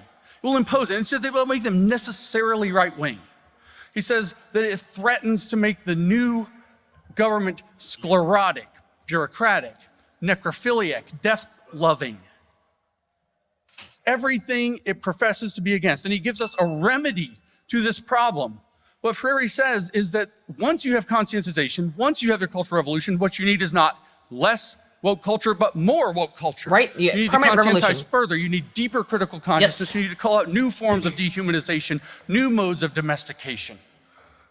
That's what you must do. So woke culture hasn't just not gone far enough. It cannot go far enough. We see this reflected in the queer theory literature.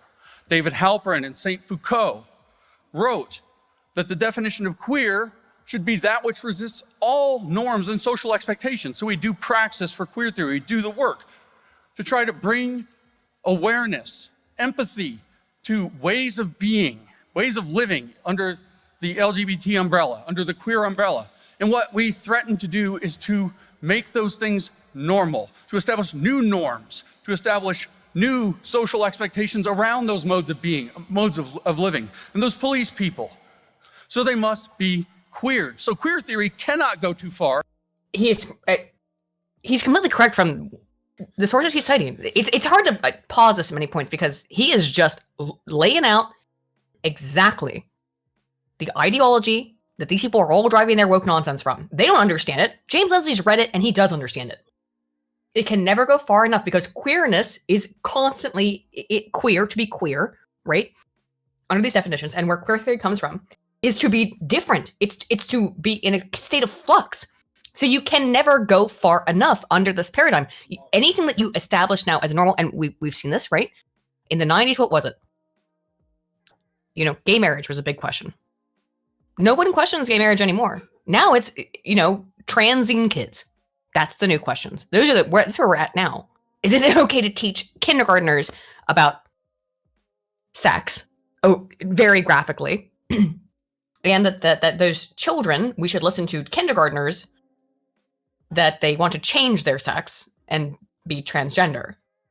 That's in our lifetimes, in our 30 years, that's how far it's come. And same with abortion. It's gone from safe, legal, and rare. The Democrat line a la Bill Clinton, to 9 months for any fucking reason I feel like.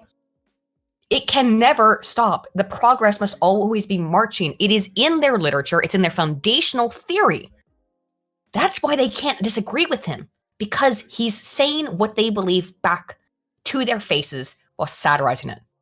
That's just one aspect of woke culture. We heard from Ferrari, woke culture cannot go too far. He says that the revolution must be perpetual. Otherwise, it becomes the status quo. So woke culture cannot possibly have gone too far or far enough. It cannot go too far. It's not possible. But that no one questions gay marriage. Now they are, because people are recognizing that the satanic, that the slippery slope that the right was talking about in the 90s actually was real. It wasn't a fallacy. We all thought it was. I said, the point of woke culture is to make room for a socially just society. The only way to do that, under the understanding of woke, is to denounce the existing society until it no longer stands. But the existing society, hanging by a thread as it is, still exists. Point of information. No.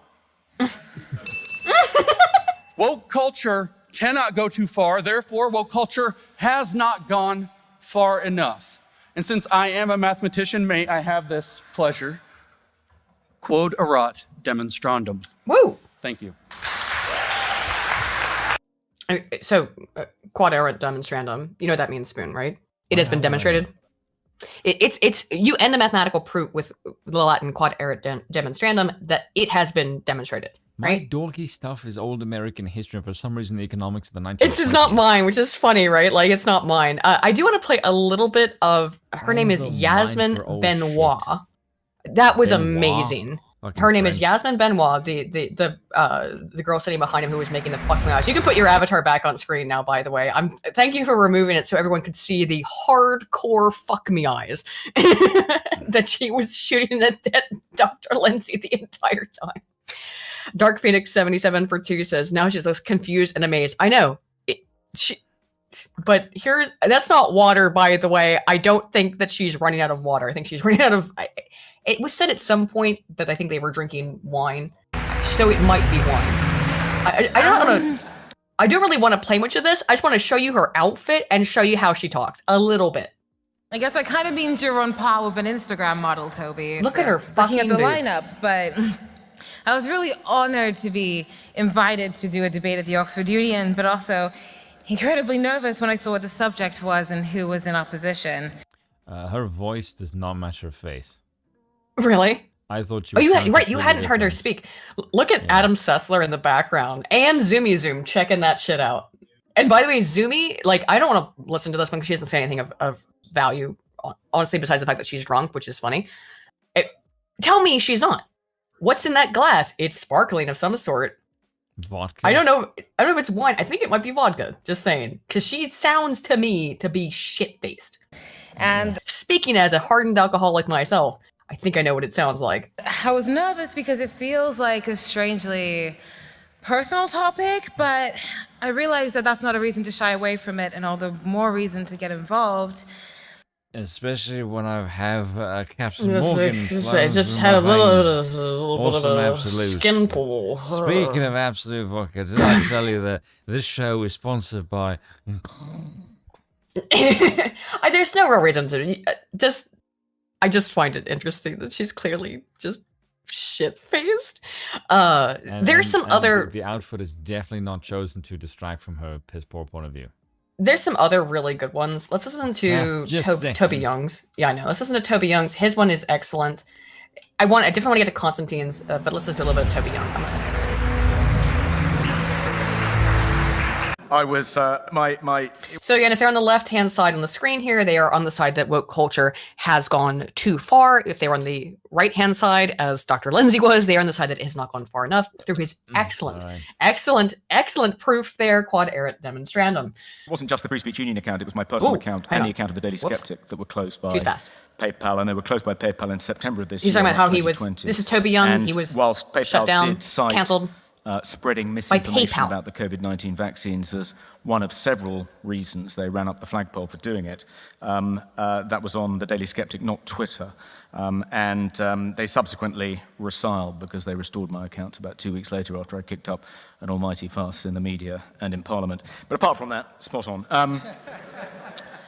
Freedom of speech should not be... Oh, because earlier someone had said that he was suspended from Twitter for being...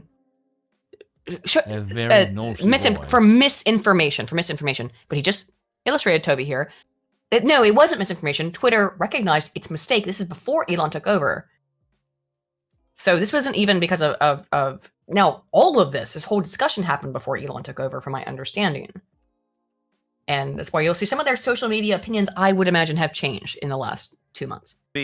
Should not mean freedom from consequences. I wonder if you'd include what happened to Salman Rushdie earlier this... So he's speaking to Zoomy Zoom over here, because Zoomy Zoom is the guy who said that Toby was banned for misinformation.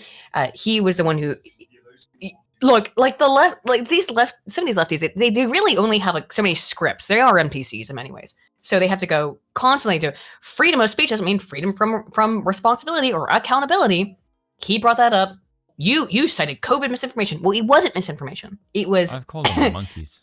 It was cultural misinformation, unacceptable, unpleasant information that we don't want to admit to then, but now it's fact because it was fact then, but it was just not politically expedient then. Now it's not politically expedient now, but now we're just kind of, oh, well, yeah. I mean, it's true. There's like 100 scientific papers that have been published on this stuff, so whatever. God damn. This year as a consequence of free speech. But look, before we get into the substance of this, I just want to tell you how Michael says I'm an alcophile, not an alcoholic. Thank you, Michael. This House believes woke culture has gone too far. It was the conjunction of the words woke and culture, because what is woke culture? So Christian civilization has the King James Bible, the Cathedral of Notre Dame. Again, I also buried the lead on this one by starting by James Lindsay, who spoke after Toby, because James Lindsay just explained what it is. Using their own language, using their own research, using their own verbiage, using their own foundational texts. He explained what it is, and it can never go far enough. By their own definition, it must always be queered. It must always be questioned, in which it can never, ever, ever stop. There is no end to the revolution. It must be perpetual. Paulo Freire is incredibly precise on that. It can never stop. So people who are asking, like, when's this woke stuff? Eventually they'll get what they want, right? Nope. Never. By definition, never. It can never, ever stop. And it will only ever get worse. Exactly. Good question. Why appease them? They will never stop trying to destroy, because destruction and rebuilding, but it really is just perpetual destruction, is the basis of their entire ideology. The ceiling of the Sistine Chapel, Handel's Messiah. Modernism has Tchaikovsky, Picasso, Frank Lloyd Wright, Virginia Woolf. What art and culture has the woke cult? No, James is not the last. We'll get to the last one. Attorney it's a real... Meghan Markle's podcast, The collected works of Of which I think there are still like only 2 episodes. Owen Jones. I mean, the phrase woke culture Insufferable. is an oxymoron, a contradiction Owen in Jones. terms like social distancing and military intelligence. Gone too far.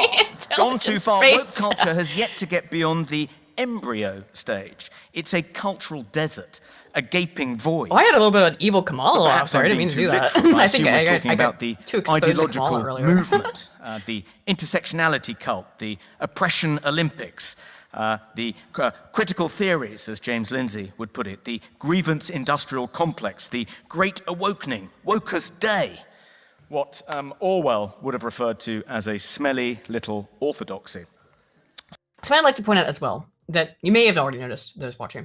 James Lindsay had some notes. He barely looked at them. He just spoke extemporaneously. Tubby Young has a couple of cards. Miss Benoit, who was drunk off her tits. But not just her. Everybody on the woke hasn't gone far enough side, besides Dr. Lindsay, just reads off a piece of paper. Now, I'm not saying that necessarily means anything. It's just something that I noticed as somebody who is a nudicer and particularly someone who has studied communication. It's interesting. This is how you're supposed to deliver a speech, by the way. Either totally extemporaneously or using basic notes to keep you on track. They didn't. The woke culture has not gone far enough side of the house. Not so much. So, first, let me acknowledge, Alex, that the moral impulse. Also, underpinning Constantine, this I think, movement uses no notes. Is Or laudable. very few. Wanting to reduce prejudice and discrimination and improve outcomes for historically disadvantaged groups is an admirable goal. It's not. We can quibble about the inconsistent ways in which woke moral standards. Real quick, you have to understand that they are not arguing that this stuff is bad. Just that we should stop. Like we've reached the limit. Let's stop. That's the argument. So if you find things that you're disagreeing with, which there are things I disagree with as well, understand that this is a debate, and so the side he's coming from is that, okay, we've reached it, we're good, let's stop. Versus the other side that's saying, no, it was a point where we should have stopped and we've clearly passed it, but let's keep going and see what happens, right? Standards are applied. In fact, let's quibble. If you think slavery is abhorrent, why focus on the historical involvement of Britain and America in the slave trade and turn a blind eye to the enslavement of nigh on 2 million Uyghurs in contemporary? Well, how about the fact that Britain ended slavery, the Western slave trade, and then America basically codified it a couple hundred years, or 100 or so years later. Yeah, went to war over it. And went to war over it. But there is no fuss about the fact that there are millions of slaves right now in this world. Nobody cares about that, do they? Because it's not convenient to your narrative. You don't care about the people who are currently enslaved. Well, because a lot of them are in China, right? Glorious communist China. Sick. Contemporary China, or the 200,000 people imprisoned in labor camps in North Korea. If you care about women's rights, why neglect the plight of women in Iran, who risk being beaten to death by the religious police if they don't wear the hijab? If you care about social injustice, why obsess over the inequality of different identity groups and ignore class inequalities? Surely a much more... That's been a major thing that I've noticed. Like, again, these people are drawing from Marxist theory, but they never really talk about class. Why, Spoon? Because capitalism has proven them wrong. Because they're all part of people who have time to bitch about this shit on social media are usually upper class. Or that. I mean, goddamn, there's no greater exemplar, and I'm saying he's an exemplar, not that he's a representative of all of them. Than Hassan Piker, pure nepotism, born into money, lives in a multi-million-dollar home. Nepotism, we're monarchists. Yeah, true, but I'm just saying, like, but no, hang on, but we don't lie about the that monarchists kind of stuff. are actually trained, though. That's the difference. Well, to be fair, Hassan Piker was also trained. Yeah, but he's trained for different reasons. Sure, He's but trained to be a complete fucking lemming. Wealthy idiot who literally doesn't know anything about anything. I mean, it completely actually uneducated. I'm sure he has a degree from somewhere. I know he does. I just can't remember where. But it doesn't matter. It's a woke, pointless degree in something. Ironically, a good case for that is just that he can say like, look how unfair the system is that you can get someone who's completely fucking moronic and get them. I really think he's dumb as shit. I really think that if you gave him an IQ test, he's gonna hit that like 83. I think he's just above mentally disabled. I don't think he's. I'm serious. I think it's closer to 80, 85. I should say not 88, but 85. Yeah, I think he's closer to 85. He is legitimately mentally deficient. He's a very, very silly and unintelligent person. Dreadnought for 5 says, remember when we used to have artists who could do more than one part of the anatomy? And Pepperidge Farm remembers. Yeah, we're going back to that MLK thing. God, yes, I do remember. But you got to think in things. If you're going to make a 3-dimensional sculpture, you have to think about things. If you want to make a 3-dimensional sculpture, you have to think about how it looks from all angles. I don't know how this is confusing. I learned this when I was like 14. Yeah, I went to an art school, but it was an art high school. You probably went to art college and got like $100,000 in debt to be able to charge for that $10 million statue. He went to affirmative action college. No, he probably, but I'm sure he went to art school. So. Pervasive source. Well, you know who also wanted to go to art school? A certain Austrian man? A certain Austrian man. To be fair, I think the Austrian school in those days were very difficult to get in. I mean, Vienna at the time was like the cultural mecca of the world. Yeah, how I'd put it as well, the cultural mecca. And so many great things came from Austria. You know, like our economic system. Austrian economics, which we don't fucking use, or we really should use. Probably should. What did Molbach call himself? He called himself an Austrian extremist. I know, right? Like really fucking based and out of context would scare the shit out of some people. Well, he developed the term neo-reactionary, I think explicitly to make people go, what do you mean? That sounds scary. Really? So he was Austrian extremist. Yeah, because neo sounds scary to people and reactionary sounds scary to people. So like, I've been... I quite like I love Adam and Sedge, okay? Everybody knows this. You do realize every time you say that, it's like, this is now when she's going to insult them. No, I'm not going to insult them. I really do like those guys a lot. I really enjoy watching their videos. But Adam in particular needs to stop using the word neo-reactionary when he means anything disagrees with him. It's Richard Spencer, right? What? Like it's the Nazi label. That's right. He'll like refer to like crazy like Nazi shit. Fed boy. I know he's a Fed boy, but like he'll refer to that kind of stuff and call it NRX. And I've told him so many times, I've given him money to tell him, please stop referring to far right-wing stuff. It's not even right-wing. Please stop referring to Richard Spencer as NRX. Yeah, because Richard Spencer's a leftist for one. Yes, but please stop referring to like the extremities of the 10 whole neo-Nazis that exist and put the term NRX on them because NRX means a very specific thing. It applies to people who are ascribing dissident to right. It's not even it's dissident right, but it's specifically Moldbug's idea. Yeah. And if you're not talking about someone who is ascribing to Moldbug's idea, then don't apply the term NRX to them. Yeah. Yeah, I love Adam and Stitch's Aiden's I'm not racist. No, I really do like those. Oh, fuck off. I really do like those guys a lot. But I get every time you say that, we know what you're going to say. Because I get frustrated when they say NRX like it's a slur.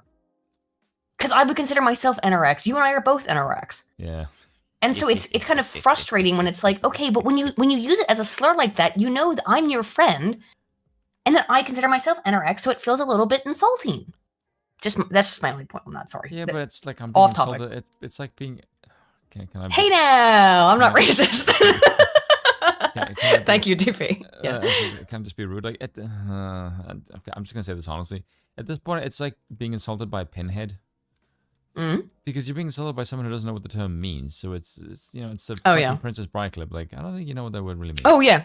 I brought this up earlier. Yeah, so I'm not exactly. I keep using that word. I get called fascist all the fucking time. I know, me too. Which is like, it's so funny. I hate a massive totalitarian state. Like you don't seem to understand. I do you call yourself a libertarian monarchist? Because that's the word that I use, or the phrase I use to describe myself. Because I think that the only way that you can actually preserve libertarianism is probably under a monarchical system. Now, I understand. Don't freak out, everybody. I know that that's not a popular opinion. If it was a different stream, I could go into it in detail. No, But I think the best way to preserve, the closest way you can get to specifically anarcho-capitalism is under a monarchic umbrella. It's a monarchical system, yeah. So, as a libertarian pseudo-anarcho-capitalist, the best way that I know how to, that I could find that to work and preserve it and preserve liberty more, which is my most important thing. And I know that you hate it, that I care about liberty more than you, according to the test that we took. I would care more about order than you. Yeah, you care more about order, I care more about liberty. Yes. But liberty has been so, I'm going to say perverted is the right word. It has been absolutely perverted to mean like exhausted. Yes, exhausted is probably better. Yes, to include things like good with the words. My liberty to kill a baby. No, it's not really liberty, is it? No, I don't think it is. It's your perversion. My liberty to be a map. Well, maps go on walls, okay? And that's not your liberty. Excuse me. Like, I'm just, no, DA, fuck off with that. Like, absolutely get out with that. Dreadnought Per 5 says, Adam and Sitch's reactions and interactions with Dave, the distributist, oh yeah, that's been interesting. Pretty much convinced me they're not good or honest actors. I think they are, but I think that sometimes to use their terminology, to use their terminology. Yeah, because I consider because they're my friends. Yes, but I think sometimes they, to use their terminology, their elephant runs away with them. You know what I mean? And I don't think it's necessarily a bad thing, but it's what happens. You know, it's good for drama. look, my elephant runs away with me. Does it? Not really. Not while I'm here. I'm trying to think if there's anything that where I just become I'm trying to think if there's anything where I become so emotionally transported that I can't think logically.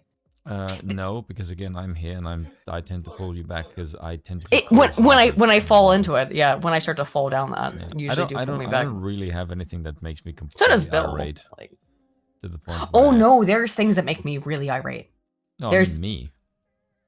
There's nothing. Yeah, I know, because there's no things that make me really irate. Sorry, it's a total aside.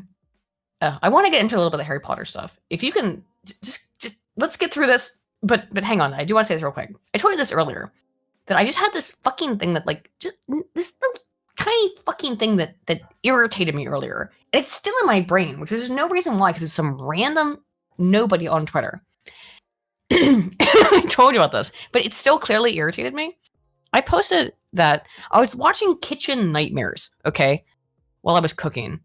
And they were talking in Spanish. And I noticed that I started to, and it's not the first time I've noticed this. I've noticed this for years and years and years and years. Is that sometimes when people start, when I'm watching something where people are speaking in Spanish, I'll start thinking in Japanese. Now, I learned Japanese and Spanish simultaneous. I started learning Japanese when I was 11 years old. And then I started learning Spanish when I was like 13 or 14 in high school. Excuse me. Now, my Spanish is shit. I can basically only understand basic stuff. Alex is totally right, by the way. Which is? Adam only believes the last book he read. That's totally look, fucking true. I do understand that bias, because I have that bias too, where someone's like, the new thing that I've read, I'm like, oh, it's all consuming to me. I do get that. But he's totally right. I think the difference is that I read. I'm not gonna say this, okay, because I read books when I'm. It goes Weebo. When I'm researching, I don't read books while I'm then editing and working. So, but if I was going to calculate on average the amount of books I read per month, separating that I do them in, I have a reading research period, and then I have like a working period on editing period. I read 4 to 5 books a month. That's insane. And this is books, but I read on average 30 to 50 studies a month, right? On average, it can be a lot more than that. And that's 30 to 50, I think, would be an average. I like reading studies. Yeah. There's actually nothing I like more in life than reading a scientific study. Particularly if like I find something fascinating in it. Like that is my absolute. And then do I read nonfiction? That you're not anymore. Than me. That's absurd. I don't think that's nothing to do with intelligence. Do I read nonfiction though? No, not anymore. Well, no, that's not true. You just absorb more information I do read some. than I do. Well, I went to graduate school and doc school for this shit. Like it's that's what I'm saying. You absorb information faster than I do. you have to in doc school. You come home from class and like, here's 500 pages for you to read this week. So you have to, if you want to survive, you got to do it. Yes, whereas the weird shit that I know is mainly just because... Oh, the weird shit that I know is mainly because I kept seeing the news every day and I went, why am I'm getting information, but it's just greasing the wheels. It's not giving me anything new. Yeah. And that's the bit that bugged me. And that's when I started reading Molebug. Oh. Because Molebug makes you... fucking Molebug makes you a whole window. Here's what you need. Yeah. Like, if anything that you maybe find suspicious, here's it upside down in a 180 degrees with red pilled galore, and you're like, oh, this makes way more fucking sense. Molebug, I would say, even though he writes things in a very colloquial and I would say accessible fashion, is very inaccessible. It's really hard to break into reading Molebug stuff. Like, because he's funny, but it's so weird and obtuse that it's very difficult to break into Molebug. And I understand why people don't get it. Same thing with, I don't think it's the same thing with Hoppa, but with Hoppa every time. Dry. Hoppa's very, very dry, and that's his problem. And also people will pull out the one thing like, that was a racist thing that Hoppa said. It's like, okay, but I understand the context and the time. And also I don't think it was racist, like what he said. No. Or that he's ascribing to genocide, which he never did. He never fucking did, but people will try to take his words out of context, as they do with everybody. I don't think Hoppa, it's his, you know, obviously throw communists out of helicopters stuff. He's a theorist. Look, he did talk about throwing communists out of helicopters, but he wasn't ascribing that as an actual virtue, I don't think. Sure, that's sexy. But Hoppa did not, so he did not do that. So please don't ascribe that to Hans Hermann Hoppe, who did not actually ascribe that. I will say that if it's the same, that's the same way that Moldbug gets demonized. But if you like theory, like the dry theory, then you will find Hoppe's writing very pleasurable because he's. I love Hoppe's writing. Yes, However, I think you and I both have to. I think we agree that the best writer, from our perspective, is Ledden. Is Ledden. Eric von Ledden, who is such a fantastic, amazing combination of giving you the goddamn truth in stark, just putting it out there, while also being very easy to read and encapsulating. He's a fantastic author in a way that I don't think that there's any modern comparison to Eric von Ledden. No. Look, I know that we're like and the biggest simps to this dude that nobody always talks about. We're like his biggest fans, but definitely, again, as I've always said, it is free on the Mises Institute. Liberty or Equality, Eric von Ledden's book, or his leftism book, which is also free on the Mises Institute. You can read these books for free, which is fantastic. Yes, it's less. I would say, Liberty or Equality is his masterpiece. Like it's perfect. The leftism book is great. He makes a theological case for the monarchy being sort of God's form of statehood, really. Yeah. And I think it's fairly justified. And he brings receipts as to why this is the case. His leftism book is like if Uncle Ted was a scholar. Well, most of the other was. Well, right. He was a little bit of a scholar. Also, read Uncle Ted's Manifesto if you feel so inclined. I just think there's some interesting stuff in that too. I'm just saying. His take on leftist people is fucking dead on the money. It sure is, and I do have to admit, as I often do, that the Industrial Revolution and its consequences have been absolutely devastating. Have been devastating for humanity. Uncle Ted was right about that. But my last point on Adam and such, I think, is that I think that they get. I don't like the fact that they're using NRX as like a boogeyman term, because the people who are NRX. It's because they don't like monarchy. But no, I don't care about that. The people who are like NRX are not like just like some stupid people who like Ethan Ralph. You know what I mean? Like it's a very weird subsection of conservative politics that it has no mainstream support. Thank you. 176 people are here watching us. Yeah. And that's an insane amount of people considering how really niche. Now we just do general politics, but you know what I mean? Yeah. How niche monarchic thought is. It is not popular amongst any mainstream, certainly American mainstream political thought. So this is that's why one thing that makes me a little bit irritated with Such an Atom is that they keep using NRX as a slur when it's like, stop.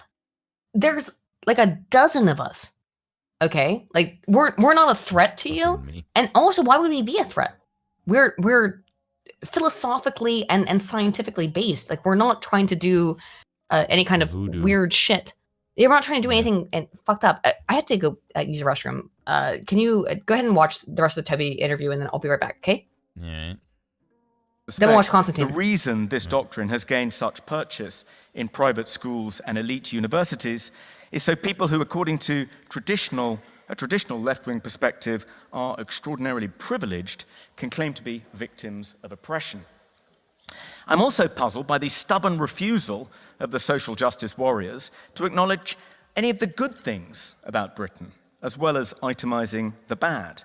Yes, the British Empire participated in the slave trade, but then so did every other empire, stretching back to ancient Greece and beyond. What makes the British Empire exceptional is that we were the first empire in history to pass a law abolishing slavery and commit blood and treasure to ending it across the world. Only a fool would say people of colour don't have to contend with prejudice and discrimination in contemporary Britain. But according to most international surveys, Britain is amongst the least racist countries in the world. A Swedish survey carried out in 2013 asked people in 80 different countries. Yes? But you talk about British colonialism in the past. It is in the past, you dumb bint. Hello. Back. You've had a drink. Me? No. You haven't? Well, no. If the I mean, I've had it over the course of, I've had a drink over the course of 3 hours, yeah. Okay. I don't think of Great Britain and Northern Ireland as one country colonizing another, as I understand it. I can't believe you use Ireland as a case for modern British colonialism. Should that change? Silliness. Should there be a referendum? You live in and Ireland, the majority of the How do you feel people about that? in Northern Ireland Actually, vote Dumb as to fuck. become part of the island of Ireland, then of course I'd accept that verdict. But as I understand it, at the moment, I mean, it's fairly close, but still a majority want to be part of the United Kingdom. So let me just go on.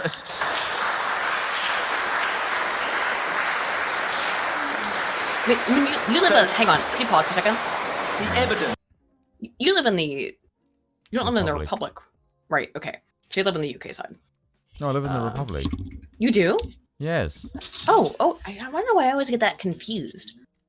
So what do you think? Do you think the Republic should become part of the UK? Now, I would say no because the UK sucks, but the Republic of Ireland is super commie-oriented and way more positive towards the EU, which is very dangerous. Well, yes, my opinion. because the Irish people are quite cocked as a nation. The Irish people are probably one of the most progressive people in all of Europe.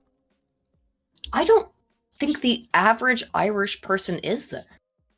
Are you sure about that? The Irish I people don't are know. Extremely progressive to the point of like cockedhood. Well, I don't. Which is the main city? Is it Dublin? Yeah, you know the way that the Irish people are known for like their friendliness. The friendliness. They're mostly known for their drunkenness, but yeah. Yeah, but like as far as people go, they're known for like being very hospitable people. The friendliness has pretty much regressed to fucking. Well, you doormat. find this every country that accepts the socialist shit is a country full of people that has a culture of friendliness. It's in the Scandinavian countries, Passivity. it's called there's a term for it, where it's janteloven. Janteloven is the law of Jante, which is the don't be a dick. Don't think you're bigger than you really are. Don't try to don't pretend to be better than you are. And if you have things, it's an ancient Scandinavian idea. The law of Jante, I think, is like 1800s when it was sort of codified, maybe 1600s. I don't know. I'm sorry, it's been a while since I've looked at it. But it's a very old Scandinavian idea of like, don't think you're better than other people socially. And so that's why socialism socialist sort of policies took hold in so much of Scandinavia. But Scandinavia is, up until recently, or has been up until recently, a very, very ethnically homogenous region. So it made sense. It's like, yeah, I can trust my neighbor. But then when you have someone who doesn't give a shit about your janteloven, doesn't give a shit about your cultural norms, well, they're just going to take advantage of you.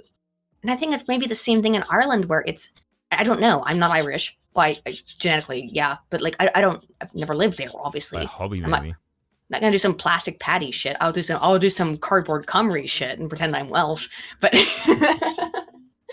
well, because like one half my family is almost entirely Welsh, so I have to do a little bit of cardboard Cymru shit. But so maybe that's the same issue, where like there's this intrinsic social safety net of we protect each other because we are Irish, stuff built in, particularly when you're fighting against the Brits for, I don't know, 2,000 years. Right? I get it. I do get it. But it's being taken advantage of by people who hate you and want to destroy you. And that's the problem, I think, with a lot of the push for the Republic to move towards the EU and away from the UK. I think that's incorrect. I think it's a bad move, in my opinion. But you're the one who lives there and knows that politics way better than I do. I have no fucking clue. I could just sing come out you black and tans. That's about as much as I can do. I don't know why the hell the Irish are so obsessed with the fucking EU anyway. Like, most of their trading is done with fucking Britain. Because the EU is offering them a more socialist option. I would say that's probably why. It's because the Irish are too fucking pussy to fucking go their own bloody way. And then they don't have the money. Well, they don't. That's because how they're do you not as feel? an industrial powerhouse as This is like, a the likes of total Britain or random France. question that I was not anticipating to ask. But how do you feel about reunification? Don't give a shit. It's All not right. my country. I don't care. Which kind of defeats, like, put it this way: if there was a referendum, this is out of my cultural wheelhouse, and it is not my place to decide the future of the country. Right. Because you identify as South African, not as yes, and Irish. I don't have ethnic ties, and it's even though I'm a citizen of the land, my loyalty is to my land back home, not to this nation. So if it comes to like historical politics, I'm obliged by common sense not to vote on it as a foreigner. I feel like that's just the right. I mean, that's a very base opinion, by the way. No one else shares that with you. Like, I'm just saying, like, you're literally pretty much alone in that, because most people are like, oh, hello, I've been here for 5 minutes. I want to vote on things. Yeah, but I also Which hate is the problem with democracy. democracy. Yeah. Exactly. It's a problem with democracy. Whereas I like, you know, now if they were to ask me like, hey, how do you feel about reintroducing and so back home, I'd be like, yes, where do I sign on the fucking dotted line? Right. Dare Not for 3 says the problem must be that Sitch reads comic books. Maybe I read comic books too, so I don't know. Oh, I do want to share this. Hang on. Somebody who I spoke with on Yiz's stream last week is doing a Kickstarter.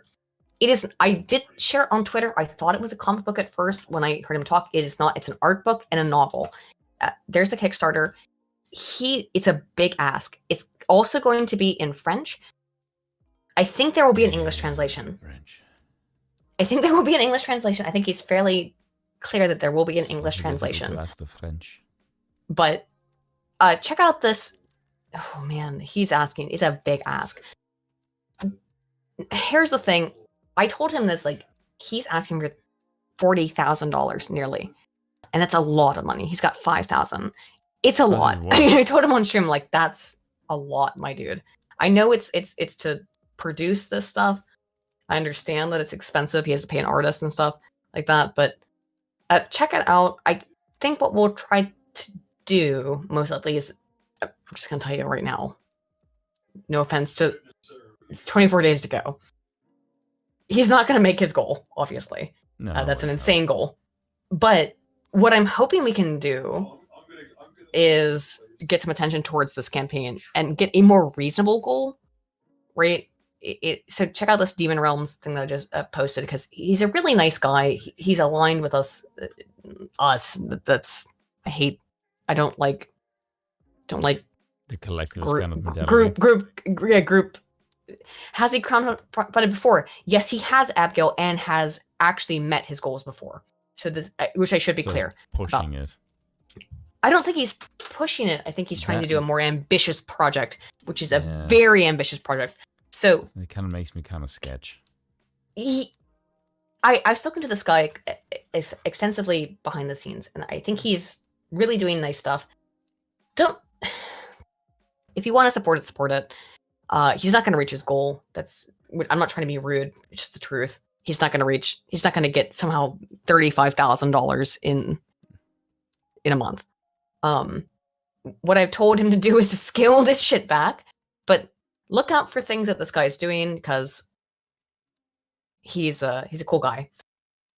I even told him, like, and I did. I told him, like, I'd reach out to Ethan and Skyver and the Quartering, and both of them were like, nah, they didn't want to promote it. But I'll promote it.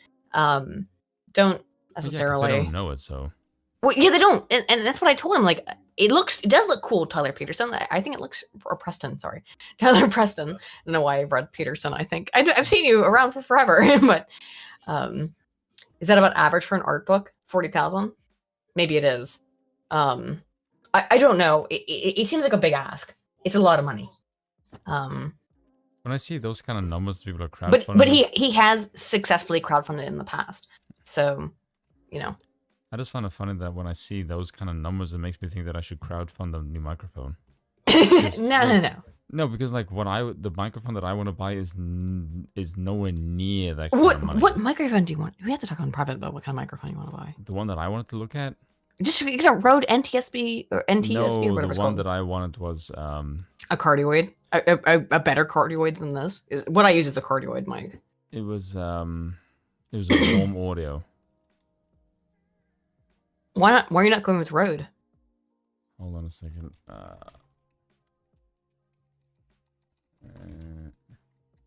Oh yeah, it's a warm audio WA87, and the reason the second one now, because the new one was produced a couple of months ago.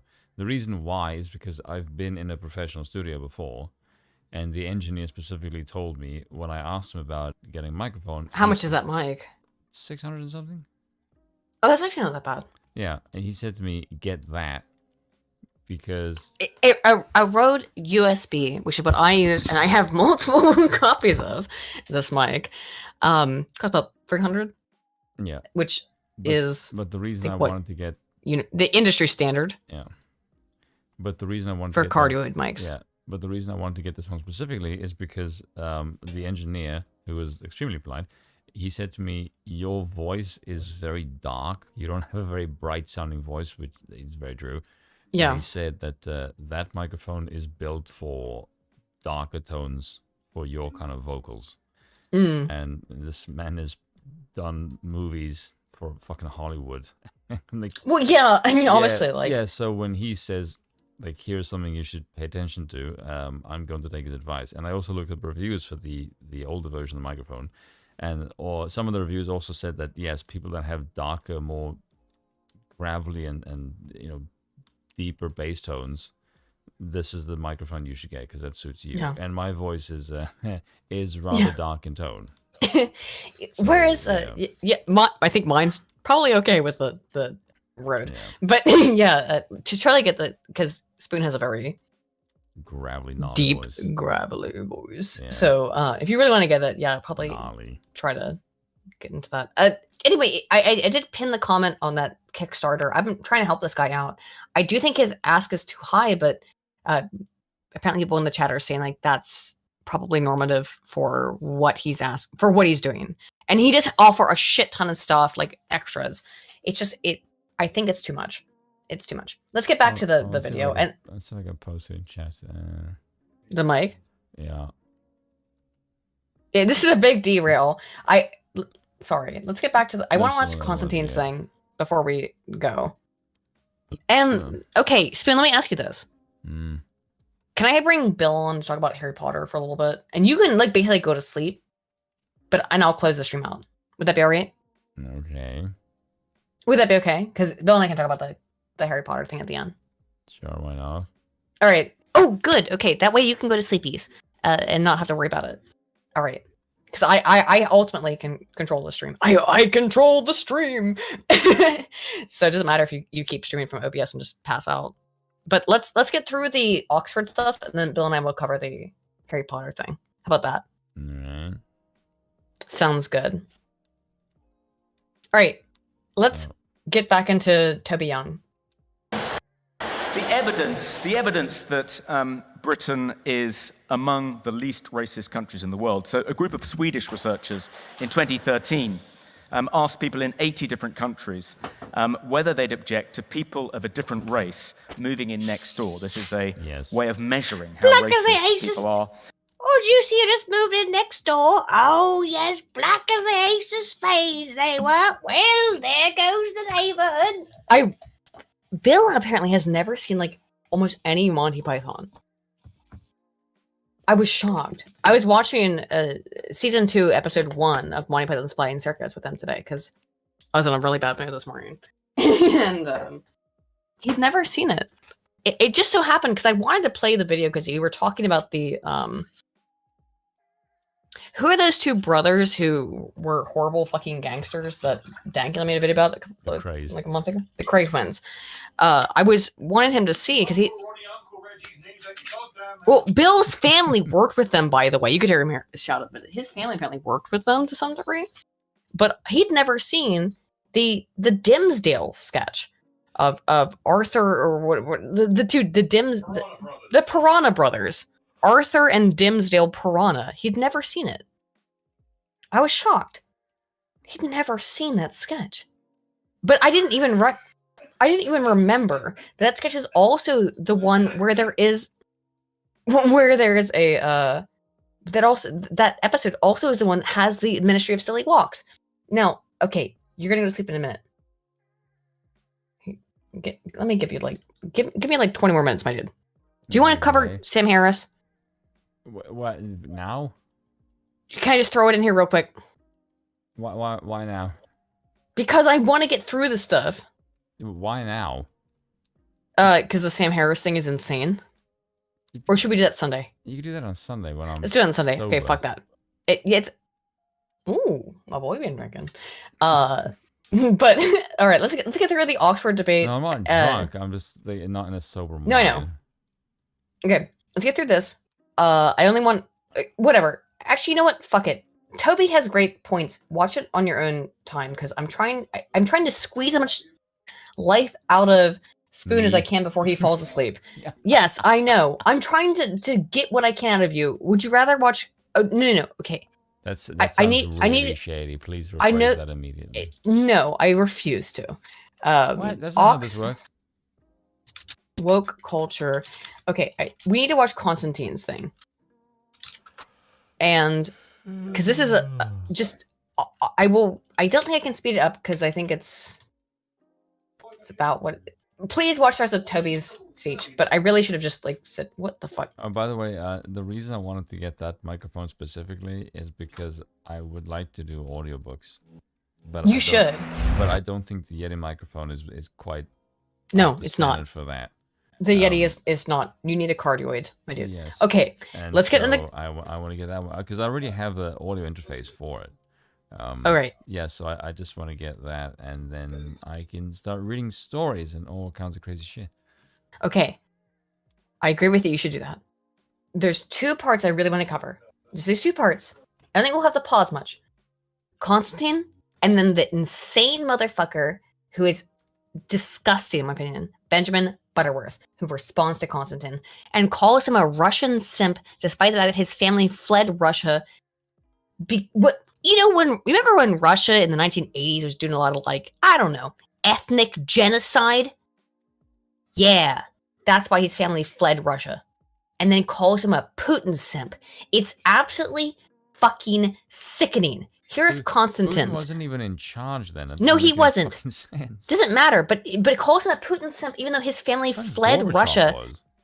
Yes, when it was in the 80s, not in the 90s. Gorbachev wasn't. Yes, Gorbachev would have been in charge. But you have to know. You know it was Khrushchev, and you know that the Russians have been doing just a little bit of ethnic genocide for the last 100 years. They go and do a little bit of ethnic genocide.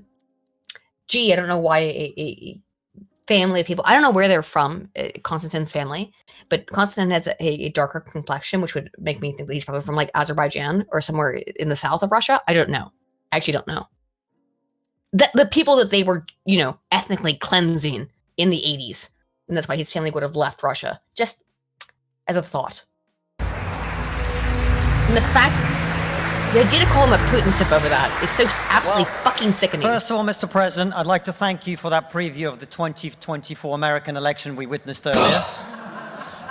And if you're not persuaded to vote for the proposition tonight by that speech by James, I don't know what will persuade you.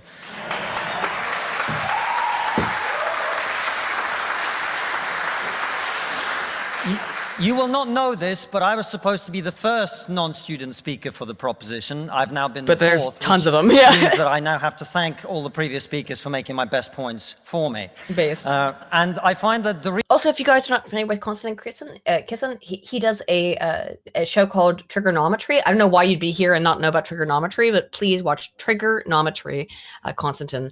That's where he uploads his content to. It's a fantastic show. The main reason now that I have left to be in support of the motion is that I am so tired of talking about woke culture. That's why it's gone too far, more than anything else. And I thank the other speakers for making the points for me, because it means I don't have to reiterate the point that no, free speech is not some right-wing reframing of whatever. It's the foundation of Western civilization. Upon this civilization is built, and the Enlightenment values that led to it. I don't have to make the point that has been made by far better people in the past, that the only way to deal with the problem of racism is to treat people on the content of their character and nothing else. And the fact that woke culture seeks to overturn that is a new form of racism that we must all oppose. It means also I will not use this opportunity to say I told you so, as someone who spent the last 5 years warning people in the West that if we continue to erode our culture, if we continue to undermine our confidence in Western values, that our enemies like Vladimir Putin will seek to capitalize on it. I will not make any of those points tonight. At all. The West will not use it. Instead, I am not going to talk to those of you who already agree with me, which I imagine is most of you.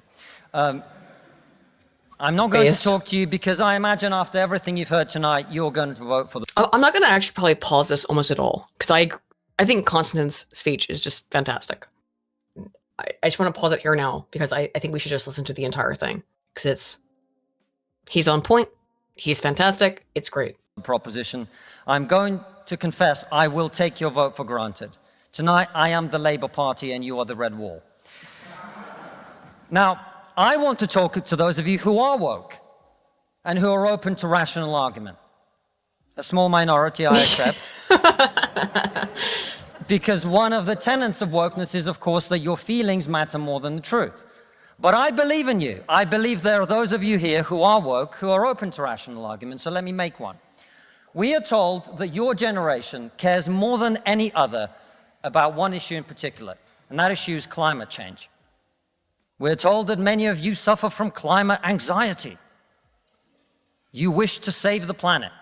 And for tonight, and tonight only, I will join you. I will join you in worshipping at the feet of St. Greta of climate change. Based. Let us all accept right here, right now, that we are living through a climate emergency and our stocks of polar bears are running extremely low. I join you in this view. I truly do. Now, what are we to do about this huge problem facing humanity? What can we in Britain do? We can only do one thing. You know why? This country is responsible for 2% of global carbon emissions, which means that if Britain was to sink into the sea right now, it would make absolutely no difference to the issue of climate change. You know why? Because the future of the climate is going to be decided in Asia and in Latin America. Yep. That needs to be, that cannot be more overstated. This whole climate change shit of like, the UK is somehow a major contributor to climate change, which if we assume that every single aspect of what's being claimed is true, then carbon emissions produced by the UK are basically not nil comparatively to China and India. But we're supposed to just nod and say, yes, of course. That's not how it actually is, though. Konstantin's completely correct here. by poor people who couldn't give a Yes. shit about saving the planet. Why? No, thank you. Yeah, no thank you. Fuck off. No, thank you. Piss off. It's going to be decided by poor people in Asia and Latin America who don't care about saving the planet. You know why? Because they're poor. Exactly, Constantine. Because they're poor. I come from Russia, which is not a poor country, it's a middle-income country. 20% of households in Russia do not have an indoor toilet. Do you know that? What they have is an outdoor toilet. Outhouse. And I don't mean one of those nice portaloos that we get here. I don't even mean a Glastonbury portaloo. I mean a wooden shack with a hole in the ground that holds a collected fermented memory of the last 10,000 visits. How many of you are going to go home tonight and say, let's rip out our bathroom and erect a Siberian shithouse in the back garden?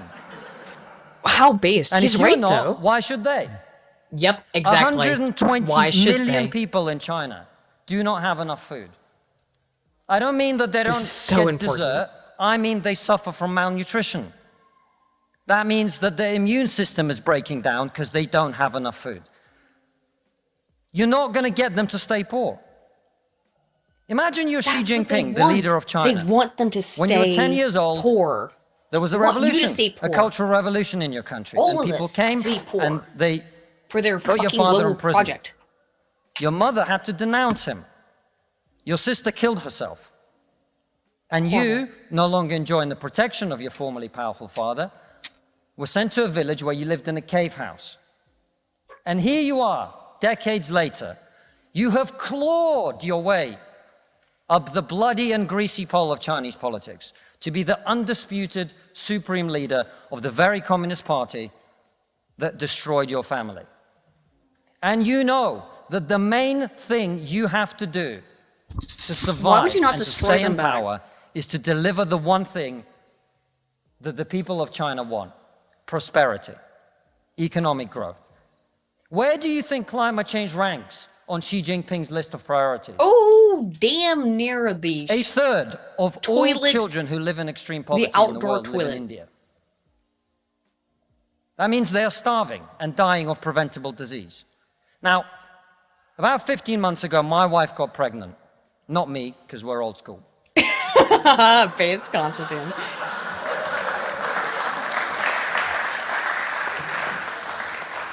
And for 9 months, we talked about what our boy would look like, what he might do when he grows up.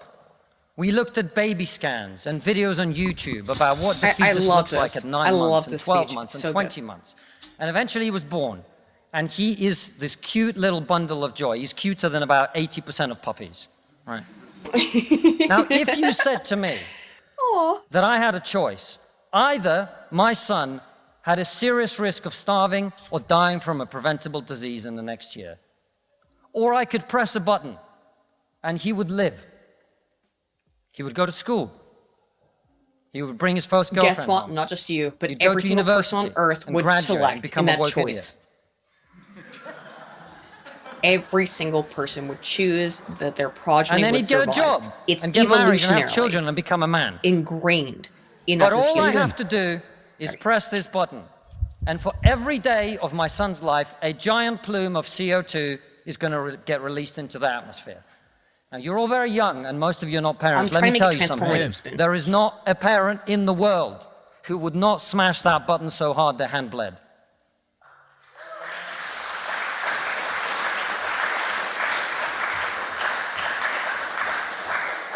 You are not going to get these people to stay poor. You're not even going to get them to not want to be richer. And so, I put it to you, ladies and gentlemen, there is only one thing we can do in this country to stop climate change. And that is to make scientific and technological breakthroughs that will like create nuclear. the clean energy that is not only clean, but also cheap. And no, thank you. And the only, I want everyone to get home on time today, which is not going to happen. And the only thing that wokeness has to offer in exchange is to brainwash bright young minds like you to believe that you are victims, to believe that you have no agency, to believe that what you must do to improve the world is to complain, is to protest, is to throw soup on paintings. Yeah. And we on this side of the house are not on this side of the house because we do not wish to improve the world. We sit on this side of the house because we know that the way to improve the world is to work, is to create, it is to build. And the problem with woke culture is that it's trained too many young minds like yours to forget about that. And to destroy. Thank you very much. I think he knocked it out of the fucking park. What do you think? Eh? Yeah, it doesn't move me. That didn't move you at all? No. Really? Yeah. I think Constantine knocked it out of the park.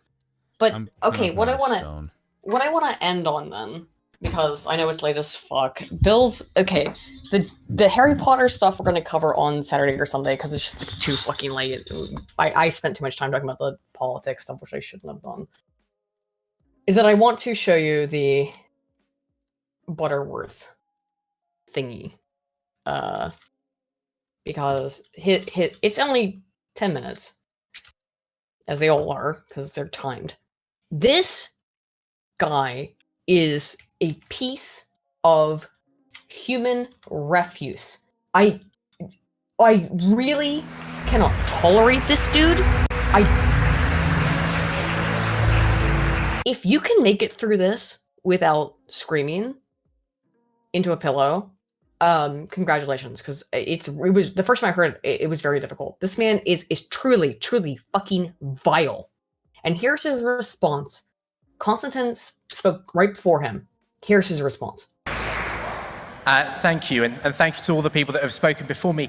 Given it's the end of the night, I must say that, you know, I'm glad there's still somebody here at the end of the night, so it's already better than most of my dates. Nobody cares. That wasn't meant to be a joke, but... That means please clap. It's appropriate that I've been asked to oppose the idea that woke has gone too far because Piers Morgan branded me the wokest man in Britain, to which I said, please, Piers, don't assume my gender. That's right, you can be woke and funny. Okay, so his initial joke is, please don't assume my gender. Piers Morgan, by calling me the wokest man in Britain, off to a great start of being insufferable. Thank you. It's gonna get... Just let him play. Yeah, we'll let it go. This is awful, guys. This is really the worst. Because if you interrupt it all the time, that's gonna piss me off more than anything. Yeah, I'm not gonna interrupt. No, let's let it go. Let's let it go. I won't interrupt. I don't think we're gonna get a copyright claim. Zoomy Zoom thinks it's really funny. Can care about social justice, but also be self-deprecating. But of course, the term woke is a largely nonsense, redundant term that was invented by people who have always had a problem with social justice. No, you invent. Aiden. I'm sorry. The term woke was that you say that you're not allowed to use the word woke because it's African American vernacular English. It was invented by by leftist Black Americans, and then you're saying that the term woke was invented by the right to disparage you. You lying sack of shit. Okay, I'm just gonna talk over him. Let him talk. I'm just gonna talk over him then. There it goes. Sorry. No.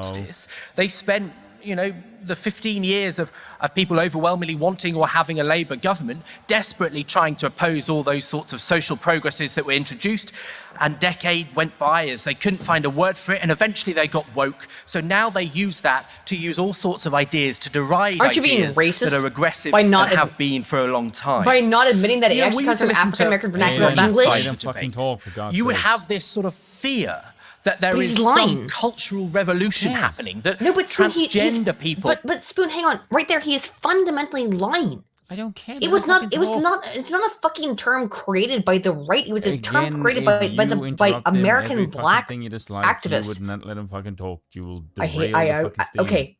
I really dislike the word hate. I don't like to hate people, but I really dislike everything that this man says. He's a liar, he's a con artist, and he's a piece of fucking shit, in my opinion, in Minecraft. Okay. People are trying to change the very fabric of society, that we're being overtaken by a woke mob, they say.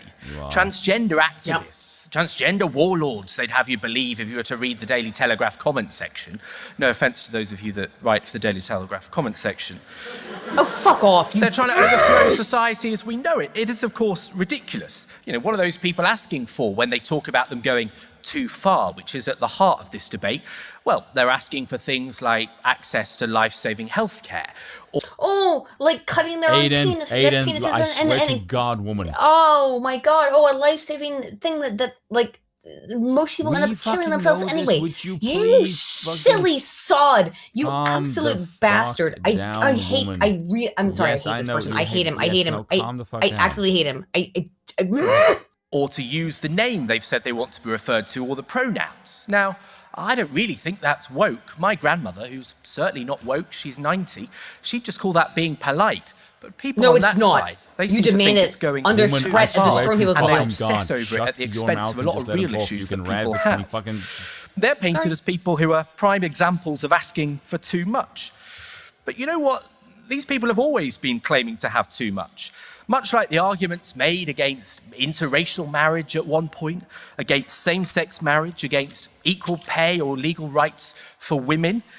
When those arguments were made, as Yasmin referenced earlier, they were always derided, usually by a majority, as demanding too much and going too far. I mean, just 15 years ago, same-sex marriage wasn't supported by most people. That was seen as going too far. And yet now, Black lady. the vast majority of people in this country have no issue with it, consider it to be a right. It's because things change, not that they go too far. But these are the things that the proposition believes. So if we were to believe that woke culture, and by the way, I think the term, as we've kind of all agreed, woke culture is a bit of an absurd as a term, has gone too far, then we must think somehow that we've reached the pinnacle of liberation already, and now it's just getting much too wild. Earlier this year, and this really surprised me, I spoke to some of the people that marched in the first Pride March in this country, which was 50 years ago on the start of July. Now, they faced the sorts of verbal and physical aggression that you can imagine. They were called names like puffs and shirt lifters, but also they were called things like yuppies or social justice warriors. Basically, you are a yuppie they were called woke at a time when they were just asking for the idea of homosexuality to be decriminalised in this country. Now, attitudes of the vast majority of Britons have changed since that time. But what surprised me was that when I spoke to those activists, those gay and lesbian people as they were at the time, one of the interesting things was that a lot of the other gay people they spoke to when they tried to develop a movement, the original modern gay rights movement in this country, was that a lot of those gay people, when it was illegal and they couldn't tell their families or the workplaces, not the most basic rights, they said to them, and this was those words, that they thought it was going too far, that if only they shut up, if only they don't make a fuss, then they can carry on going to a gay bar in Earl's Court. But they shouldn't go too far and have this protest or develop a movement. And those were gay people because they thought in silence they had some rights.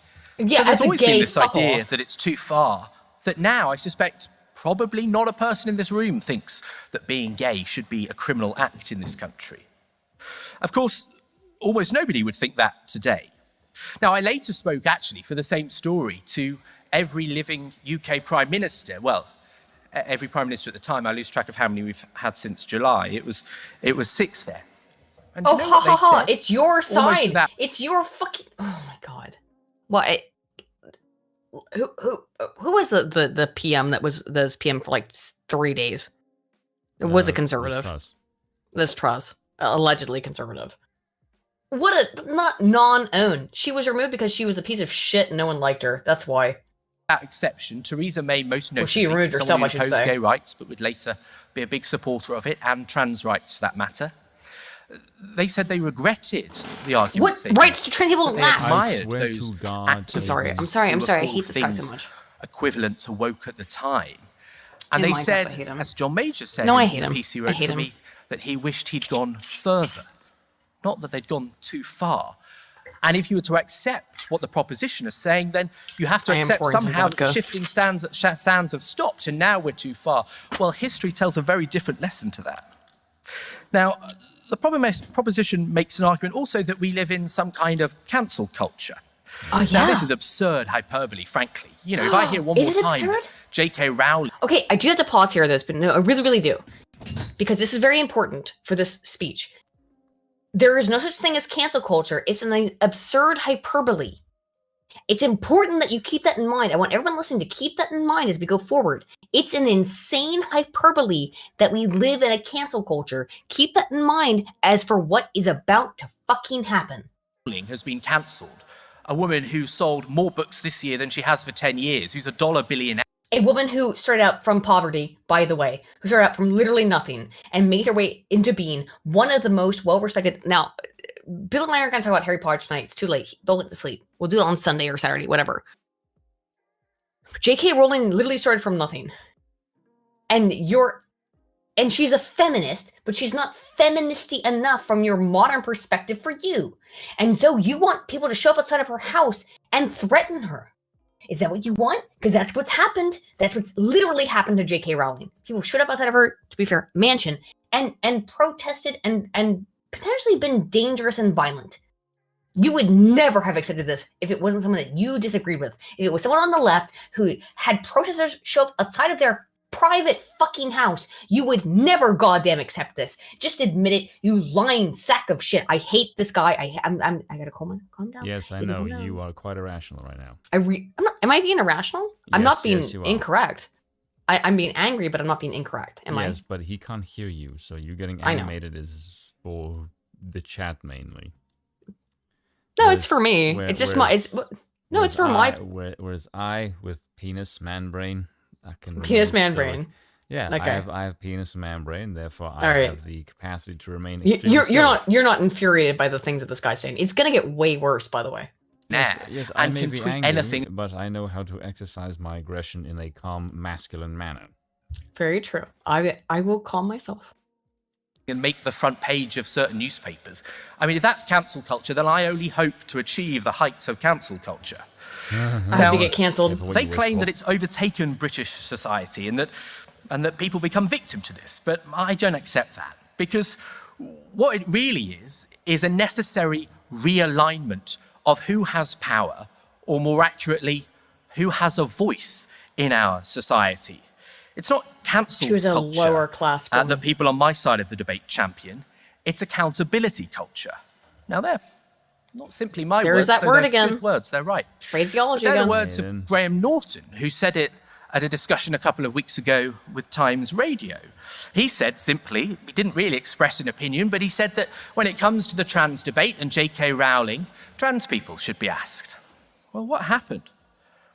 The furious, sensitive right-wingers, the anti-woke lobbyists, they mercilessly attacked him. And they got him so abused that he felt he had to delete his Twitter profile. They played the victim. Oh, this God. side of the argument. Christ preserve me. He had to delete his Twitter. But you know what? You get people that would say, J.K. Rowling has been cancelled just because she doesn't satisfy the arguments of the transgender lobby, and that it's the reason the West is coming down. Sorry, that sounds a lot like what Konstantin said, but actually that was Vladimir Putin who made that argument. So at least you have strong supporters on the side of your argument, people that made basically exactly the point that you did tonight. I know I would never want to be on the side of Vladimir Putin in a debate. Please pause. Please. Spin. I told you what Konstantin's background was. Konstantin, we listened to his speech just a minute ago. He directly castigated and denounced Vladimir Putin. And then this scumfuck, within 5 minutes, comes out and calls him a Putin simp. It is absolutely beyond the pale of just... I know you said don't get angry. I cannot get angry at this... Why? Scumfuck. Because of what he said about Konstantin.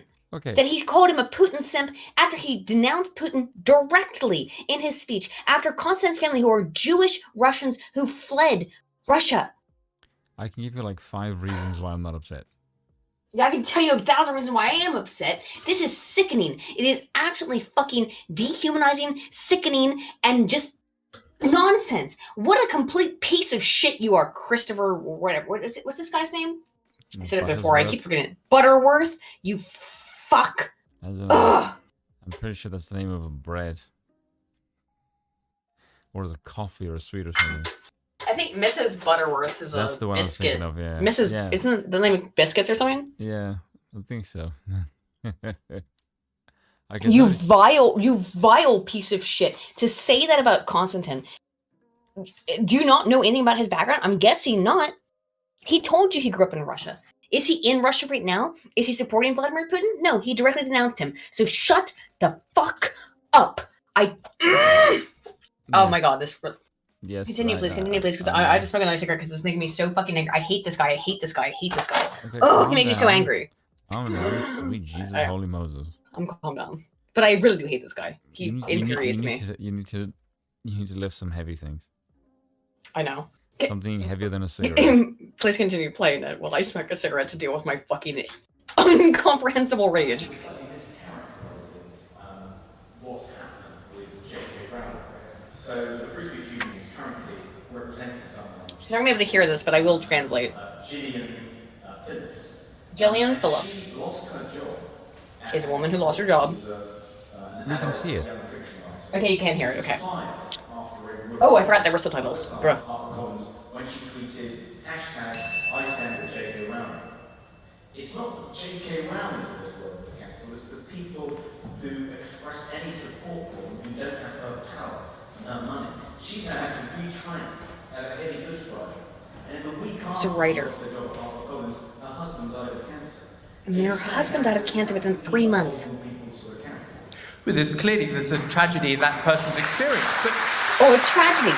You mean a casualty of your filthy war, you fucking I'm afraid sociopath. That, on other points you made in your speech earlier, where you talked about conservatives fearing losing their job, well, if they happen to be people that have racist or bigoted views, then I'm afraid that's not the same as people who don't have those views, because we're better than that as a society. I'm better than you. Now, many Kasparian would say that they make the argument somehow that it's out of touch with the working class to have views like mine. Well, I think that's patronising to many It is out of working class touch. people. It's literally everybody. Because the truth is, You just said a working that their class person argument should is lose their not job. about fuck down. free speech or I'm so angry. cancelling. I hate this person. Really, this Yes, I know, you question said is that an like argument 50 times now. about power Sorry.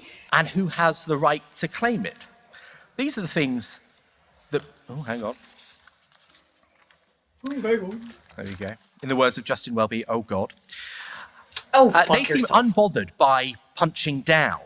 Racist jokes, homophobic jibes, the very idea of transphobia. She said nothing or more than I Islamophobia. stand with J.K. Rowling, you They think that cocksucker. supporting those things, caring about those problems, makes you a snowflake. It's a term they often use. Yet, they're incandescent when people punch up, when people from minority groups that have been denied a voice throughout history attempt to reclaim that voice and have some of the power that people, straight white men, cisgendered men have. They're incandescent when they try and claim that power back. So to accept the premise of the motion that woke culture has gone too far is to determine that the clock of progress should stop ticking. I think that would be ridiculous. Maybe it should tick off Toby Young, but I don't think that's any problem.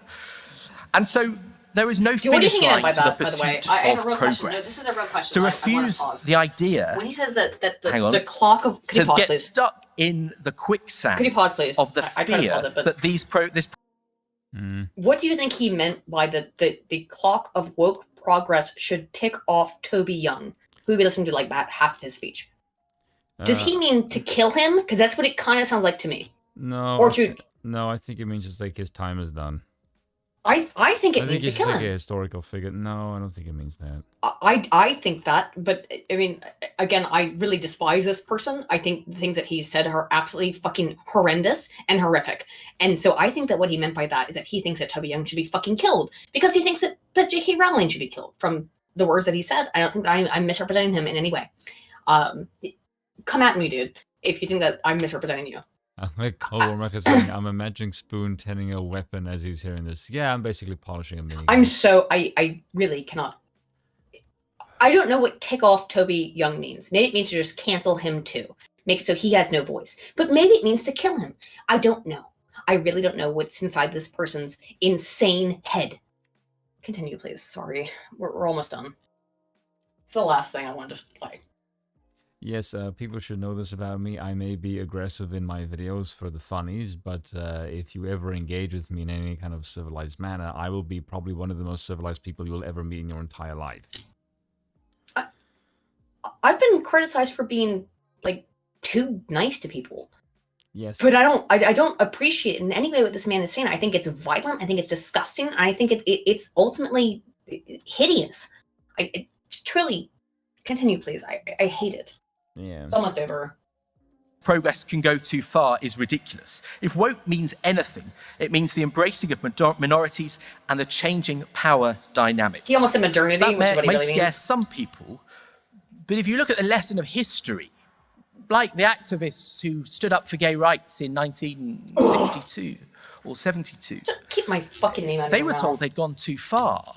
But the arc of history says that it's not that we've gone too far, it's just that we have so far to go.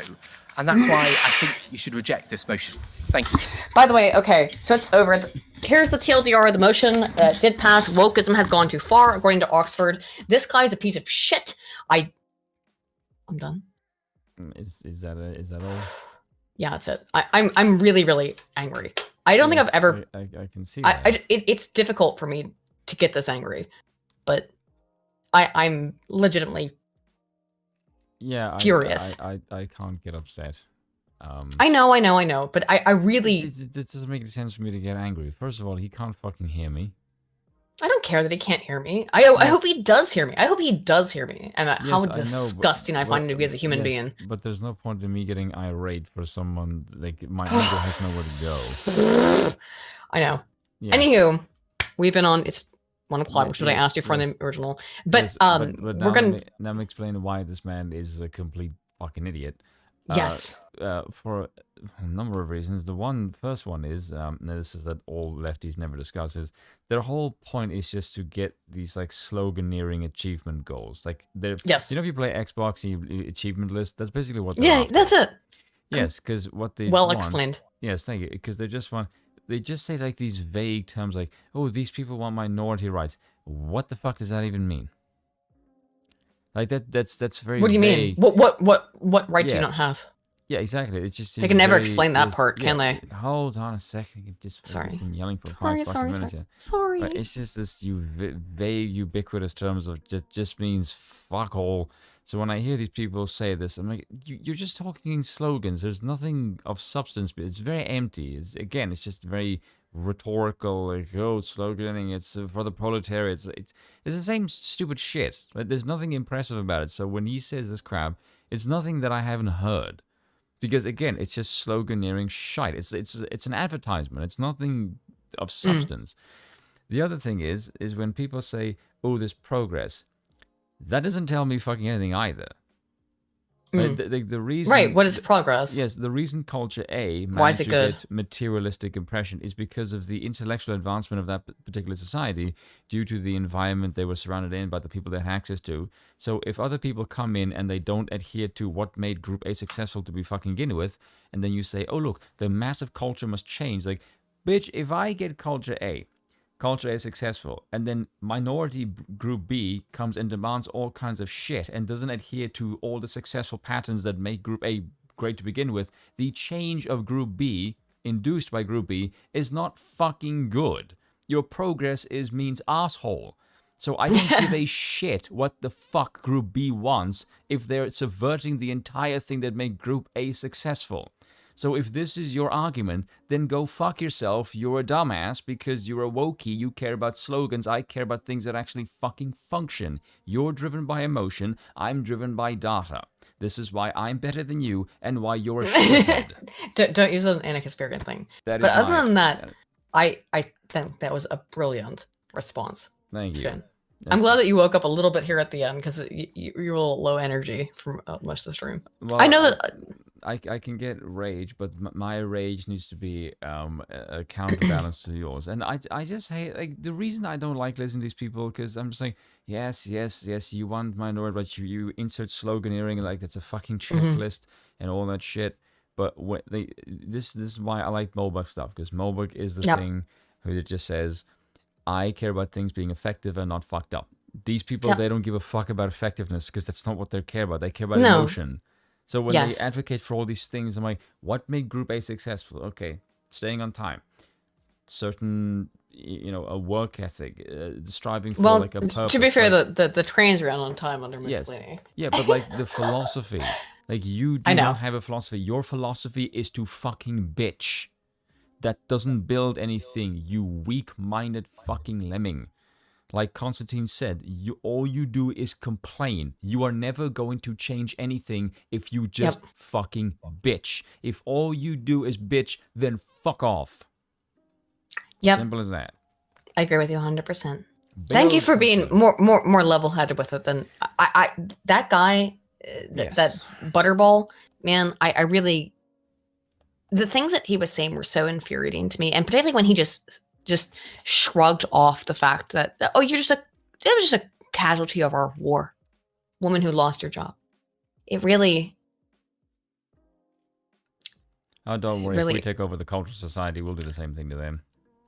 No, I don't want to do that. No, that's not what I want to do whatsoever. No, I want to get. I want to chase them out of the fucking the ivory tower, because that's how they're inculcating people and how they're amassing their power is via the universities. Burn the tower with them in it. Well, please. That in Minecraft, of course, right? That's the Morbug argument of like drive. I know. Like, yeah, drive a tank through Harvard Yard. I know. I'm well aware of the Morbug quote. Yes. But I just don't have patience for these people. I know I don't. I know. You probably less so than I do. No, I just that the things that he said were so deeply insulting to me. Not because I'm triggered. I mean, I guess I am triggered, but not because but he's just dumb though. Like that's why he is I'm dumb. not that bothered by this kind of crap. It's like, yeah, because you're just talking. It's vile. What he said is so. She's like, oh, who cares? Oh, whatever. Cancel culture doesn't exist, but also it's fine when it happens every single time. Cancel culture doesn't exist, but when it happens, it's great. Yeah. It's truly sickening to me. Yeah, he's a performance actor. I agree. Yeah, don't take the bait. I know. I shouldn't. You should I just shouldn't get imagine angry. you have a penis. It makes me very angry though. That one actually got me enraged. I don't get. No, that's not true. I do get mad at stuff from time to time, but generally speaking, over the years, I've not. Because I can't get constantly mad. I don't have enough emotional energy to get mad at all the horrible things people say. But that guy's insane speech, Benjamin Butterworth, is so. He sounds like a pretentious wanker, doesn't he? Aiden is insulted because she views him would. as an opponent. Spoon is chill because he doesn't even view him as human. Says no pants, baby. I think that might be a. I don't know if I view him as an opponent. I view him as someone who is trying to cause and is probably likely doing substantial harm to the human species. And I do not want people like this. I like the way that he just like no pants, baby made me sound like a cold-blooded psychopath. It's like look, it does. There are things. There's a couple things where I do get emotional. Abortion is one of those things where I can be very logical about it, but it also makes me very upset because it's about killing babies. This guy talking about dehumanizing half of the population also makes me feel very upset because I feel like this person, Benjamin Butterworth, is a genocidal maniac. I don't now he's not done it, but if he had one iota of power, I think he'd kill you and me. Yeah, I don't know that. Just my perspective on it. He wouldn't do it personally though. He'd have a lackey do it. No, he'd have someone else do it. Of course, yeah. Of course, he'd have someone else do it. And yes, I don't consider him human because I've known plenty of people like that. They're all the fucking same. So once you've heard them, you've heard them all. They wear a uniform. So there's no point for me getting upset about like, oh look, I know he's you. Grimo Wormtongue. Yeah. Yeah. He's Wormtongue, says Ralmo Grey Wolf. Yeah. Yeah, so I'm maybe. not particularly that bothered by these people. I just think like, oh look, you are a pretentious git more than I am. This still happened in Oxford. It is dehumanizing. Everything that he said is so vile and sickening. And the fact that he called Constantine a Putin simp. That was actually like pushed me over the edge because like everything he said in general is disgusting, But then he would have such a sickening critique of Constantine, who said nothing like this. You reacting that way plays into his hand. I know, right? The fact that I'm so angry about it does play into his hand, because he wants me to be angry. Yes, but again, you're right. You're right. View Putin, as you always are. Yes. I'm gonna not let that go to my head. I'm level-headed here. But yeah, but like they view Putin as the bad guy. Right? I've heard Putin speak, and like you can say it's propaganda what he said, but like, is he right? Yes, and I don't care if Putin. It doesn't matter. Constantine doesn't agree with Putin. Yeah, but that's not my concern. I don't care what Constantine thinks. I just care about what is Putin saying at this point in time, and what Putin said is correct. Because like this is a very simple thing that I don't see anyone ever discuss except me, because I'm weird and I discuss points that nobody else sees. With regards to all of these social progress shit, there comes a point where you have to ask yourself, like the Islamists do, what exactly of these social values that you hold dear are vital to the sort of cultural cogs of your nation, and at what point is progress, so-called, actually eroding the culture of your society to the point where you're destroying it? Because I don't think social progress for the sake of all progress is fucking good. Like Islam, if you said Islam adopting gay values, well, that's great for the leftists, but Islam was like, fuck off, that's destroying our culture. We're not going to have that shit. And doesn't like women. And we don't fucking do that in the West, because we just think like, oh, all progress is good. And I'm more like, no, there's a couple of progress that I would definitely like to roll back. Women voting is fucking one of them. Yeah. Neon Suspender said, bait the opposition to justify your tyranny. I think that might have been what he was aiming for, was to say things that were so absurd, that's so Ukraine's vile. plan for Russia.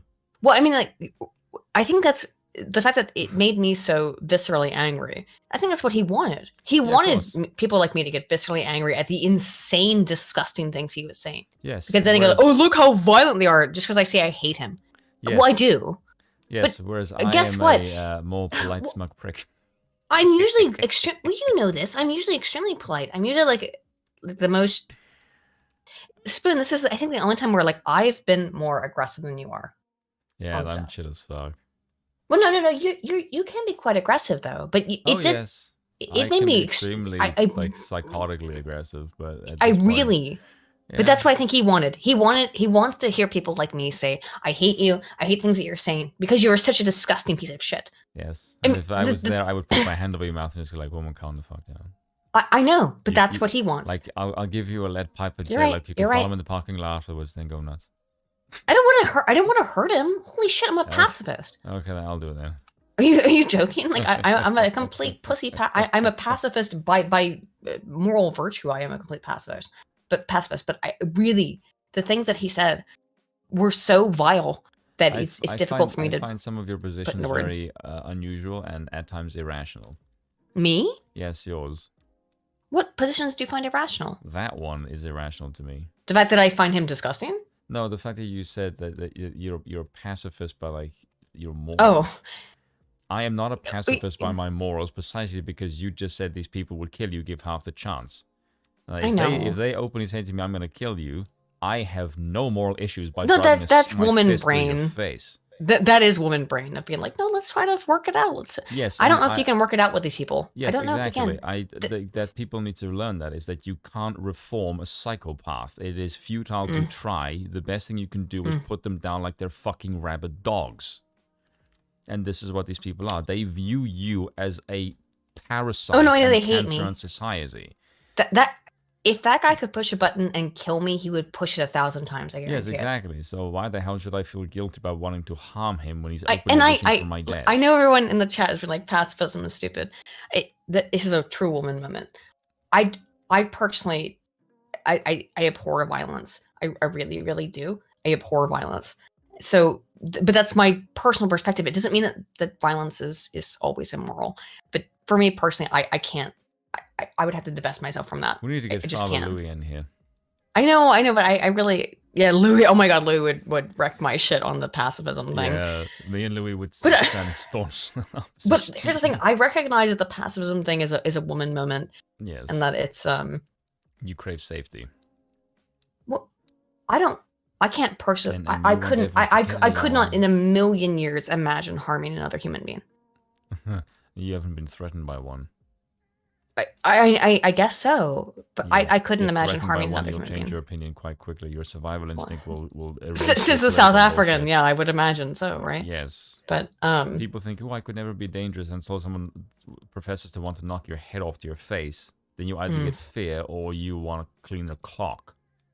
Because that's how you're wired. Because your survival is being threatened, and in the sake of survival, you wish to somehow mitigate the situation, either through force or compliance.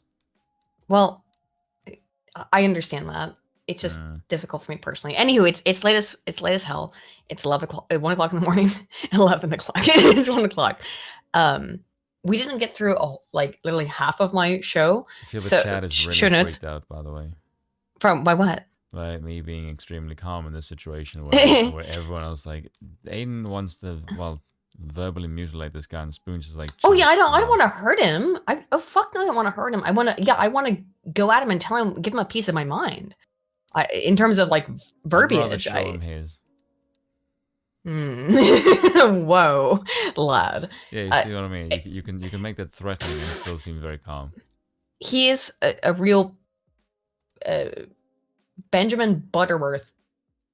Is one of the most vile human beings I've ever fucking encountered.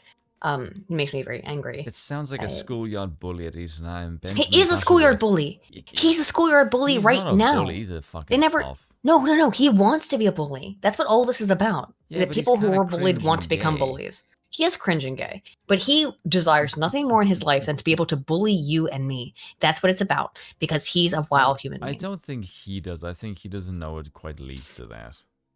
No, he's not cognitively aware of it. No, yeah, but that's my point. As I think we make a mistake to assume that because we know where it ends, we assume that everyone who follows this ideology is instantly the maniac that we know they will become. This person, speaking from all of my background in psychology and human communication, I think he's a psychopath. Yes, I'm telling you, as a non-official, my official diagnosis, he's a sociopath. He's got real major psychological issues for him to say the things that he's saying. They are seriously disturbed, and I think that he probably should be evaluated. I'm not saying he should be like held against his will or some shit, but he needs to be evaluated. He probably should, for his own sake, be evaluated, because the things that are happening inside of your brain, Benjamin, are totalitarian, they are tyrannical, and they are disgusting. I mean, personally, I think he just comes across as kind of a cringe gay lord. Yeah, he's a cry bully, as Quetzal Pacheco says. He's a cry bully. He's a cry bully where he just wants attention over it, but I'm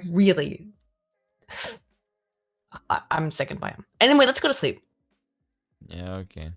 I'm gonna be up for a little bit because I can't sleep after these shows. Especially after I've just gotten so angry that I can see why. Well, no, I can never sleep after our shows, but like when also like this particular one, where even though I've seen this like it's my third time watching this clip, it makes my blood pressure go through the roof. It is what it is. I gotta try to calm down for a little bit. I'll be around somewhere on Discord. I don't know where. Yes, you'll find somebody's Discord to go hang out. Well, if you guys want to hang out on the Broken Crown Discord, maybe I'll head out over there for a little bit if you'd like to hang out over there. The link is in the description if you have not already joined the Discord. Oh man, this guy pisses me off. I'm too hyped up now to go to sleep. Anywho, I know it's really late. If you go in that Discord, Aiden's gonna talk about this guy, I guarantee you. Yeah, I hate him. Did I say that I hate this guy, Spoon? Did I say that? Several times now. Have I said that at all? Yes. Anywho, I don't think I said that at all. I don't think I said it even once. No, definitely not twice. About like definitely not like 15 times. Definitely not 15 times I said that about this guy. I really dislike him. I strongly, vehemently dislike him. Anywho, thank you guys. I'm sorry for this for me getting angry at the end of the stream. Although I think maybe people like it. I don't know. Let me know in the comments if you like me getting mad. Oh God, no! Do not tell Aiden that you enjoy her getting upset. I don't like getting mad. Yes, that's what I mean. It's like anger is not good for the soul. What exactly? I feel like this person is anger gives you bad juju, man. Yeah, exactly. But when I look at a physical manifestation of the when I see a physical manifestation of the Antichrist, I'm sorry that I kind of get angry. I'm good though. No, I'm good though. I should read a book in this voice. It's very calm. You need to, Spoon. Yeah. Anywho, I'll probably go hang out in the Discord for a little bit because And did I make Baby Jesus cry? I don't think that's why I know that I'm gonna have to pray tonight to forgive me for my rage because it was very wrong of me to get that mad. I shouldn't get that mad. I did. My bad. What do you mean? I'm kidding. No, I'm not kidding. Why do you think I don't get angry in every video that I do? Because you get pretty mad. Yes, in I know. a lot of videos. Yes, but I don't do them every day. No, I well, don't you have- can. Yeah, but I don't have like Razor Fist rage in every video. No, I don't know how Razor Fist maintains his rage. Also, so He plays okay, games. on Sunday or Saturday, whichever day we do the makeup stream for the stuff that we couldn't get to today, it's a lot of COVID stuff. Would you like to have my dad on Oh, your father's gonna be on? to talk about the Lincoln documentary that Oh, Razor yeah, Fist put sure. out? My dad is a historian who predominantly has studied the Civil War and explicitly Lincoln. So I really would love for my dad to watch that documentary. We'll see if we can get him to do it in the next couple of days. And if I could get him on, it would be amazing. Like, okay, So Papa, I'm a total daddy's girl. I love my dad. I love my mom too, but like my dad is such a smart guy. Like I attribute everything that I know in the world to him. So if we could get him on to talk about if we could get him on to talk about Lincoln, I'd be so excited. I've said this for like months that I wanted him to come onto a podcast to talk. Like I mean, again, I love my mom. She's amazing, but like Papa my has dad, brains. my mom has brains too, but my dad for knows the- specifically this stuff about Lincoln, where he can, you know. So And he would I probably did say send. Razor Fist is impressive. I sent him the Razor Fist video. I don't know if he watched it. I told my dad doesn't like curse words, so you know he wants to like. I told him I said like Razor Fist is gonna curse, but I sent him the video. He may or may not have watched it. Maybe we could watch it together. He may say God. But that's too much. It's too much shit. We can't do that. Oh my god, it's too unfair. Like there's half of the stream that we didn't get to, and then like a bunch of stuff that I just didn't get to touch. That's in my show notes. So, but what if? Okay, how about ask him first? let's see. Oh, I don't know this, guys, but we'll see if I can get my dad to come on. We could watch the Razor Fist video together. And my dad would know. My dad probably knows a hell of a lot more than Razor Fist does.